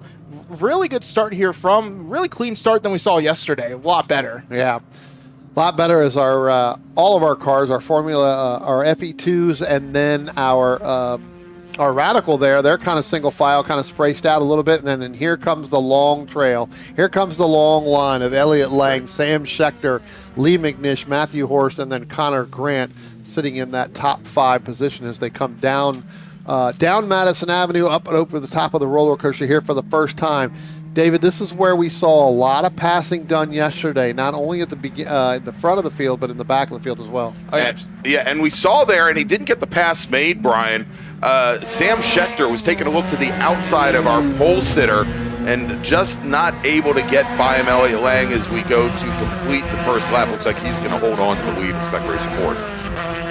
Yeah, as our field here starts streaming by, our hog pan cameras start to come to the start-finish line, completing our first lap. Eric Cruz will lead overall in the FE2 category, and then Elliott Lang will lead over there with Sam Schechter. Again, we talked about getting a run down Madison Avenue, a lot of passing as we're side-by-side for lead. Schechter on the inside, going into turn number 3, and Elliott Lang on the outside. They're going to go side-by-side through 3. We saw a lot of this yesterday where it didn't end well for somebody. Yeah, I tell you what, Sam Schechter's going to bully his way up in front of Elliott Lang there, coming out of turn number 3 and into left hook there, turn number 4. He's going to make that pass, move Elliott Lang back into second place. Matthew Horst in that 41 machine, getting back in front of Lee McNish there, so move Matthew Horst up into third. We talked about this earlier on when we came on for qualifying in this group, David. At the end of their race yesterday, it was kind of a little bit of a not really sure what was going to happen here. Matthew Horst made that pass at the top of the hill at the roller coaster over Sam Schechter, only to come down to the start-finish line and receive the double yellow because there was an incident on the racetrack. Everybody else from that position on back received the checkered flag. It was right at the very end of the race. So the first 3 cars technically really didn't get that checkered flag right after. It wasn't until the double yellow came out when those 3 kind of froze and settled themselves in, and they actually came back around again to get that checkered flag. So our FE2 cars and our top 3 in the SRFs did not receive that checkered right as it came out. Matthew Horst going to pull out a line behind Elliott Lang, pull up to driver's left, going up to the top of the hill, top of the roller coaster, and he will get by. So move Elliott Lang now down to the 3rd spot. It's still early on in this 10-lap race. Only 2 laps. These Spec Racing Fords are going to come by to complete their 2nd lap. So already really good battle here early on this race for the lead. Well, we saw Sam Schechter and Horst get out in front yesterday. You had Lee McNish come in towards the end of that race as well into that battle when we had those 4. You also got to throw in Connor Grant. We talked about this driver yesterday too, especially during qualifying and even up into the race. Brian Cates came from the back of the pack of this Spec Racer Ford field and moved all the way up within the top 10 by the time that race was over. He's now back up into that top 10 right now. Been getting there kind of all day long, even in qualifying, sitting in 6th right now. Yeah, absolutely. This is pretty much where he finished yesterday. So he started 31st overall, but 26th in the SRF 3 category. He finished 6th yesterday in that category. Yeah. And really impressive drive. We knew that. I think that was a story coming into the race yesterday where Brian Cates qualified really at the back there, really far back, and it just didn't have enough time. Kind of got really held up and wasn't able to have a fighting chance in the front group here, but see what he can do now in the 2nd race now that he's qualified up front. He started in 11th today and the 5th or 6th, in the SRF 3 category. So, really trying to, of course, for this front pack here, I think he's just hoping that they all keep fighting each other the way they do. Oh, we got a car going off. That's the number 20 That's car. Kevin Elliott there again. Elliott way off into the grass. Yeah, and I'm looking to see if we can pick him up, and actually we can. That's just what I'm going to do. There he is, out on an island by himself. Say, if there's ever a driver that's out on an island by himself right now, it is Kevin Elliott, because that is a big, wide gap coming off of there. It does look like he's moving now. He's going to go ahead and make that turn and come back up. Instead of coming across, he's going to go back around and complete the Oak Tree there. So you saw there might have been a car that spun around there at Oak Tree. Yeah, let's go back over to Oak Tree because we've got that. There's another car up top. Yep. Yeah, because we saw the stationary yellow over at the turn 11 flag stand. He gets that car now righted, and he is back underway. At least he knows. Is that the Brian Cates? That looks like the Brian Cates front end of that car. It does. Well, let's take a look when it comes down towards us, because I think it was a little bit further back than that, but let's see. No, it's not. That's not Brian Cates. No. We'll have to see. Yeah, because I think we're going to see Brian Cates right about. Actually, I think he just went by us. Yeah, he's going to be right. He may have already gone by. I think he went by because that's back Lee Hill at the back of that pack right there. We'll pick that driver up as he comes by. At first, it looked like it may have been that, but it definitely was not. Looking at that, the front end of that car. Yeah, because I think Cates is actually in. Isn't he in? Yeah, he's up to like 5th or 6th now. I think he's right towards the back of this pack that we have coming into turn 3 in the NASCAR right now. There's actually the 78 machine there, Mike Bennett, that went around up there at the Oak Tree. So they start out 28th overall. Just probably. Maybe got the back end swapped around on him as he came down the hill, up the hill, and tried to get it turned in. Just the back end rotated on him, Brian. It's very easy to do in these cars up there on top of the Oak Tree because, again, you're kind of trying to cut in and then you're trying to let the car settle out and then kind of somewhat diamond back in to get that run off the corner. And if it's not done correctly, that back end will come around a little bit. And that could have been a product of him probably trying to make a move on somebody at that point as well. So after we watch this, about 4-car breakaway train here. And, I mean, we saw a lot of battling, I think, yesterday. Today, though, it seems like everyone's pretty much, get battle for a couple spots and start getting single filed out here, start trying to work with each other, keep the momentum up, and try to maybe create a breakaway. See 2 cars here, starting to break away from the front with Schechter and Horst. Yeah, a little bit further back, you saw the Stuart Mullen machine. The blue and the red number 44 went really, really wide out of Oak Tree. That allowed Lee Hill and I believe the 06 machine able to get by him as well. So move Stuart Mullen back a minimum of 2 positions. All right, well, we're going to keep the camera right here as they're coming into the top of the roller coaster now. Definitely had Lee Hill, Lee Hill get by him, and Andrew Procario in that 06 machine went by, and I also believe that the 21 may have gotten by him as well. Tim Preble in that number in the 21 machine. So moves Stuart Mullen all the way back to 13th, where he was in 10th. So 3 cars get by him by taking that wide angle and that wide turn in the oak tree the last time by. So just almost halfway down here. Still 4 laps in. 6 laps still to go here. We got a side-by-side battle for the lead coming out of the first turn.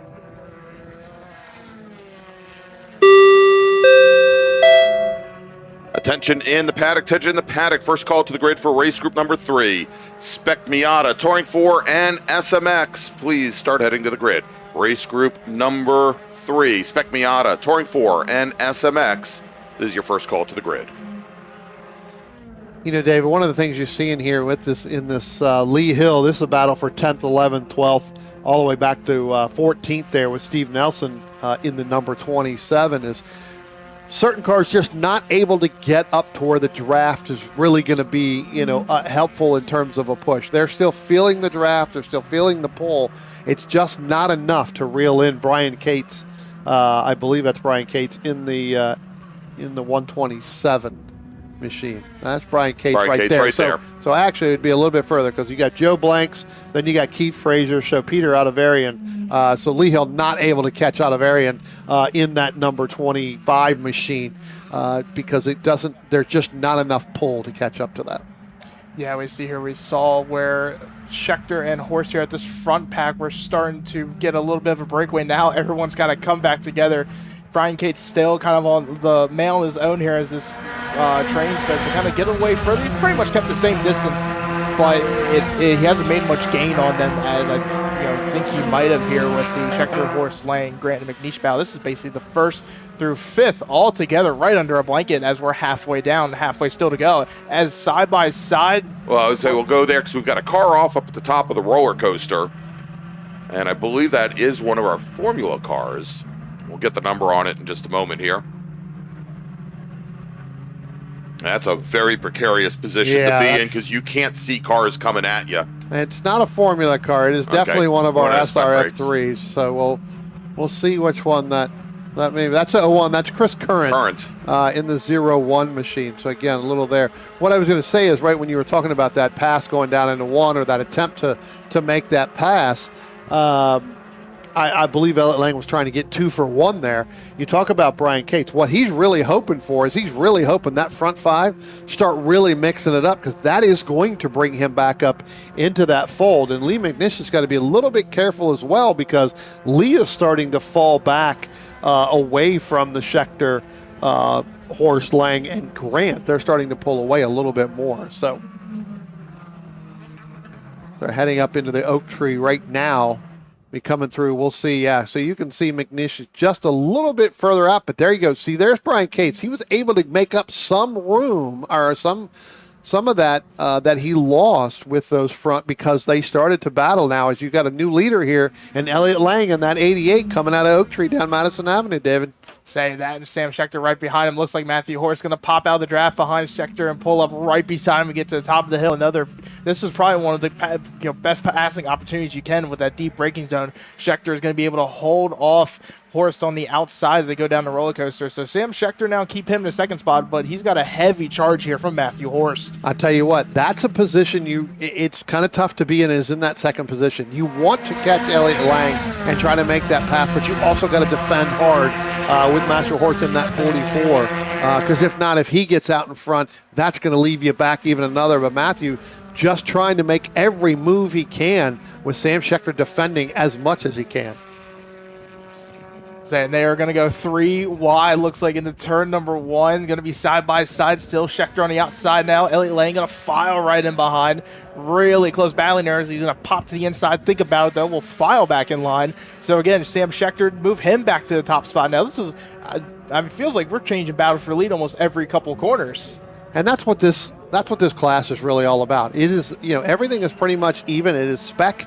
It is about the driver. It's about you getting the max and the most out of your car and understanding the track. And you're racing the track, and it's about being smooth. I've seen Sam race quite a few years now, and not only in this, but in another car years ago. It's more of you don't have to go out and be as fast as you have to be all the way. You have to be smooth, right? And it's smooth on the steering and on the shifting of the car and getting it in the right spot. He is one of the smoothest there is, and he gets the most out of that car. All right, well, with about 3 laps remaining, gentlemen, let me make another call to the grid for our next group. Attention in the paddock, second call to the grid for Spec Miata, Touring 4, and SMX. Please head to the grid. Your race is next. Race group number, did I say group 4? Group 3. Spec Miata, Touring 4, and SMX. Please head to the grid. And here you go. Elliott Lang going to try to make a move on the 41 of Matthew Horst coming down up on top of the hill. And David, we've talked about this over and over and over again. We'll say it one more time. He was able to outbreak that 41, get back in front. So now move Elliott Lang back into that second position. Same pretty much. I mean, we've talked about Brian Cage. We see him behind here. Just still hasn't been able to catch this group. All these are really running the same lap time now. So, you know, with Cates, he's running about a 207.2. Basically, this front half here running about mid 207s to low 207 times. So everyone really running about the same pace here. Not really a lot of gain, not really a lot of loss. As we see here, basically the front and 5 kind of starting to check each other up a little bit as we get into the braking zone. And still single file. No one looking to make a move right now. I think everyone knows that they might not want to try in turn 3 this late in the race. You know, but one thing, Brian, is when they went and made that pass up at the top of the roller coasters, Lang got right back around Matthew Horst. That at least gave a little bit of clearance to Sam Schechter that they've just now finally managed to get back up to him. But it gave at least a little time to breathe and relax. Yeah, I think we may have had Chris Broussard go off somewhere as well because he is dropping through the field. He's dropped all the way back down into 22nd, has not come back across the start-finish line just yet. So Chris Broussard may be off somewhere, gentlemen. He was sitting up in the 10th position just a moment ago. Again, has not come back by the start-finish line, dropped all the way down. So he may have come down the pit lane, but I have yet to see him even come down on pit road. And we haven't heard a call from race control about any cars off. We'll continue to watch here. As I look down the pit lane, I don't see any racers here. But the next time our leaders come across the start-finish line, they will see the white flag. As now taking a quick look down the outside is Matthew Horst, taking a look at Matthew Lang. Or Elliott Lang. Elliott Lang, pardon me. And he will get that second spot now. So, again, we're going to move Matthew Horst back with the second spot. Elliott Lang and shuffle him down to third. We're still going to have 2. These guys are still going to have 2 laps to go. So far, so good right now with going green. Not going to say anything else. I mean, this battle is really intense throughout this entire race. All right, and I know we haven't given a lot of time to our Formula Car racers. Eric Cruz, still your leader. He's got 5.5 seconds on Michael Froehler in the battle for the lead in FE2, and then another 24 seconds back to David Blaine, who's running third in the class. Say side by side now. Elliott Lang getting a charge on by, it looks like, might have been Connor Grant, but Elliott Lang now will hold to the third spot as we come down into the left hook. So he's still single file out here making a run. Sam Schechter really opened that gap now as we come back down to the front straightaway. Our leader, Eric Cruz, coming down, will be taking the white flag this lap. So when he hits the start line, white flag you see in the air from the starter stand, white flag in the air. 1 lap to go for Eric Cruz in number 86. Which means, I tell you what, that Spec Racer 4 Gen 3 race is going to come down to the very end again, just like it did yesterday. This is a little bit further back here. Yeah, that's the Lee Hill and the Steve Samanis, along with Pete. I got them right here. They're coming into Oak Tree now. Yeah, I tell you what, they're going to have to settle this pretty darn quickly, but I have a feeling, David, it's going to come all the way, not only through this lap, but the next time they come back by, because our leader's just not going to get to them. They're getting ready to put a car a lap down there. And I think that might be Herman Ratchford Yeah, I that think so. they're going by Yeah. in the number 49 car as he moves all the way over driver's right, gives these racers the opportunity as they come to the top of the roller coaster. Side by side here, Matthew Horst going to make a charge on the outside to Sam Schechter as we get to the top of the hill, and he will get the pass completed before they make it into the turn there. So Matthew Horst, we still have 3.27 miles left when they get to the line this time. There's still a long way to go in this battle. Well, you would think Sam understands where he's going to make that pass. Matthew's going to try to make that pass. Elliott Lang, Sam Schechter, they've got to work together if they want to get by that 41.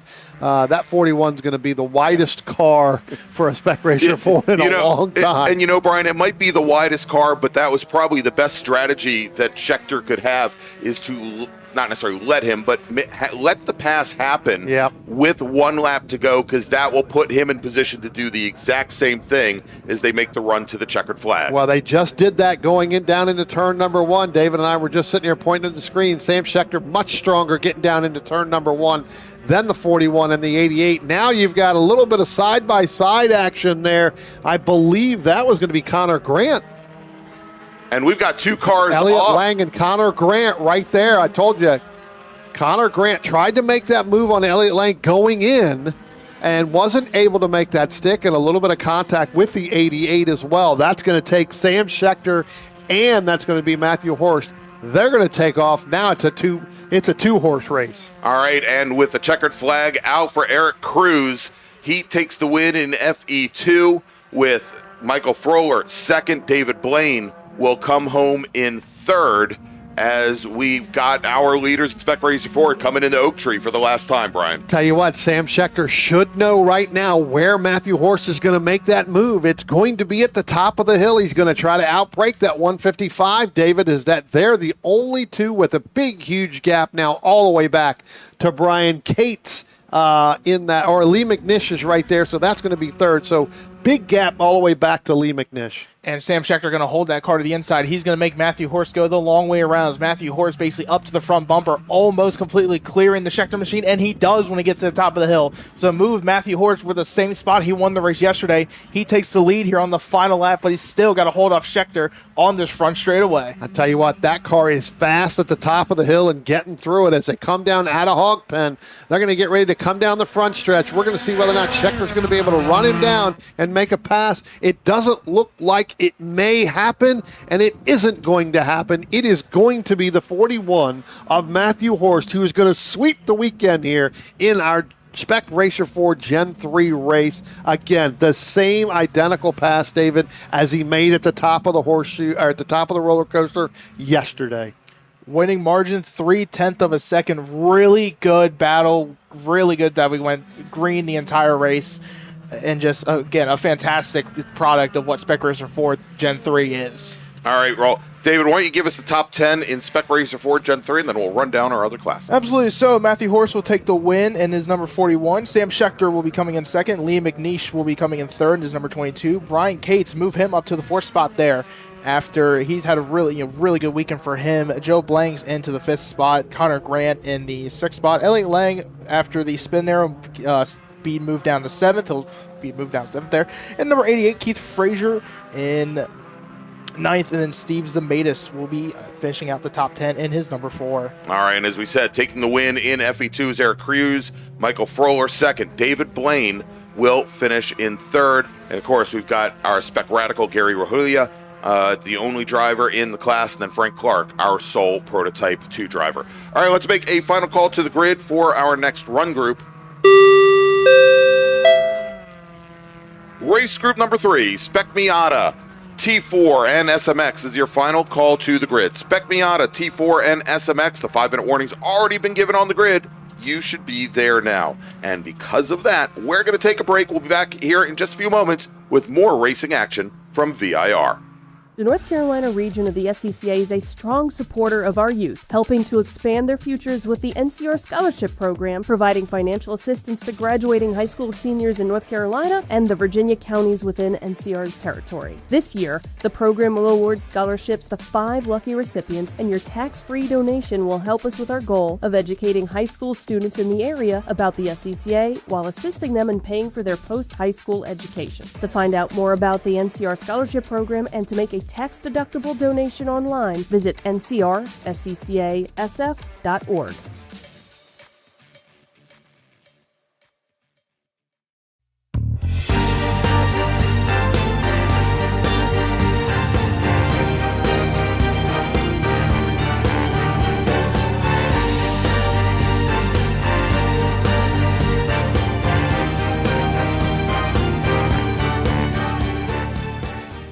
Willing and Able Racing offers top-quality Spec race car rentals with full setup and repair services, including trackside support for SCCA, NASA, VRG, and other organizations' road race, time trials, and track day events. Their Spec Racer Ford specialists and each of their Gen 3 machines sports a SATAV sequential transmission and a data acquisition system. Also offering Spec Miata rentals, Willing and Able is currently taking reservations for the remainder of the Mid-Atlantic Road Racing Series season. For more information, email Willing and Able at rent@WNARacing.com, see them on Instagram at WNA Racing, or visit their website at WNARacing.com. Willing and Able would like to thank all the volunteers this weekend who've graciously donated their time so that we may race.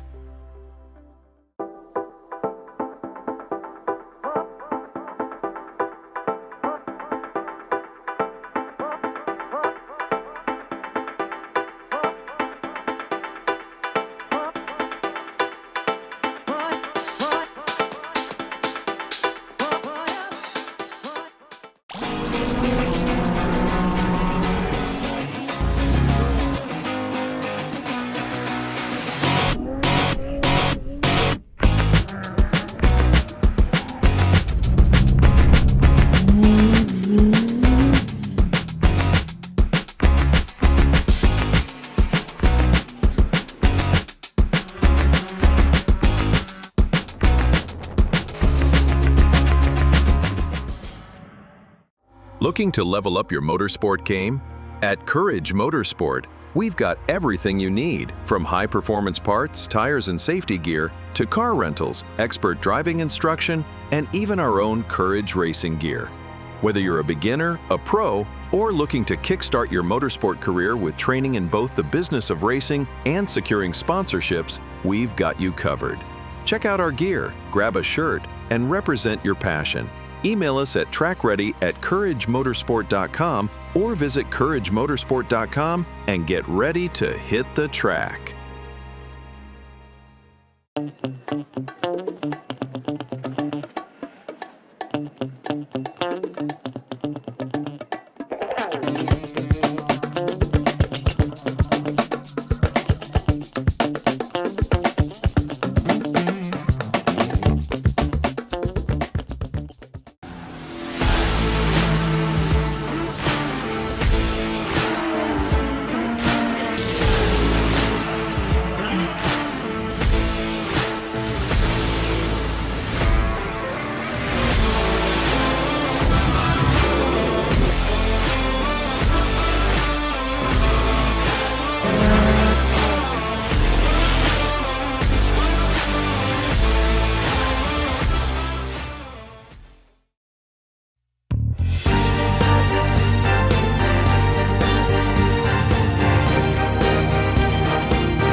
And we're back at Virginia International Raceway for the 2026 SARRC MARRS Challenge presented by the North Carolina region of the SCCA. And next up, it's Spec Miata time. I was thinking of something else there, but it is time for Spec Miata, also Touring 4 and SMX. Touring 3 we'll see a little bit later today. Had a small change there in our schedule.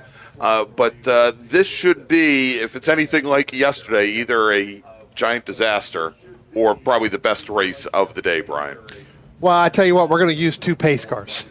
That's first and foremost so that we can get our SM field. And I tell you what, we got a pretty big field here. So, Dave, why don't you go ahead and run down the starting lineup, starting from the top to the bottom. So, as I said, we're going to have 2 starting groups. First group will be all Touring 4. Second group will be all Spec Miata. In the first group, starting on pole, it's number 98, Touring 4 of Kevin Fryer and his Mazda MX-5. Starting at second, number 8, SMX of Patrick McGovern and another Mazda MX-5. Starting at third, it's number 9, Charles Habis-Rudinger and his Mazda Miata. And starting in fourth, it's number 18, Touring 4 Mazda RXS of Owen Sheffer.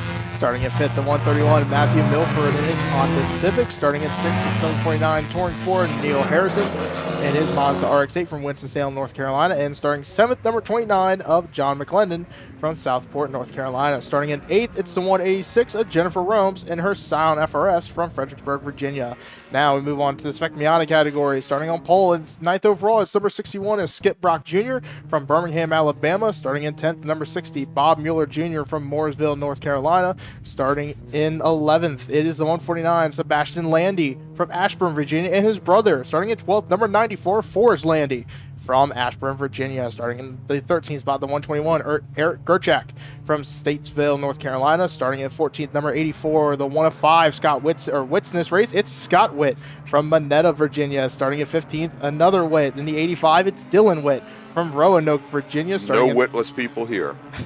Starting in the 16th spot, number 13, Jace Govach from Fairfax, Virginia. Starting in 17th, number 35, Chris Rawlings from Reading, Pennsylvania. Starting in 18th, the 04, Greg Witt from Monetta, Virginia. Starting in the 19th spot, number 10, Henry Taylor from Catawba, North Carolina, Starting in 20th, number 21, Michael Apatow from Davisonville, Maryland. Starting 21st, number 69, Jeremy Butts from Darnestown, Maryland. Starting in 22nd, the 195, John Jenkins from New York. Starting in 23rd, it is the number 4, Jim Poston from Florence, South Carolina. Starting 24th, the 08, Robert Garrison from Knoxville, Tennessee. Starting in 25th, the 146, Ryan Heichman from Carlisle, Pennsylvania. Starting in 26th, the number 34, Ford Munnerlin from Bennettsville, South Carolina. Starting in 27th, the 67, Abdullahad Khan from Pottsville, Pennsylvania. Starting in 28th, the 178 of Robert K. Hall from Gurnee, Illinois. Starting in 29th, the 06 Griffin Witt from Monetta, Virginia. Starting in 30th, the 00 Keegan Manning from Roanoke, Virginia. Starting in 31st, the 123 of Benjamin Forrester, or Beans Forrester. Mm-hmm. He was another guy doing Ironman yesterday from New Bern, North Carolina. Starting 32nd, the 133 of Michael Ariandosh from Gibsonia, Pennsylvania. Starting 33rd, number 5 of Ben Foltz from Peru, Vermont. Starting 34th, the 132 Christopher Kelly from Newmarket, Maryland. Starting 35th, it's the 11 of Neil McFarland from Dearborn, Maryland. Starting 36th, number 14, Stephen Figura from Cherryville, North Carolina. Starting at 37th, the 59 of Bailey Siegler from Mooresville, North Carolina. Starting 38th, the 147 Wyatt Borsos from Pogway, New York. Starting 39th, it's the 0 of Naif Altawali from Blacksburg, Virginia. Starting 40th, it's number 24, Josh Campbell from Charlotte, North Carolina. Starting 41st, it's number 33, Michael Schroeder from Gibsonia, Pennsylvania. Starting 42nd, the 05, Adam Witt from Harrisonburg, Pennsylvania. And starting in the 44th spot, number 1, Mark Sr. from Richmond, Virginia. And we're going to round out this with the 45th, the 114, Josh Liberetti from Raleigh, North Carolina. We'll get through the rest of the field as the 24 battle comes down the front straight. There you go. As our pace car for the first group heads to the pit lane, turning the field over to Kevin Fryer, yesterday's winner in Touring 4. And he has right alongside him, that is, who knows who that is? It doesn't matter. Green flag, it's in the air as they're making their way down towards turn 1. And is that no, that's not the Butts car. But now they head down into turn 1 without Spec Miatas directly behind them. We'll get that Spec Miata start in just a moment, but Kevin Fryer able to hold off the field now as they make their way into the horseshoe. Tell you what, Patrick McGovern's not going to go away quickly. He's going to stay in there real quick. He's going to drop back just a little bit. Charles Habis-Rudinger, I'm going to get this right now, as our Spec Miata now drivers start to come there, waiting for the green flag for this one. And I tell you what, we have a green flag. We are Spec Miata racing. And I tell you what, Greg, they are going to go side by side between Bob Mueller and Skip Brock Jr. going to go side by side. They're the teammates. They're the ones that pushed each other during qualifying that we saw, David. Now they've got to battle each other, and they've got to get in line. If not, the rest of this field's going to collect them and try to move past them. I was going to say, get in line. It looks like they might try and work that out real quick as they're still going to go side by side. Brock Jr. on the outside, Mueller Jr. on the inside as they come through turn number 3, side by side. One of the Landies there in third, and it looks like the 84, Scott Witt there, he had a good day yesterday running in fourth. There's got a car going just a little off here in the back of this field, but so far so good. I think we're making it further than yesterday at the moment. Let's hope we stay that way. and you said, Brian, as they were going down into turn 1, they pushed each other all the way through qualifying. Thankfully, they didn't come up and start pushing touring 4 cars down into turn 1, which is what they did twice yesterday. And I tell you what, that is going to be Sebastian Landy that got in between Skip Rock and Bob Mueller, Bob Mueller Jr. So again, they're not nose to tail as well as they did during qualifying this morning. So again, you've got somebody in between them. So let's see if those front 4 or 5 can run away. If you see here, we're starting to be single file for top 3. Then we got the battle for 4th here. That's the 84 Scott Witt on the outside, going to go into the dirt again with Gerchak going to follow right behind him. Looks like Chase Kovach there behind the 84. Another car go way off, further off. And the Witt car is just moving from left to right, trying to keep those cars behind him as he lost so much momentum as none of those cars know which way to go, and that's exactly the way Scott Witt likes it. Or is it Scott Witt that went off there? That would be Scott Witt. That would be Scott Witt. Yep. That may raise the ire of the stewards a little bit later if that one comes up under review. Yeah, I mean, Eric Gerchak tried to push him as much as he could, but Chase Kovach just would not let that happen, and they stayed too wide through there. That's going to allow the front 3 to go by. Now it looks like they've got that settled out. So now you're going to end up with Scott Witt and then Eric Gerchak. They're going to be nose to tail. Move Chase Kovach back a spot. All right, I want to jump real quick over to the Touring 4 race, if we can, gentlemen. And we're seeing once again where Kevin Fryer is starting to move away from Charles Habas-Rudinger and Patrick McGovern. They were very close at the line, but obviously big changes there. Habas-Rudinger falling very far back as they went through turn 1. McGovern, I believe, taking over second position, at least temporarily. Yeah, as they start to go up into the S's here, as it's still Habas-Rudinger and Patrick McGovern there. Basically two kind of the NC Miatas there, Patrick McGovern in the touring or the SMX category. As you see Kevin Fryer, how big of a gap he's built to the Habas-Rudinger machine in the touring 4 battle. Last time at the line, they're separated by about 0.4 of a second. I don't think it's going to be 0.4. It's going to be about maybe a second or 2 now from first to second. All right, let's jump back over to Spec Miata. Skip Brock Jr. leading the field now up into the S's. We saw Skip Brock Jr. once he was able to get away yesterday out in front. He pretty much ran away, though, but it looks like Forrest Landy helping push Bob Mueller Jr. up the hill. So right now, if they can catch the Stanley Brock, I think that's what they want with the 2 cars out of the MTP stable. And Scott Witt still hanging out in the 4th there at Wyatt Borsos, sitting in the 5th spot in Spec Miata. Tell you what, those front 3 starting to pull away by about a half a car length from each other, and Scott Witt again going off, coming out of Oak Tree. That's going to bunch that group right back up with Eric Gerchak right there on his tail. What that's allowing that to do is those front 3 cars are starting to pull away a little bit. You've got Skip Brock, then you've got Bob Mueller, and then you've got Sebastian Landry in there. Those 3, or Forrest Landry, sorry, they are going to start to pull away. Landy. Woo! Somebody bring me a Mountain Dew up That's here. right. Quickly. Remember, one's Landy, one's Landry. Don't drive like your brother. That's all I know. But that's all that matters. In this case, you do want to drive like your brother because he is right on that back bumper. Scott Bob Mueller. Here leading this a couple Meanwhile, I'm just amazed that Scott Witt can lose so much exit speed coming out of Oak Tree by going through the grass lap after lap, and somehow they are still, I think, within, they're still within correct fighting distance here. Now, it might change a little bit further back as one of our racers went very deep under the brakes. That's Scott Witt there that went in there in the blue car. So, again, trying to get up to one of the other ones there as well. But that's Dylan Witt there in the blue 85. That one off that's going to fall back a little bit. Still got cars going off there, using as much of the racetrack as you can. Say that was Henry Taylor. I think that dropped a couple wheels in the dirt there. He had a bit of a rough, interesting day yesterday. He had a little bit of a rough ride coming out of South Bend when he went wide, went to the grass, and I think got that car, basically bounced it through like a rally cross. Yeah, the back end of that car was up in the air several times yesterday. And we're getting word from race control that when they went down into turn one, it sounds like there was some contact between Dylan Witt in that blue 85. They're calling it the 35, but I'm pretty certain it's the 85, and Henry Taylor in the number 10 car, as they were the two closest together when they went down into turn one. Yeah.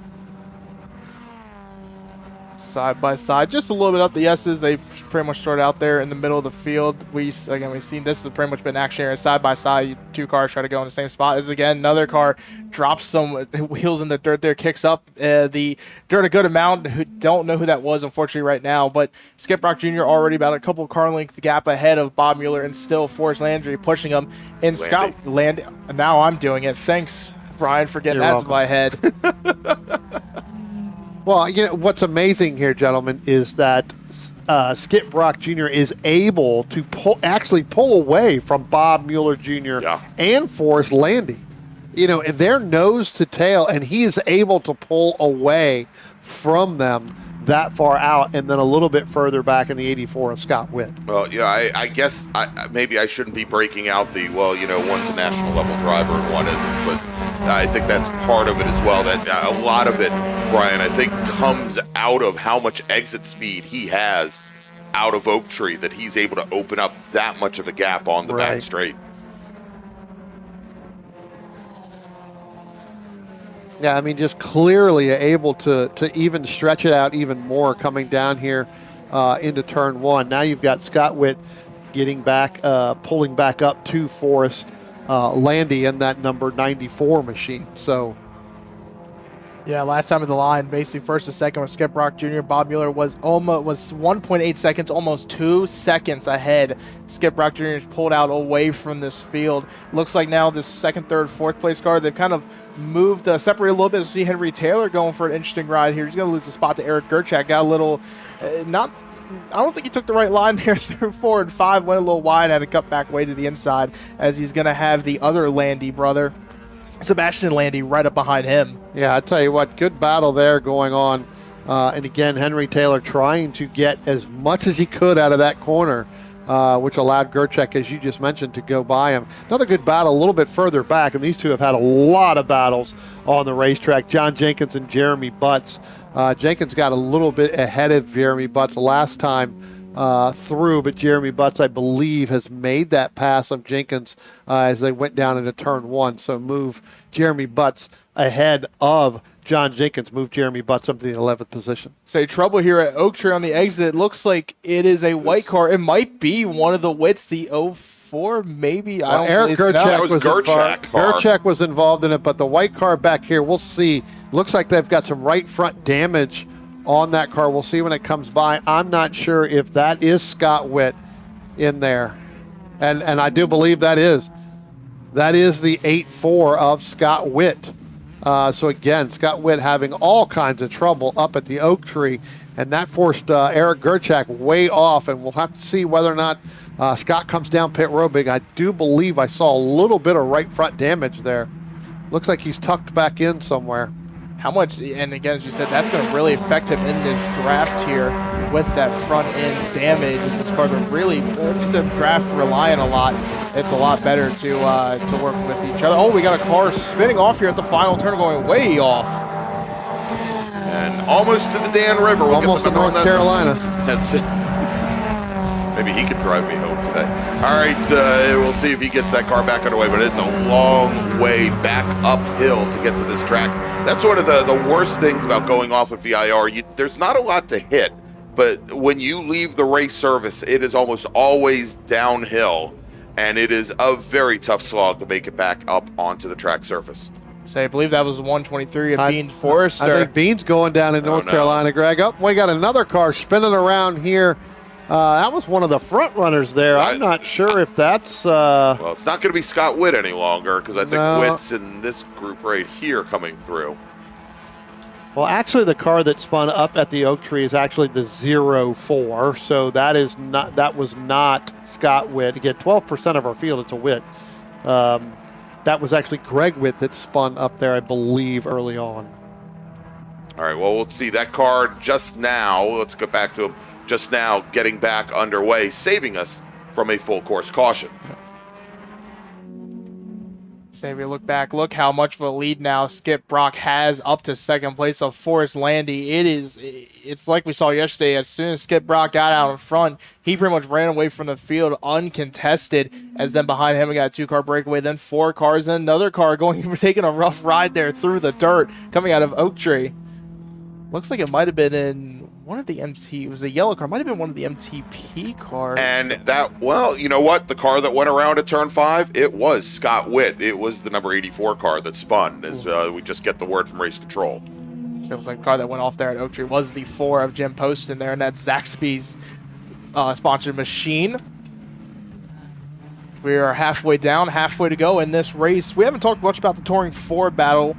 It's still Kevin Fryer pretty much out front for the entire race. Charles Habis-Rudinger still sitting in second, third in class. Owen Sheffer in that Mazda RX-8. And then Matt Milford in the Honda Civic. Yeah. Although we may want to check back in with that T4 race, and we'll try if we can try and track down where they are, because Habis-Rudinger was pulled within just a couple car lengths. But before we do, let me make another call for our next race group. Attention in the paddock, first call to the grid for race group number 4, improved touring, small bore production, and B-Spec. Please head to the grid. Race group number 4, improved touring, small bore production, and B-Spec. This is your first call to the grid. All right, let's see if we can find our NC MX-5s, and I think I may have tracked them down. At least there's Habis-Rudinger, which means... And the car just in front of him is Kevin Fryer, so it's gone down to about a second. That's Kevin Fryer. In the blue and there is Habis-Rudinger right there. So he's definitely closed that down today. And you know what, David, we talked about this. Charles went out yesterday on some brand new sticker tires, and now we've got a full heat cycle on those tires. Or even this morning, I think he may have gone out on some stickers. So he's got a heat cycle in him now. So now they're starting to come in. I'm not sure what Kevin Fryer is on, but he is definitely closing it down. It was definitely 1 second last time by. Let's see what it is now. It's a little bit further now. It's 2.5. Wonder if Kevin looked up and saw who it was and realized he was getting bigger in the mirror. And, you know, and the one advantage both of those drivers have right now is you watch them going down into the horseshoe.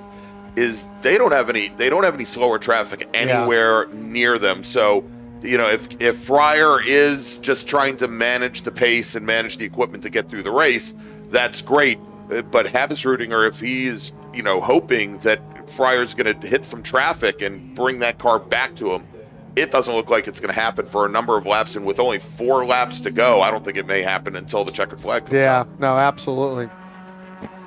So yesterday, Kevin Fryer won by 18 seconds to Charles Habis-Rudinger. A complete opposite story today. And again, Habis-Rudinger had that sticker set on this morning, did a couple laps, got a heat cycle in it now, and now as these tires come up in the race, got a bit more grip to them, and you're probably a little more comfortable with that car now. Again, last time was about 1.5 seconds off from Kevin Fryer in the lap time, 1:13.3 compared to 2:14.8. from the first, second place cars. We got another car off here at the final corner.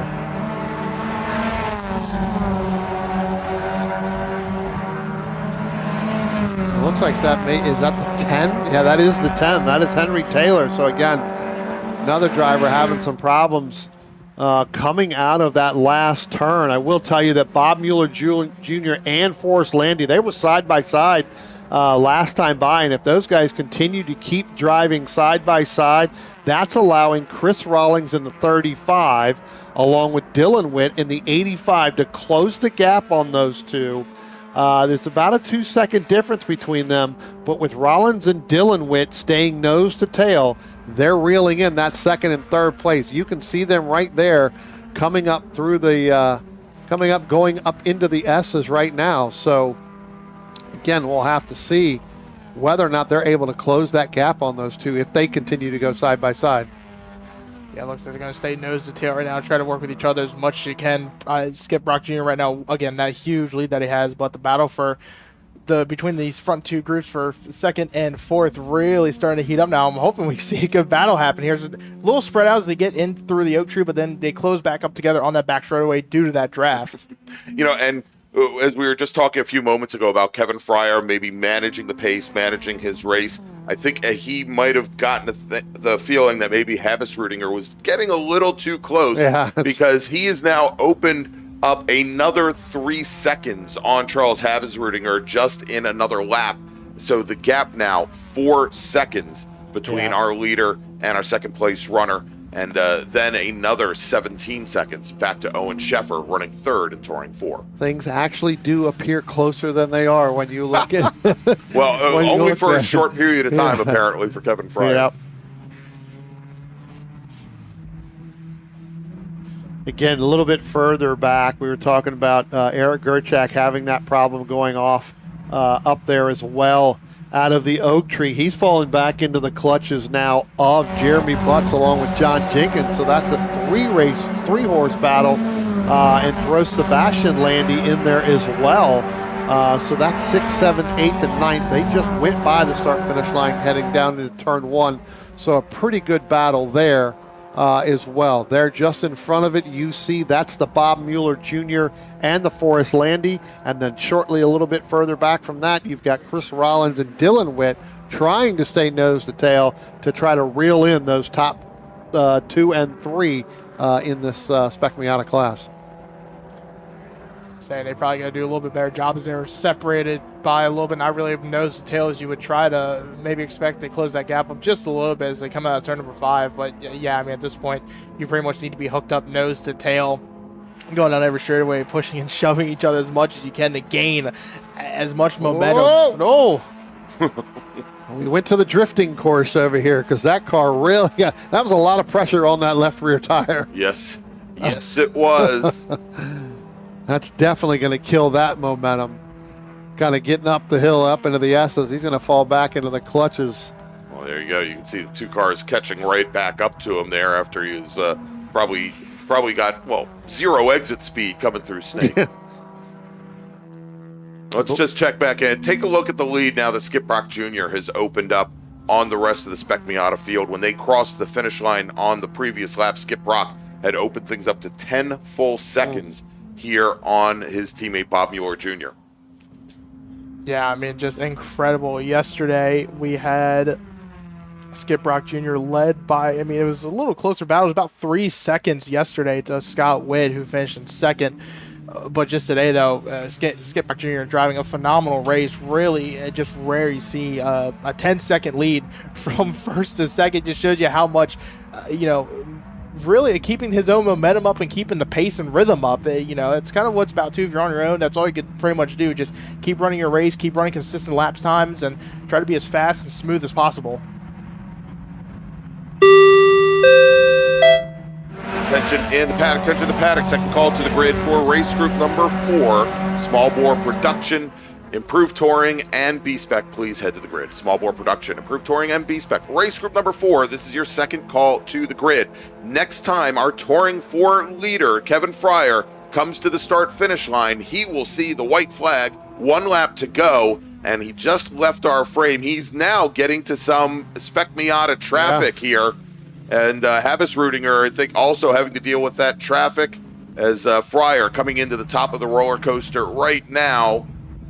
The dark car with the blue stripes that's coming right past our ticker at the moment. There you go. That car right there. Yeah, he definitely had to make an evasive move over those 3. I think one of them happens to be that Henry Taylor machine in that 10, but definitely had to make an evasive move to get around those 3 at the top of the hill so he didn't get held up. So that the 9 couldn't try to reel him in. Again, that gap has opened up tremendously, but if he had gotten stuck at the top of the hill there, Greg, it would have been very tough for him to overcome that and would have killed all that momentum down the hill that he needed. All right, as they cross the line, Kevin Fryer now with a 5-second lead over Habestrudinger. So let's go back. Let's try to find our Spec Miata leader, Skip Brock Jr., who's on the back straight, and you can now see the battle for second in Spec Miata between Bob Mueller Jr. and Forrest Landy as they make their way down the Madison Avenue for the penultimate time. Tell you what, you can see Bob Mueller Jr. trying to go side to side there to help break that draft from Forrest Landy. I tell you what, it was all he could do there. I think at this point, you kind of want to do that, but you don't want to do it too much because you will lose momentum and scrub off speed. Well, and it's not just losing momentum. I think we had some precedent at the National Championship runoffs this past year at Road America where there was in the FE2 race, a driver doing just that, trying to break the draft as if, much like if they were a Formula One driver. And they were written up for blocking. So, I mean, you're allowed to make one move. And if you keep moving from side to side, even if there's not a corresponding move from the driver behind, it can get you in trouble with the stewards. As they come to the white flag, so 1 lap to go now for our Spec Miata front runners. I mean, still this battle for second really up for grabs. Forrest here needs to run a really good lap. He's been behind the Mueller machine now for a couple laps, Brian, so he should know kind of where Mueller might be stronger and weaker and where he can maybe try to pick out that spot to get by Mueller for the second position. Yeah. All right, I'm going to check back in with our Touring 4 leader who's now making his way down the hill, and I think he just went through our shot. So let's jump on over to this camera right here, and I believe Kevin Fryer. There he is coming out of the final corner now and onto the front straight. Kevin Fryer will take the win in Touring 4. The checkered flag now comes out, and there he is. He's your winner in Touring 4, Kevin Fryer. All right, let's move back over to Spec Miata. Say right now, it was still Skip Brock Jr. last time around. He had about a 14-second gap to first and second, but that battle for second, though, still up for grabs between Mueller and Forrest Landy. And Forrest now really needs to get a good run here down the back straight, using all the track he can. Got that back in sideways a little bit, coming on the exit, just trying to hammer the throttle, get as much speed and much momentum as he can. Mueller, again, snaking down that Allman straightaway, trying to cut off as much of the draft he can, as Landy still haunting the back end of that 60. Landy making the same moves as Skip Brock is. Bob Mueller. Bob Mueller as it comes down to Madison Avenue. It is kind of fun to watch a little bit, but you're right, Greg. You start making those moves too much, and now the other car is doing it. It can look like he is blocking, although there is a gap in between them right now. That gap is about half a car length right now. All right, as we wait for Skip Brock Jr., and actually I think we may have missed Cobby. I think he just went by here. He just took the checkered flag, so Skip Brock Jr. is your winner in Spec Miata. Here come our second and third place runners, Bob Mueller, Forrest Landy, and as they come to the line, can Landy find a way around? He cannot. Finishing second in Spec Miata will be Bob Mueller Jr. Forrest Landy will finish in third. Dylan Witt in the number 85 machine will come across the line. He will finish just off the podium in fourth. Chris Rawlings will finish fifth. Eric Gerchak sixth. Jeremy Butts, Sebastian Landy, John Jenkins, Chase Kovach, your top 10. Now, we also had our SMSE drivers a little bit further back in the field, and I hate to say it, but you've seen one Spec Miata, you've seen them all, and we couldn't really pick out the SMSE drivers from the rest. But Bailey Siegler on the front straight now. He will come across the line. He'll take the win in SMSE. Josh Campbell will finish in second. Mark Sr. will finish in third. All right, so that is going to wrap up Spec Miata and Touring 4. Let's make a final call to the grid for our next group. Touch in the paddock. Final call for improved touring, small bore production, and B-Spec. Please head to the grid. Race group number 4. This is your final call to the grid. Okay, gentlemen, it's that time. Let's take a break. We'll be right back. One more race or probably 2 more races to go here at VIR. I'm getting anxious. So we'll be right back. The North Carolina region of the SCCA is a strong supporter of our youth, helping to expand their futures with the NCR Scholarship Program, providing financial assistance to graduating high school seniors in North Carolina and the Virginia counties within NCR's territory. This year, the program will award scholarships to 5 lucky recipients, and your tax-free donation will help us with our goal of educating high school students in the area about the SCCA while assisting them in paying for their post-high school education. To find out more about the NCR Scholarship Program and to make a tax-deductible donation online, visit ncrsccasf.org.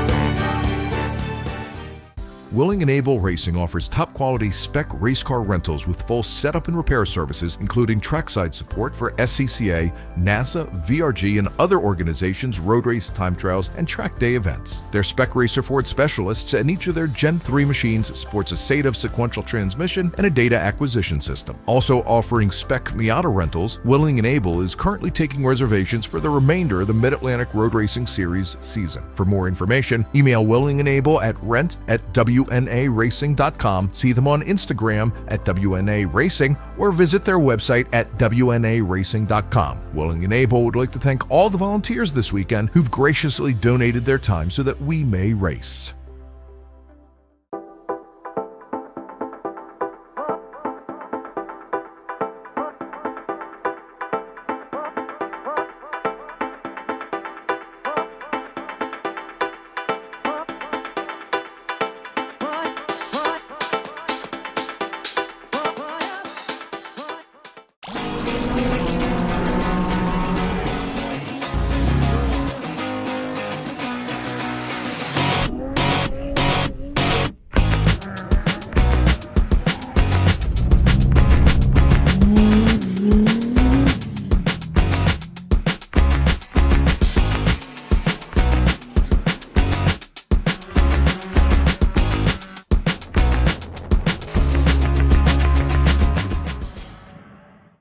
Looking to level up your motorsport game?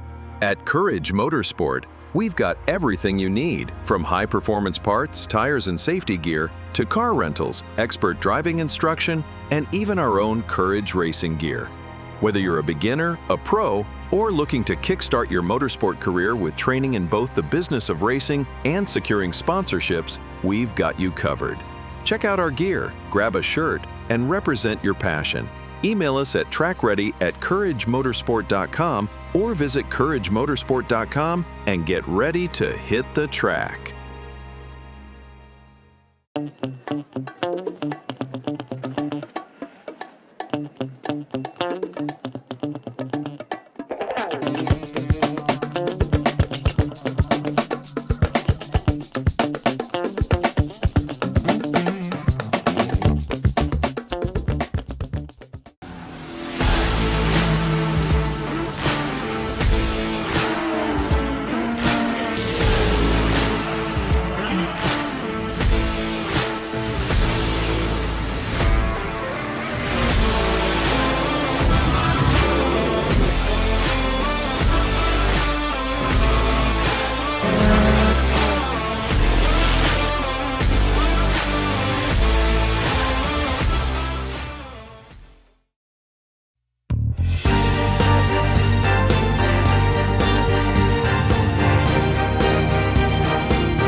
we're back here at VIR, the 2026 SARRC MARRS Challenge presented by the North Carolina region of the SCCA. I'm Greg Ginsburg along with Brian Donati and David Lance.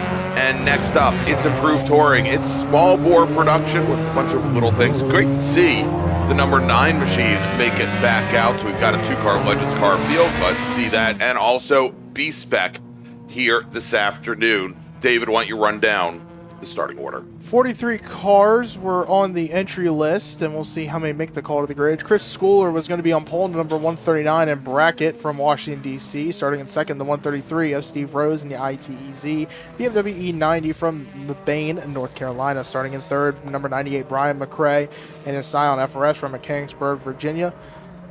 Starting in fourth at 65, Minor Wilcox and his Caterham 7 America from... Sorry, Greg, help me with this one. I apologize. Well, because you apologize, I'm going to help you out. All right. All right. It's getting long. Minor Wilcox is from Virginia, Virginia. All right, got this one. Starting in fifth, number 68, Ron Munnerlin from Bennettsville, South Carolina. Starting in sixth, number 86, Justin Deffenbaugh from Raleigh, North Carolina. Hey, we got him in order today.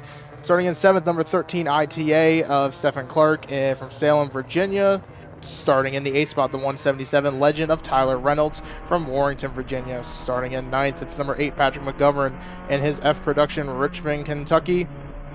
Starting in the 10th spot, the number 80 Michael Unger and his Honda S2000. Starting in 11th, the 141 of Steve Hunt and his Mazda Miata from King George, Virginia. Starting in 12th, the 33 Les Cheney from Eden, North Carolina, his Acura Integra. Starting at 13th, the number 88 F Production of Grayson Upchurch the third, and his Honda Civic SI from Denver, North Carolina. Starting at the 14th, number 9 Bob Connor in his Legend car from Stafford, Virginia. Starting at 15th, the 32 of Chris Plucker in his Nissan 280Z from Lynchburg, Virginia. Starting in the 16th spot, the number 10 ITA of Glenn Evans in his Mazda Miata from Centerville, Virginia. Starting in the 17th spot, number 71 Stephen Layfield from Abington, Virginia.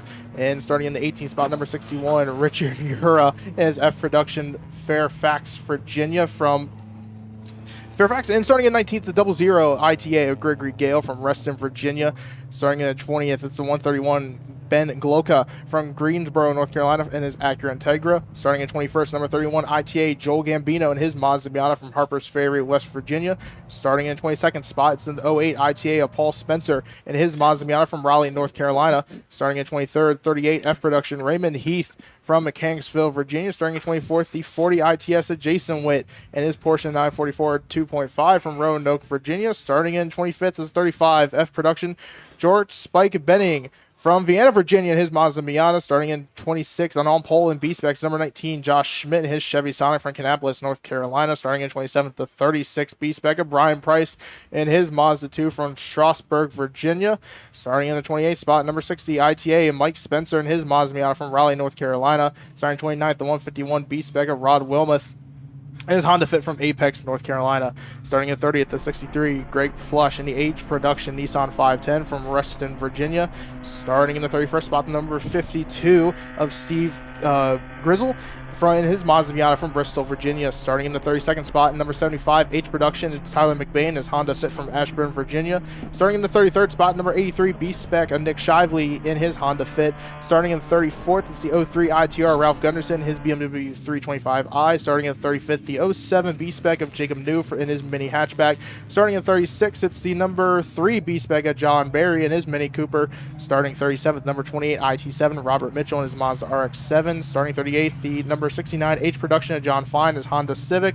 Starting in 39th, the 64 Kathy Leidig and her E Production Alfa Romeo Spider. Starting 40th, it's the number 55 James Etchtel, and his Mazda Miata. Evan Hexter in a starting 41st in his 113 Mazda RX-7, as we'll get to the rest of the grid here in a few There's not much to go. Only 2 more to go. We'll get them here in just a moment here as the pace car heads to the pit lane and turning the field over to our pole sitter. And we have a green flag. It's in the air as Brian McCrae, Steve Rose right at the front of the field. They make the way down to turn 1. Rose in his ITEZ car coming off those extra laps he took this morning has got a pretty easy run down towards turn number 1. Brian McCrae the Iron Man slotting into second position. And we'll continue to watch that B-Spec race. Brian and I were laughing all the way through the pit, through the pace lap. We thought Brian Price was going to flip his Mazda 2 over as he was trying to get some heat in the rear tires. Didn't do it, but the race to watch, I think, is going to be between Price and Josh Schmidt here in B-Spec. Well, I tell you what, right off the start, gentlemen, I'm really impressed with that number 9 after what we saw this morning in that Legend car, because he went 3 wide with Stephen Hunt in that number 141 Mazda Miata all the way over to driver's left going down into turn 1, came back to the inside into driver's right, still hasn't been able to make that pass, and he's doing everything he can to try to run down Tyler Reynolds, who's pretty much swept the entire event this weekend in that Legend car class. But Bob Connor, after this morning, got to be a little leery going up through the S's the first time through, but he's made it stick, gentlemen. He is on his move. All right, well, I'll tell you, as I was talking about that B-Spec race, Josh Schmidt with an absolutely miserable start to this event.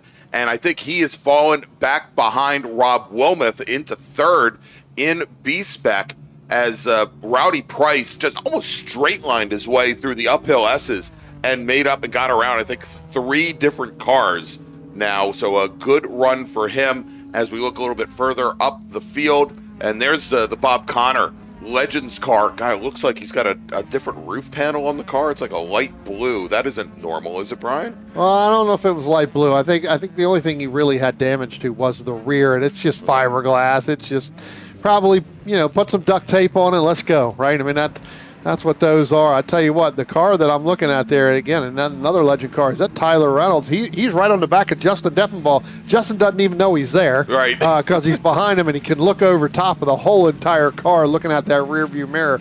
But Reynolds is right on the back bumper of Justin Deffenbaugh in that Acura Tega, Greg. All right, well, we'll check them here as they come down the front straight. Yeah, tucked in right back behind him. And when you said Justin Deffenbaugh doesn't even know he's there, I don't know if that has anything to do with the car type, Brian. Well, and his mom Patricia's going to come after me after saying that, and she knows I usually only pick on Blair, not on Justin. But Tyler's getting the draft off of Justin, right? I mean that's and he did it yesterday too. Brian. Yeah, he not afraid to put that car anywhere, as it looks like a little brake lock up there by Justin going into turn number 4. A little bit coming in, but he was able to excel through that and move away a little bit from Tyler Reynolds. And Justin, I've been checking in with him. He had some brake issues with that car over the last couple of weeks. Actually couldn't get the left rear brake to actuate, but that was right rear brake lockup as they went into left hook. And I think we saw the Legends car maybe just back off a little bit once he saw that puff of white smoke in the air.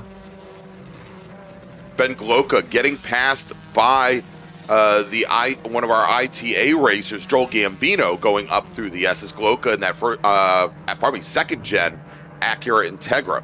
Schmidt getting by Rob Wilmoth in that 151 machine to move him into second. Rob right behind him, but I tell you what, it was a heck of a move by Josh Schmidt, definitely coming by the start-finish line and really getting inside of Rob down into turn 1. They get heavy on the brakes, trying to get through. I believe, is that the Joel Gambino machine that may be holding them up right there? Don't know. I don't think so. It's another ITA Miata, but I believe it's one of the SARRC cars that's right there. That is, I believe that's Mike Spencer in the number 60 car. Okay. So we look at the back camera there. Here comes Tyler McBain in another Honda Fit. This one isn't H production, though, so not the same category. Same car, but different category, as they're going to be side by side heading up the hill. We saw Brian Price and Josh Schmidt yesterday. Brian really close together today, though. Brian Price had a really good start in the beginning of this race. And McBain in that number 75. You can see him just off to the left of Rob Wilmoth through that window net. Too wide and handsome right there. Yeah. And around goes McBain. Down goes Frazier. Around goes McBain. I was going to say the H-Prod car with a lot more power than the B-Spec version of the car, but McBain, he couldn't get around, and he just seemed to be a little bit tentative under the brakes going into 14. All right, let's jump out of the view here. We're going to go over to the front straight, and we'll see Wilmoth, I think, coming into our view here in just a moment. He's in the blue and yellow Honda fit. There he is in the white number 75 H production fit. Nowhere to be found. Well, I'm looking back to see if he's gotten that car back underway, and I think he has. He's coming very slowly. Actually, let's just check back in. Very slowly coming down through the roller coaster now. Yeah. So our H production winner yesterday. Not off to a good start early on to this race. Hopefully you can see him recover, though. But, yeah, I mean, the B-Spec cars be really close together today. I mean, they are separated. All three, top three now, separated by a good gap to each other now, as we see one of the Miatas there, that number 60, separating both Schmidt and Wilmoth. Tell you what, McMain back underway here, just now crossing the start-finish line, heading down into turn one. But, yeah, Product, I thought you could power by another Honda fit there, and you get outside, especially coming around the top of that roller coaster. And those cars are very top-heavy as it is, and so you really got to get hard on the brakes, and that car just came around on him. I want to check in real quick, if we can, in F production. Yesterday, we had Grayson Upchurch in the number 88 Honda Civic. That's a third-gen, mid-'80s Honda Civic. Take the win and had a wonderful battle with Les Cheney until Les Cheney broke there. There is the Honda Civic on the left-hand side, and coming up just a little bit further behind, it is an F production car, but I believe it's the white Mazda Miata with the blue top, the number 8 machine. That is Patrick McGovern, probably about 10 car lengths back, Brian, as they come into the top of the roller coaster. Yeah, Les Cheney not taking the green flag today. I believe Les had some problems at the end of yesterday in that race, which allowed Grayson Upchurch to pick up that win. Les not making the call, neither did Mr. Benning, did not make the call in that 35. So,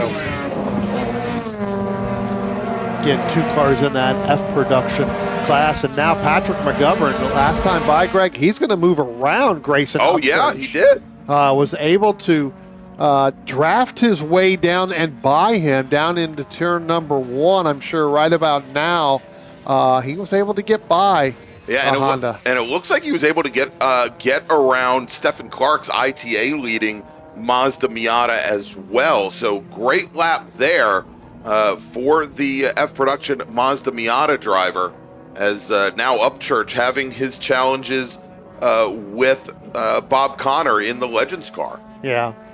Well, Grayson Upchurch has fallen back by 10 seconds, so that may not have been the car we were looking at in order for Patrick McGovern there. So I think Patrick is a little bit further, obviously, up in front, almost 11 seconds between him and Grayson Upchurch there. So it may have been he was getting through one of our other Miatas, and I don't believe Bob Connor's timing and scoring is working, because he is still out there. Remember, that car hit that tire wall earlier this morning, and it's just definitely not picking it up. But and here we go, Brian. So coming on to the back straight, it is the Deffenbaugh ITS Integra, Tyler Reynolds, our Legends car leader, tucked in right behind him.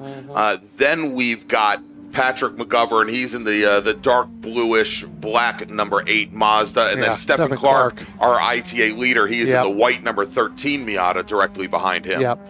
Here comes Upchurch right now, and then the car behind that is the 9 of Bob Connor. So again, that transponder not working on that 9 car right now. So besides having to change out the rear end, it's probably sitting over in the tire wall, and they probably don't know it from this morning, that's right? What I was thinking, exactly.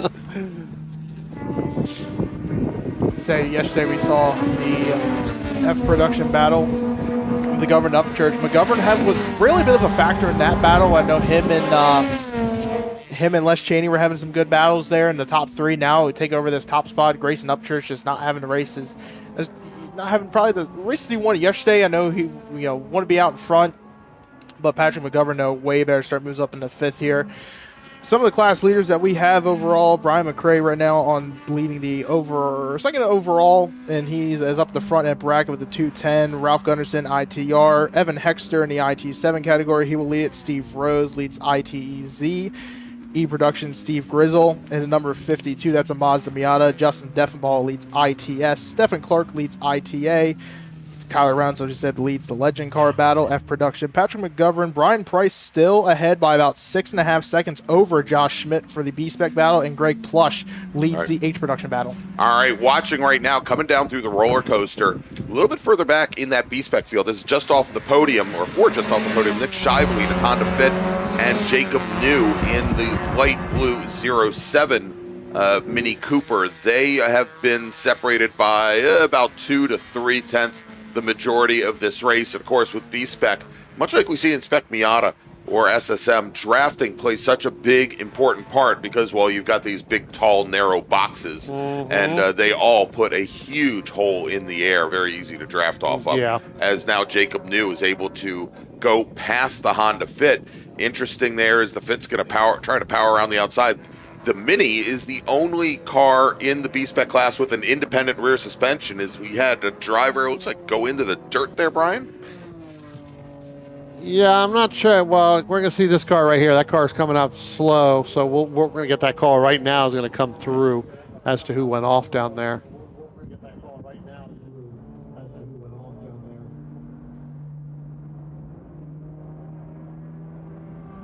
That's the 03. The BMW. Ralph Gunderson in that BMW that went off just now, coming through turn number 4 as well. So he's back underway.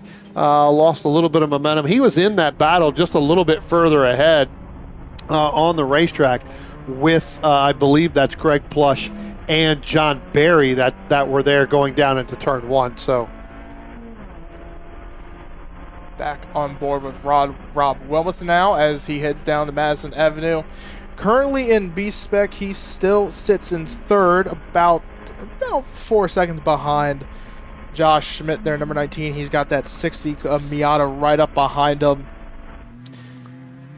Though it is about halfway down this race, Greg. Still halfway to go. That's right. So let's make a call to the grid for our next race group.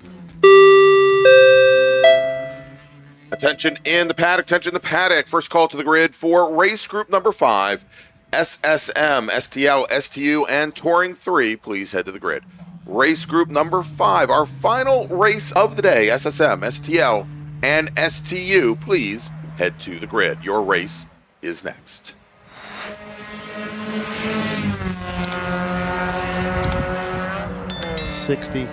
'60 car and Rob Wilmuth coming by the start-finish line now, heading down. I tell you what, there's a lot of calls, Greg, going on over the radio right now with that number 60 machine at the start of this race.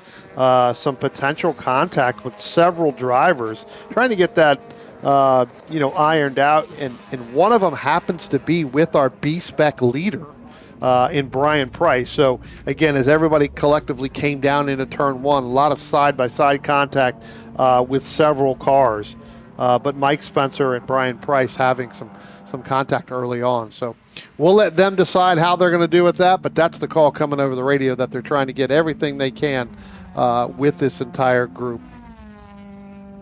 All right, and speaking of our B-Spec leader, trying to pick him up, I believe, Brian, and tell me if I'm wrong, I think this may be Brian Price, direct behind Bob Connor. No, that's definitely not. That is definitely not a Mazda 2. No, it's looking very much like a 280Z. That's Chris Plucker in the number 32 machine. You see one Japanese car, you've seen them all.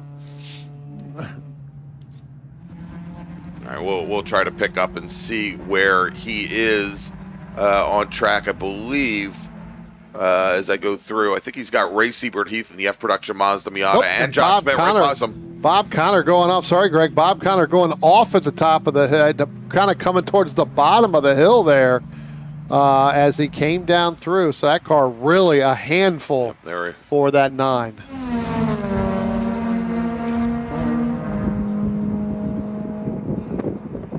I believe that 280 you were talking about there is the 32 machine that just went by the start-finish line. Chris Plucker, as you were mentioning. Chris Plucker and the Datsun 280Z, All right, well, let's see if we can track down our B-Spec leaders, because I believe Josh Schmidt's still about, actually, I think Price is right now coming by the start-finish line. Here comes Schmidt. Josh Schmidt right there. So that gap is going to be about just under 6 seconds.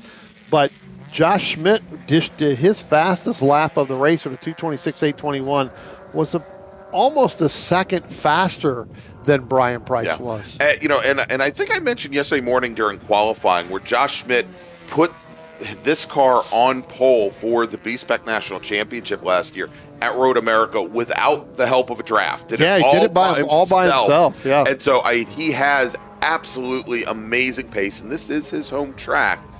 But he had a disastrous start here to this race and lost a number of positions. He's made his way clear of a lot of what you would think would be faster cars, but it also gave Brian Price a huge buffer to start things off. There's Rob Wilmuth right there, so you can see that gap from Josh, and he's our overall leader now in that 133. Stephen Rose putting him a lap down now, coming up out of turn number 5 and up the hill up into the S's. And I'll bet you Rob wishes he had an extra, 500 wishes he had that Audi. Yes, exactly. Wishes he had his Audi out there.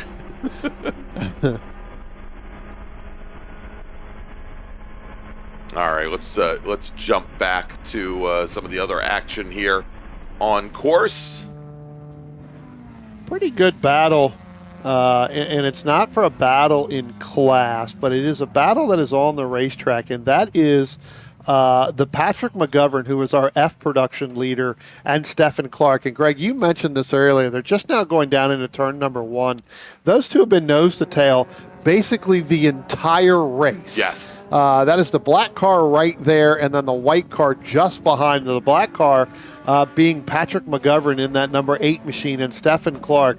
Those two, in the time frames that they're running here on the racetrack in that 2:18.7 basically time frame, those two are almost identical. Yeah. Every single lap. I've been bringing up the lap times, lap over lap for both of them, and looking at them. One's within a tenth, and then the next thing you know, the other one's within a tenth. Well, Brian, what you probably need to start looking at even more, because he's coming, is Grayson Upchurch in the white Honda Civic there. Yeah. The last 2 laps has run 2 seconds a lap faster than Patrick McGovern ahead. And the difference now, the difference at the start-finish line was about 3 seconds. It's nowhere near that now. It is a much shorter distance separating those two racers. And so McGovern might be, playing around with the out-of-class car with Stephen Clark, who was very close to the track record yesterday in ITA. But here they come as they rocket out of Oak Tree. The Civic, the white Civic, all by itself. He's a-coming. Yeah, well, I was going to say, basically what you end up seeing there is you've got Patrick McGovern really loose getting out of Oak Tree right there. And so now, like you said, with Grayson Upchurch, that is a lot closer than 3 seconds. Yeah, problem is here, David, is time's kind of running out. There's not a lot of laps left. Yeah, time's ticking down. Laps winding down here. Upchurch really needs to make a move, but don't forget, he's going to have to get around this Miata of Stephen Clark before he gets to Patrick McGovern. McGovern might try and hope that Clark stays behind him so he can use that basically as his tail gunner to try and maybe. Attention in the paddock. Second call to the grid for Race Group 5, SSM, STL, STU, and Touring 3. Race Group number 5, please head to the grid. Upchurch now about a second quicker than McGovern that last time by. Still 2 laps. This F production battle, this is really going to get interesting here with just 2 laps to go. Well, knowing Stephen, if there's a lot of pressure that's coming from Grayson Upchurch, knowing that he's not racing him, he will definitely let him go. He will move completely out of the way, knowing the gap that he has in that F production is about 30 seconds. He will not play a factor into that. He will let them battle out. Now, it's going to be a matter of where does Grayson Upchurch catch Stephen Clark in that 13 machine in order to get away from Patrick McGovern and move out of the way so that he can.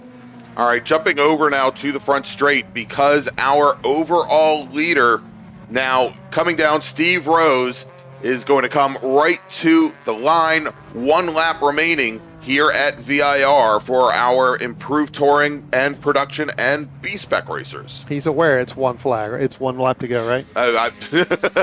He won't get extra credit if he takes a second lap, I guarantee you. He won't be Yeah. All right, let's try and jump back over to that F production fight, which is the closest one that we have on track, and I think I'm right behind it, actually. Let me move forward a little bit. That is not it either. I think you were pretty close to it before. Yeah. All right, let's... Where you were. There we go. We got it. Yep, there it is. All right, so you have your ITA leader, Stephen Clark, giving Patrick McGovern a nice little push down the straight here, but there is Grayson Upchurch, new to this car, his first weekend racing this Honda Civic, longtime ITA Dodge Neon racer. He took the win in the class yesterday, and he's closing in on McGovern, but when they get to the line, they're only going to have a little over 3 miles to go, and we've got a car off with a local caution, and I think that was down at the roller coaster just ahead of him, but that car has now continued. I'll tell you what, you've got Stephen Clark that have moved completely off of Patrick McGovern, and he has given everything, all the room he can to Grayson Upchurch. Upchurch came off turn 17, and now we've got one car that's going around, and that is going to be one of the BMWs. That may be the 03 again of Ralph Gunderson, I believe. We'll have to see. As they come by the Ralph Gunderman machine side by side there, they were heading into 3. Then they have to kind of single file out to get by that BMW. But this F production battle, it's bumper to bumper right now. Upchurch a little bit wider around the outside, trying to widen that corner a little bit for McGovern, try to get a good run here, setting up for 5 and down that straightaway. He goes side by side. And he comes right underneath McGovern going into turn 5. And as they come into Snake, we have a new F production leader. That is Upchurch, and he just ran away from McGovern as the checkered flag is out, and taking the overall win, Steve Rose. Our sole ITEZ racer, Brian McCrae, should take the bracket win as he is coming down the front straight now. So let's try to move back to the F production battle. We'll pick it up whenever we get a chance, but it looks like Justin Defenball will take the ITS win as they come into frame. And Upchurch really opened that gap there in that short amount of time to Patrick McGovern there, as Stephen Clark leading the ITA battle right up behind him again, got it to the back. Now Clark gives him another push. Yeah, well, exactly. I mean, I don't think Patrick McGovern knew that Grayson Upchurch was coming. Yeah, I don't think so. I just don't think he knew he was there until he got to him, and then he gave them the room as to, okay, I'm not racing that guy or that driver, and all of a sudden when you go by, you're like, uh-oh. It's there. Stephen Clark knew he was coming, and Stephen Clark, he did absolutely the right thing. And McGovern's probably wondering, why are you not pushing me anymore? Yeah. All right. As they come down through the roller coaster now for the last time, McGovern able to get around Greg Plush's Datsun 510, putting the H production car down a lap. And as they come onto the front straight, looking for his second race win in the weekend, or on the weekend, taking the win in F production, it's going to be Grayson Upchurch. Margin of victory, 1.1 seconds. Really good battle in F production. Upchurch did not lead a lot of laps this race, but he led the most important lap there, the final lap, to take that win in E production. All right, let's take a look here. Stephen Layfield comes in third in F production over an EP. Steve Grizzle will take the win over Kathy Leidick with James Etchels and Mr. Etchels, Jay Etchels finishing, Jay Mefford finishing in fourth. Then we've got Brian Price taking the win over Josh Schmidt. Rob Wilmoth will come home in third, just new off the podium by 1. Justin Defenbaugh is your ITS winner over Chris Plucker. In IT7, Evan Hexter will take the win. Only driver to take the green today. In H production, Greg Plush will win over Tyler McBain. Could not recover from that spin at the top of the roller coaster. In ITA, Stephen Clark is your winner, with Glenn Evans finishing second, Joel Gambino finishing in third. Brian McCrae, your bracket winner, with Bob Connor taking the win over Tyler Reynolds, who pitted in on the very last lap. And then, again, your overall winner, Steve Rose in ITEZ, and Ralph Gunderson, your sole ITR racer. All right, gentlemen, let's make a final call for our final race.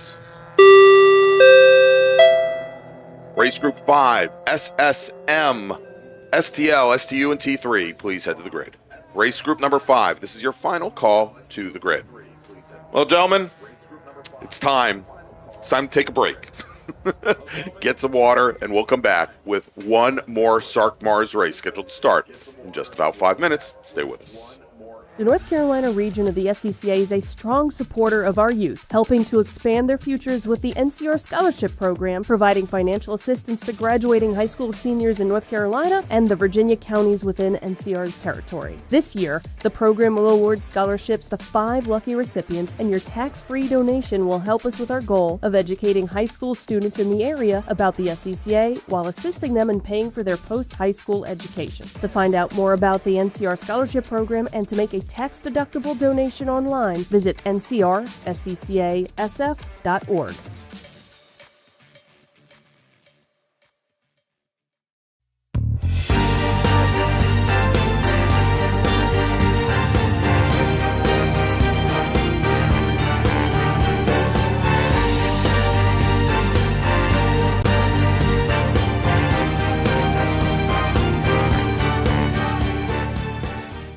Willing and Able Racing offers top-quality spec race car rentals with full setup and repair services, including trackside support for SCCA, NASA, VRG, and other organizations' road race, time trials, and track day events. Their Spec Racer Ford specialists, and each of their Gen 3 machines sports a SATAV sequential transmission and a data acquisition system. Also offering Spec Miata rentals, Willing and Able is currently taking reservations for the remainder of the Mid-Atlantic Road Racing Series season. For more information, email Willing and Able at rent@WNARacing.com, see them on Instagram at WNA Racing, or visit their website at WNARacing.com. Willing and Able would like to thank all the volunteers this weekend who've graciously donated their time so that we may race.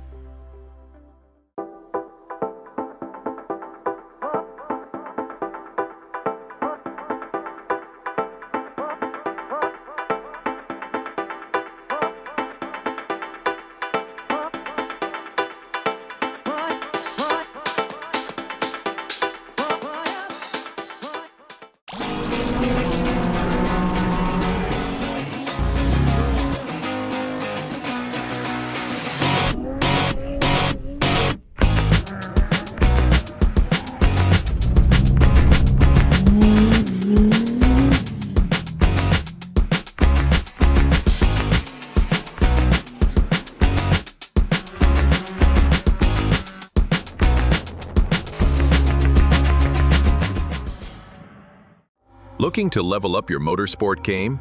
At Courage Motorsport, we've got everything you need, from high-performance parts, tires, and safety gear, to car rentals, expert driving instruction, and even our own Courage racing gear.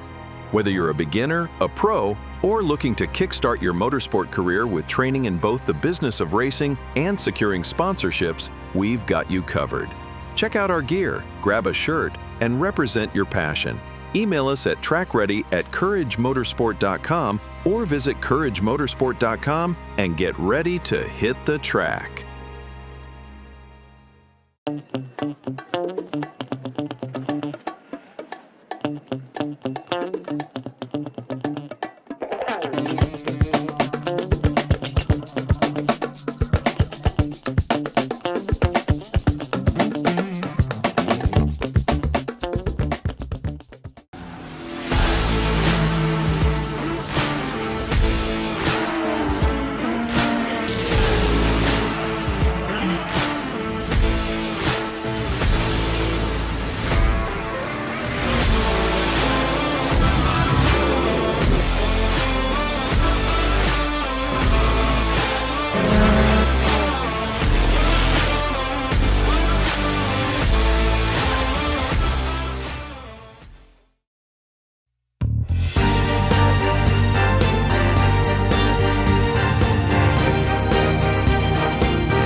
It is the final race of the day, and we think we saved the best for last here at the 2026 SARRC MARRS Challenge presented by the North Carolina region of the SCCA.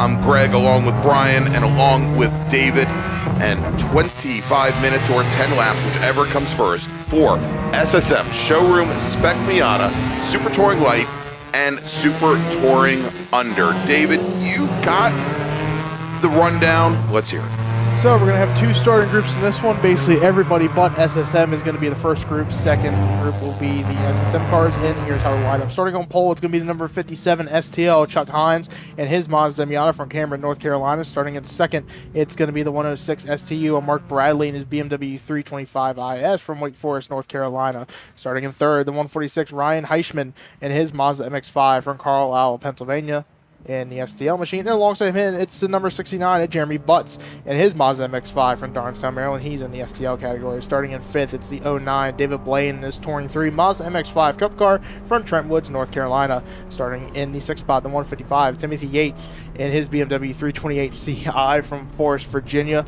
Starting in seventh, it's the 51 Rob Rowland and his Mazda Miata from Asheville, North Carolina. Starting in ninth, the 195 at John Jenkins, his Mazda Miata from New York.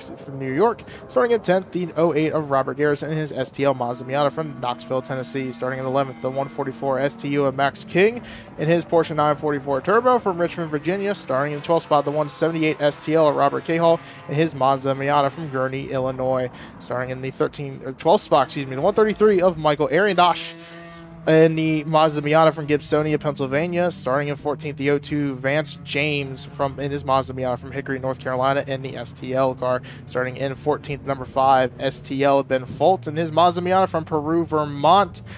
And starting in the 15th spot, the 0 of Aif Altawali in his Mazda Miata from Blacksburg, Virginia. Starting in the 16th spot, the 33 STL of Michael Schroeder for Gibsonia, Pennsylvania, his Mazda Miata. Starting in the 18th spot, 91 David McPherson and from South Carolina, his Mazda Miata. Starting in 19th, the 22 Jed Erdahl and his from Fairfax, Virginia, his Mazda Miata. Starting at 20th, the 186. She moves up to the Touring 3 category today. Is Jennifer Romes and her Scion FRS from Fredericksburg, Virginia.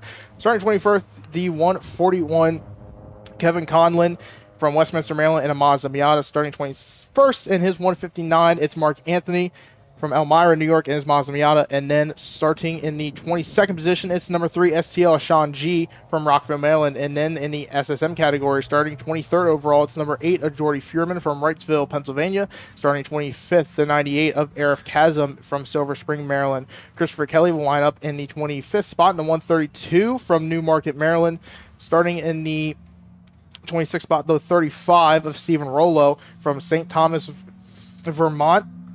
The 28th, and starting in 27th spot, the 88 Jay Bindrum from Nokesville, Virginia. Starting in the 29th spot, it's the 26th Brett Simonson and his from Millersville, Maryland. He's going to start in the 28th spot with the 84 not on the grid today. Starting in the 29th spot now, it's the number 12 Zach Augustine from Warrington, Virginia. Starting in the 30th spot, the 108 Miranda Price from Strasburg, Virginia. Starting in the 31st spot, 75 Luke Fedowich from Ellicott City, Maryland. Starting 32nd, the number 56 of Jim Hess from Newcastle, Virginia. Starting in the 33rd spot, the 01 Estes White from Kannapolis, North Carolina. Starting 35th, the number 72 Parker Moden from Purcellville, Virginia. And rounding out the field, it's the number 73 of George Kovach from Fairfax, Virginia. All right, so we've got our STL, STU, and Touring 3 racers coming down the roller coaster now behind the pace car. Jordy Fuhrman pacing our SSM racers about 80, 90 car lengths behind. They should be coming up to the top of the roller coaster just about now. But the pace car now on the pit lane, turning the field over to Chuck Hines, Mark Bradley there at the front row. Hines in STL, Bradley in STU, so not racing in class, but Ryan Heischman, Jeremy Butts, 2 STL machines right behind them as the starter looks over the field, likes what they see, and green flag is in the air. And we are racing once again here at VIR, the final race of the weekend here at the SARRC MARRS Challenge as they head down to turn 1. Tell you what, no Ryan Heischman in this battle here right now. He did not make the call to the green, but I tell you what, Greg, it is going to be Chuck Hines and Mark Bradley. They are going to go still side by side as Jeremy Butts is going to slot into that third position. Then David Blaine. They still have not decided who wants to lead this race between one of them. And we've got one car that's going to go straight off out of turn number 3. Didn't even make the turn. For NASCAR Ben there. All right, well, we'll catch up. We'll get the car number on that bus in just a moment here as Jordy Fuhrman brings the SSM racers to the green, and green flag is in the air, very early green for the SSM racers, and they are now underway and getting a great jump from the outside of SSM, the red number 98 car of Arif Kazem. We'll see if he can hold that as they head down into turn 1. I'll tell you what, Christopher Kelly gave a really good shove there, Jordy Freeman. He got a really good start down the front straightaway. Arif Kazem going to move back into 4th. We got a car slightly going off there, drops the wheel in the dirt, but we'll keep it going. But again, Christopher Kelly and Jordy Freeman were definitely, we saw a really good battle between them yesterday, basically until the final moments where Christopher Kelly went off at the final turn. We got another car going off here, basically in no man's land. That's the 57 of Chuck Hines, our winner yesterday in STL. Yeah, he had We've some got another car spinning off down there, up in there. I'm wondering if something's on the racetrack there, gentlemen, because that was back-to-back cars. Yeah, well, Hines went off up at the top over at South Bend and made it to the center of the track. He was just rejoining. Remember, you can see his tire tracks leading all the way, but obviously there, another driver having issues coming through turn 11 in the lead-up to the point where our SSM racers are going to be coming to them here momentarily. Now, you notice there's one other car that had some challenges over at turn. That was the car that you said, Brian, had issues over at turn 3. Yeah, it didn't make that turn. That's the 0-2. That's Vance James in that orange and white car. And here comes that SSM battle, Greg, as you were talking about.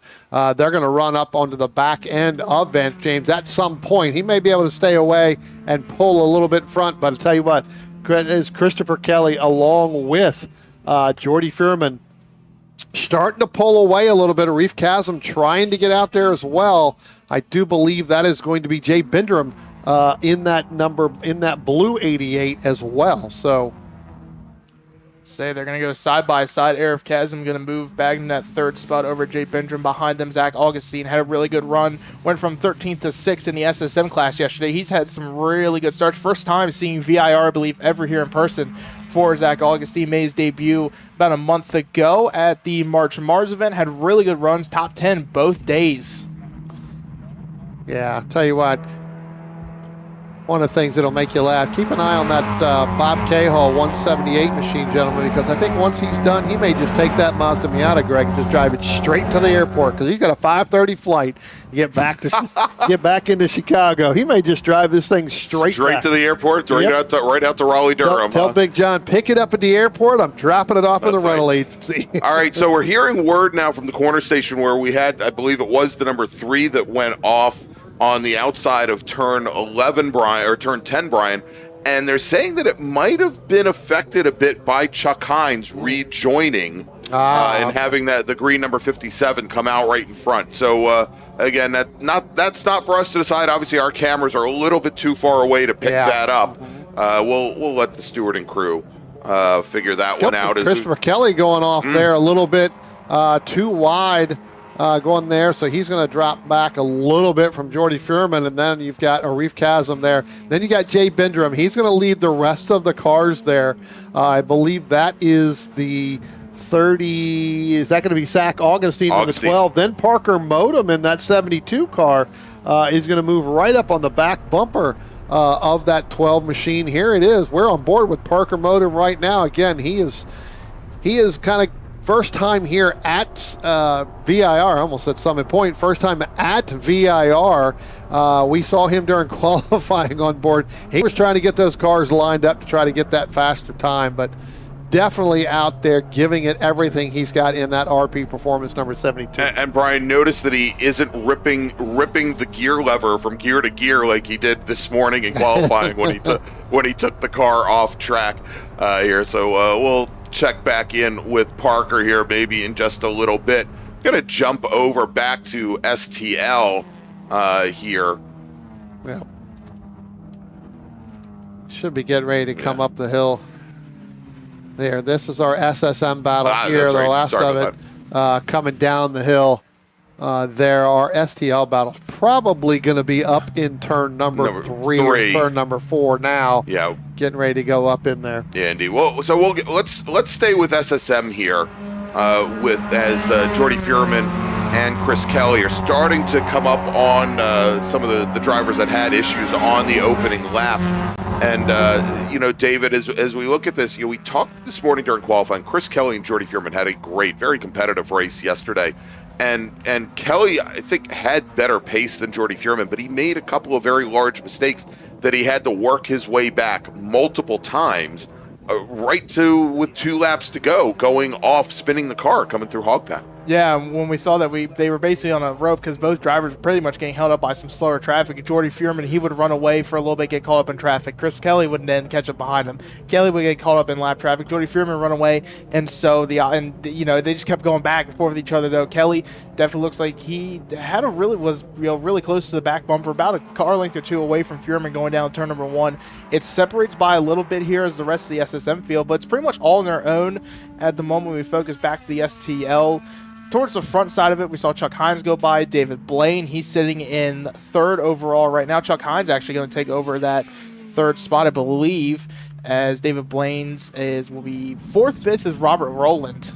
Yeah, Chuck Hines, after that spin, he is on a tear. He is running almost 5 seconds faster than Robert Rowland ahead. The problem is, well, he's still about 7 seconds back from Rowland, so at this pace, he'll be there in a lap and a half. I was going to say, it'll take probably about a lap and a half to get by there, as now move Chuck Hines up into 2nd in STL, as he's starting to reel in Jeremy Butts. So he's definitely gotten by Robert Rowland in that 51 and has made short work of David Blaine in that T3 machine. Yeah, and Jeremy Butts in the red Mazda Miata we just saw come through the NASCAR bend.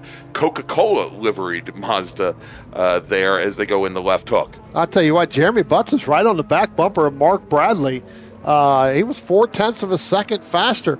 That's Mark Bradley in the 106. Jeremy Butts going right up next to him there, pulling right up under the back bumper. I'm wondering if Mark Bradley on that STU machine in that BMW's got a problem.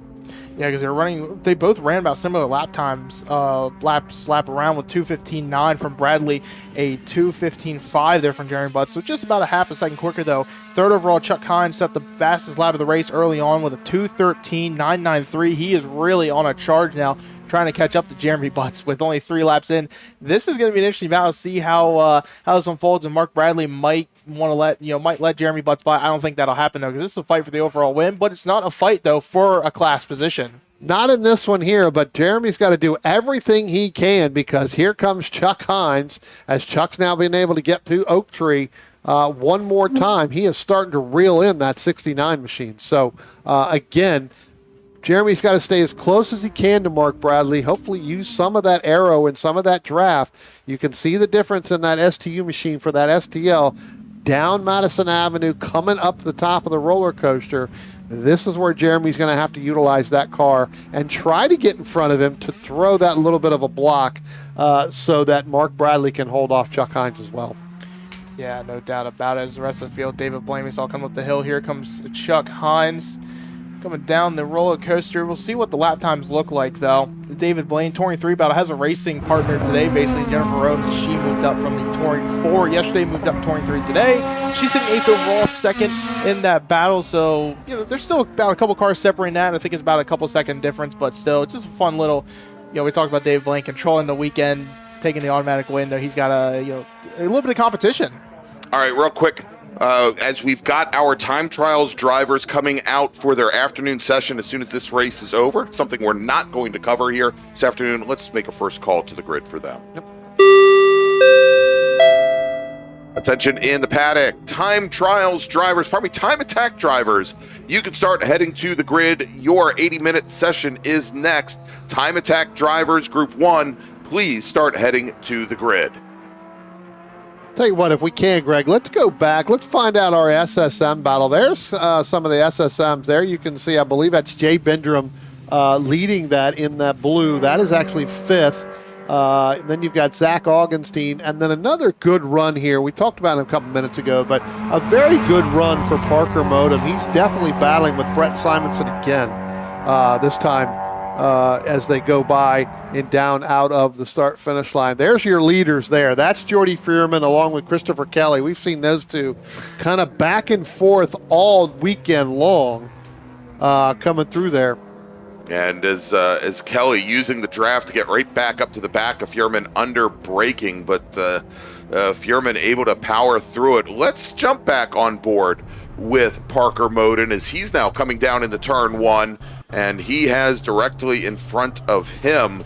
You went on board, and all of a sudden he's decided to go down and take a picnic down in the Parker down in the end. So. Parker, I'm looking here that he put in here. He finished P4 in the United Karting Championship. He actually lives right next to me, Greg. Does he? I didn't realize that until now. He is from Purcellville, Virginia. I'm right there at Round Hill, so we are actually neighbors. So very good to see another driver coming from that area, and good to see him, getting out here. Unfortunately, driving down into turn 1 is always been the tough. That it can be. There's not a lot of grip there, and especially as here, let's take a look at the temperatures here as this day goes on. We're now up to 65. Doesn't seem very hot, but it's about 25 degrees warmer than when they went out for qualifying this morning. And so Parker perhaps not very prepared for the lack of grip as the track starts to get a little greasy. Yeah, again, you start to looking through you're starting to race through the driver's mirror ahead of you or through the window ahead of you. And what ends up happening is you miss your entry and your braking point, especially down there because it does get a little bit wider down there. And that turn comes up on you quicker than you anticipate it's going to be. And if you're looking through that other window, then that's going to be a little bit of tough to get through there. So we were looking at our SSM battle. We're going to check back in real quick. I want to give an update on the STL battle. Chuck Hines still taking 2 seconds out of Jeremy Butts every lap. Each time around, he's always 2 seconds ahead. About 2 laps ago, the gap was about 5 to 7 seconds, we'll say, to Jeremy Butts and Chuck Hines. It's now down to about 2 seconds between the two drivers. So this is really starting to become a fun battle as we're just now getting halfway into this race. We still got 5 laps to go. We are 5 laps down, gentlemen. 5 laps down, 5 laps left to go. We just sat there, looked out the window, and there goes, Bob headed to the airport. Just pulled that car down That's it. down the pit lane. Going to jump out. You Bob headed to the airport. I kind of figured he only had till about 4 o'clock. He's got to get to Raleigh. I'm not sure how far Raleigh is from here. It's a little bit over an hour. As we've got a car off at turn 1, and we've got local caution. So it looks like that's the 35, maybe. That could be Steven Rollo. Or maybe that's the 12 or the 30. It could be the 35, but is that the Zach Augustine? The Augustine Jay car, Bindrum, I think. they had to call Jay Bindrum in the 88 spot as well. Yeah, Bindrum was coming up on them directly ahead, and he went around. I think it was Steven Rollo in the 12 of Augustine. Let's leave this shot right here because you're going to see Chuck Hines along with Jeremy Butts. Now, Hines has just now gotten in front of Jeremy Butts. That's your overall for STL. You've got Mark Bradley in STU. He's pulled away just a little bit from this battle. Not much. But not by much. But 2.5 seconds. Yeah, Jeremy Butts trying to hold on to stay with Chuck Hines. Last time by, Chuck Hines was 3 seconds faster than Jeremy Butts. Yeah, and the green Heinz 57 car, I mean, it's got some advantages. Yep. Some aero advantages over Jeremy Butts' car. It has a good-sized rear wing. It's got a lot more downforce for some of the longer sweepers. Certainly allows Chuck Hines to carry more speed through places like South Bend that Jeremy Butts cannot do with that wingless Miata. Yeah, say Jeremy Butts there, definitely in I believe it's an SMX prepared car. I think he's going to run this a little bit more this year, trying to maybe get some plans for next year in this car. We'll see what happens. Saw him back out. Had some issues last time out at Summit Point when he was in the Spec MX-5. Won one of the STL races. I think had a problem in the second race. Might have won both, but he held on as long as he can. Chuck Hines, though, got around. We got a car off here right in front of our pit entrance. say it's a Miata of some sort. Can't tell 100% who it is. Oh, he's going to try and hit our camera. We might Yeah, be he's able going to try get to the come number. over to us. We're going to see here where it's going to be. That's going to be the 0. That's going to be knife out to Louis. So, again, that K-Hall Motorsports team having a little bit of an issues here. That's part of that organization Alton as well. Louis So, Alton wondering why Bob left him on track. Yeah, He thought that maybe Bob was his ride to the airport. All right, let's check back in with our SSM leaders now, heading into left hook here, David, and that is once again Jordy Fuhrman and Chris Kelly. Gap last time at the line was about half a second between the two. Jordy Fuhrman pretty much been controlling this race. Christopher Kelly is trying to stay right, kind of just right in the vicinity of him, not let Jordy get too far out here. There's still a long way to go. Well, I say long way. It's 3.27 miles for SSM. That seems like it could be a long time. Chris Kelly, though, lap times have been pretty much around the same. So Fuhrman last time ran a 2:21.2. Kelly ran a 2:21.1. Arif Kazim still sits in third, though. He's about 3 seconds a lap slower than the top two. Yeah. Again, we've seen that battle between both of them. It even happened yesterday, right? Fuhrman would get out and get a big gap, get into some other cars where we'd come up in front of them, and then Christopher Kelly would reel him in. And it wasn't until the very end of the race yesterday, lap 10, I believe, when Christopher Kelly made that mistake down at the bottom of 17, ended up spinning off, which allowed Jordy Fuhrman to pull away and pick up the win yesterday in SSM. Let's see whether or not Christopher Kelly is going to be a little bit more smooth here. Again, 3 laps left to go. Next time by for Mark Bradley, there'll be 2 laps left to go, which again, that will mean these drivers here as well will end up with 2 by that time. I don't believe Mark Bradley has passed them yet to put them a lap down. So that will actually give them that extra lap they're going to need. Sounds like more problems for Steve Rollo in that 35 machine. All right, well, Kelly pulls right up to the back of Jordy Fuhrman as they came out of Hogpen, got a great run, and now as they come up on some of that slower traffic, they are 3 wide going down into 1. We've got the lapped traffic, and then Fuhrman moves all the way to the inside to defend against the yellow Kelly car there. But Kelly now with just a couple laps to go, I think sensing that perhaps time is running out for him, this is where he gets a little aggressive, and I think this is where he got into trouble yesterday, David. Yeah, definitely, but I thought, Kelly was maybe going to try an over-under there as Fuhrman went to the inside, drifted out a little wide. Fuhrman, I think, held pretty much the middle there, coming out of turn 1 into turn 2. So Kelly's definitely going to try another setup this time. He was really close. I mean, he knows that he can I think Fuhrman's a little weak now, and Kelly might try to strike here in the end of this.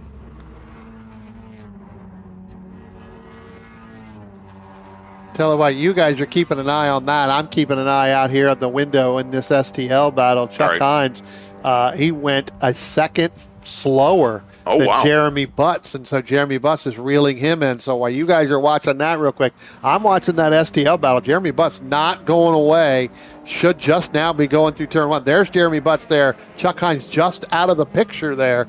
There's Chuck Hines. There's Jeremy Butts. It was opened up by about 2 seconds further than that, and he's closed it down to a second gap right there. So, Brian, yesterday, and David, as the race was winding down, we were kind of joking about Chuck Hines pulling over on the back straight, waving people by, and we were wondering if, hope he doesn't do it now. Yeah, and wondering if maybe it was an ignition issue or some kind of that the car had shut down, and maybe he needed to recycle the thing because he finished the final lap with speed. And I'm wondering if that's affecting him here as well, just at the wrong time as Jeremy Butts starts to close things down. We'll see him come into our view here now in just a moment. I think there'll be the next 2 cars to come into the shot on the left-hand side. There you go. There's the green 57 and Jeremy Butts. And it looks like Hines may have held off the challenge there and open things back up. So again, maybe it's just an intermittent issue with that car. Could be. Yeah, because like I said, Jeremy Butts took that gap and closed it down to about a second, and now it looks like it's going to be about a minimum of 2 seconds, 2.5 seconds for that STL. All right, well, the next time our STU leader comes by, and he's coming down the hill right now. That is Mark Bradley in the 106 BMW. He'll see the white flag. Down the front straight. And he's carrying a lot more speed than the two Miatas directly ahead of him. We're going to see the white flag now be displayed. There you go, is Mark Bradley, the number 106 BMW out of Wake Forest, North Carolina, sees the waving white flag. He has, well, not surrendered. He's got 3.2 miles remaining here as Chuck Hines now, as he comes across the line. Let's check that gap between our top two STL racers, and Brian, you got it. It's up to 3 full seconds now. Yeah. All right, let's check back in with SSM and our leaders there, Jordy Fuhrman and Christopher Kelly. Let's try to pick them out. They could be up near Oak Tree at this point. Let's check in. They should be heading up towards that way. There they are. Yep. So Christopher Kelly, they're going to need a good run here out of Oak Tree to get up into that draft and maybe try to make a move here. Again, still going to be. They're still out. They'll complete the last lap. So yeah, I was just saying I wouldn't do it here. I'd wait another lap and try for the very last time. Well, remember when he tried it last time? It didn't work out. So I would think you'd want to get it done as quickly as possible. He definitely sucks right up to the back bumper of Jordy Fuhrman. Again, here's another product of trying to break that draft. Jordy moves over driver's right, headed up into the top of the roller coaster. Let's see whether or not Christopher Kelly's going to try to make that move. Maybe down here at the bottom. This is where Christopher Kelly seems to be a little bit faster than Jordy Fuhrman right now. See what happens here. Fuhrman opens that gap just a little bit coming down the hill as they are coming out of Hog Pit into our shot. Fuhrman with a good run. I think kind of keeps that gap a little bit open though, but still down long front straightaway. Kelly's going to get that draft off Fuhrman as they start to come under the white flag. So they're going to have their one lap to go here, 3.27 miles for that battle. Really good fight so far. They've been pretty much nose to tail this entire race as the gap was about half a second again to the line. Tell you what, they're going to have, like you said, David, they're going to have one full lap. They're coming up on the Kevin Conlon and then the Jennifer Rome's up in front as Mark Bradley is just now coming down out of the turn 17, headed down the front stretch. So it looks like Mark Bradley's going to pick up the win here overall, not only in STU, but the overall race win as he just now goes by the start-finish line. Chuck Hines is coming by the start-finish line now. And, gentlemen, when you look in here, you're going to see there's Hines, there's Jeremy Butts. That gap closed all the way down to about a half a second between Chuck Hines and Jeremy Butts for that STL win. Saying they're going to focus back on our SSM battle again. Fuhrman kind of just slowly opening that gap now to Chris Kelly. Chris going to need a really good run here off of Oak Tree like he did last time. Maybe try to send it up, maybe a little bit deeper in the braking zone. Not too much, though. It's where he just kind of sent it off the track at the top of the hill, though, as they are about to come back into the shot here into Oak Tree. There they are. Kelly closed the gap just slightly up, but Fuhrman really good speed. He carried there through the middle of the corner. She uses all the runoff as he can before he hits the dirt. And he's going to get that draft there from one of these slower cars in front of him. Kevin Conlon right there in the 141 machine. So, again, he's going to get a little bit of the draft. It's going to depend on how quickly or where Jordy Fuhrman's going to catch the Conlon machine. That's going to allow Christopher Kelly to move up even closer as they get to the top of the hill and down through the bottom of the roller coaster. I tell you what, they're closing in on that Kevin Conlon machine. I think Conlon's going to be able to get through the corner just a little bit quicker than Jordy Fuhrman. And that's probably the worst thing that Fuhrman want, because they're probably going to get bottled up behind him. And you can see right now, as the Kelly car pulls right up to the back, if he can get the run that he's been getting all race long, he may have a bit of an advantage. It's hard to out-drag race somebody here to the start-finish line, but Chris Kelly's going to try as they come to the line. Say, here they come, checker flag in the air for this SSM race, as it looks like it's going to be Jordy Fuhrman doubling up this weekend. Will sweep the weekend, and SSM take win in race number 2. Christopher Kelly sits in second, just about 2/10 of a second behind. And Arif Kazim should be coming across the line here to round out the podium, as I believe he is just about to come across, coming down the front straightaway right in front of us right now. There he is. He will take the bottom step of the podium And then we're waiting for some more. Brent Simonson is going to be sitting in 4th. There he is, along with Miranda Price. Really good run in 5th. Zach Augustine had I think possibly an issue there that he had. He's going to be in 6th. So again, another good race from Augustine. Yep. As we look, I think that should be everybody that has come by has taken the checker flag just based off of where Mark Bradley finished. So let's give a little bit of a recap here. STU and your overall winner, Mark Bradley in the 106. Max King, the Max King of this weekend. That's right. He is going to finish second in STU in that 144. In T3, David Blaine's going to pick up the win over Jennifer Romes in T3. In SSM, just as we were just talking about, with David, Jordy Furman's going to pick it up over Christopher Kelly. Arif Kazim, didn't really talk to him about it very much. He's going to end up finishing up in 3rd, and they just reset everything, so I'm not sure where everybody else finished after that. So there he goes. We got ready for our time trials. All right, speaking of which, let's make a final call for them to come to the grid. Attention the paddock. Time Attack Group 1 racers, please head to the grid. You're going to be on track in just a moment. Time Attack racers, Group 1, you're going to be on track. Please head to the grid now. Gentlemen, that is going to wrap our coverage of the SARRC MARRS Challenge here from Virginia International Raceway. A great 2 days of racing. We're so happy to have been able to bring you SCCA Time Attack as well as race experience. Brian, your thoughts on the day? I tell you what, thoughts on the weekend. What a fantastic weekend. The weather kind of held out. We were really worried about Saturday. That ended up working out to the advantage. Everybody got a lot of racing in. It was a lot that we did, for these drivers all weekend long. We saw some great action. And I tell you what, if this event is anywhere like it's going to be, I tell you what, next year is going to even be better. Yeah, without a doubt. I mean, we had a little bit of a slow start yesterday. We had some problems, but today, though, a complete opposite of yesterday. Really clean racing. We saw a lot of flag to flag without any interruption. A fantastic weekend of racing. Really good battles in so many different classes here. Really great weekend, Greg, here for the SARRC MARRS Challenge. I completely agree. All right, so for Brian Donati, for David Lance, I'm Greg Ginsburg. Thank you so much for joining us here this weekend. Before we go, though, I want to show you what we've got coming up on the schedule here.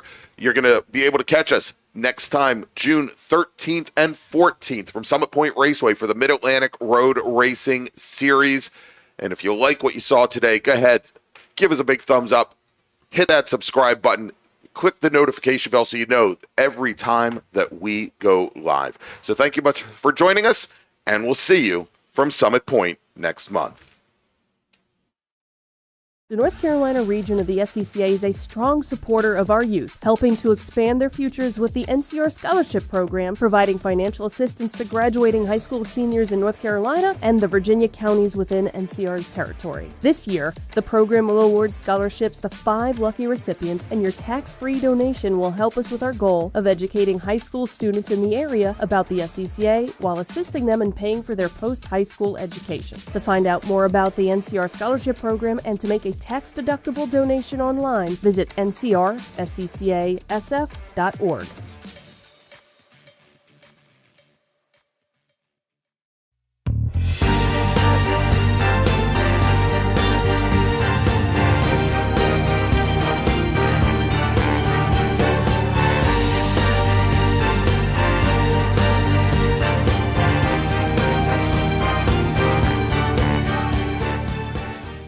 Willing and Able Racing offers top-quality Spec race car rentals with full setup and repair services, including trackside support for SCCA, NASA, VRG, and other organizations' road race, time trials, and track day events. Their Spec Racer Ford specialists and each of their Gen 3 machines sports a SATAV sequential transmission and a data acquisition system. Also offering Spec Miata rentals, Willing and Able is currently taking reservations for the remainder of the Mid-Atlantic Road Racing Series season. For more information, email Willing and Able at rent@WNARacing.com, see them on Instagram at WNA Racing, or visit their website at WNARacing.com. Willing and Able would like to thank all the volunteers this weekend who've graciously donated their time so that we may race.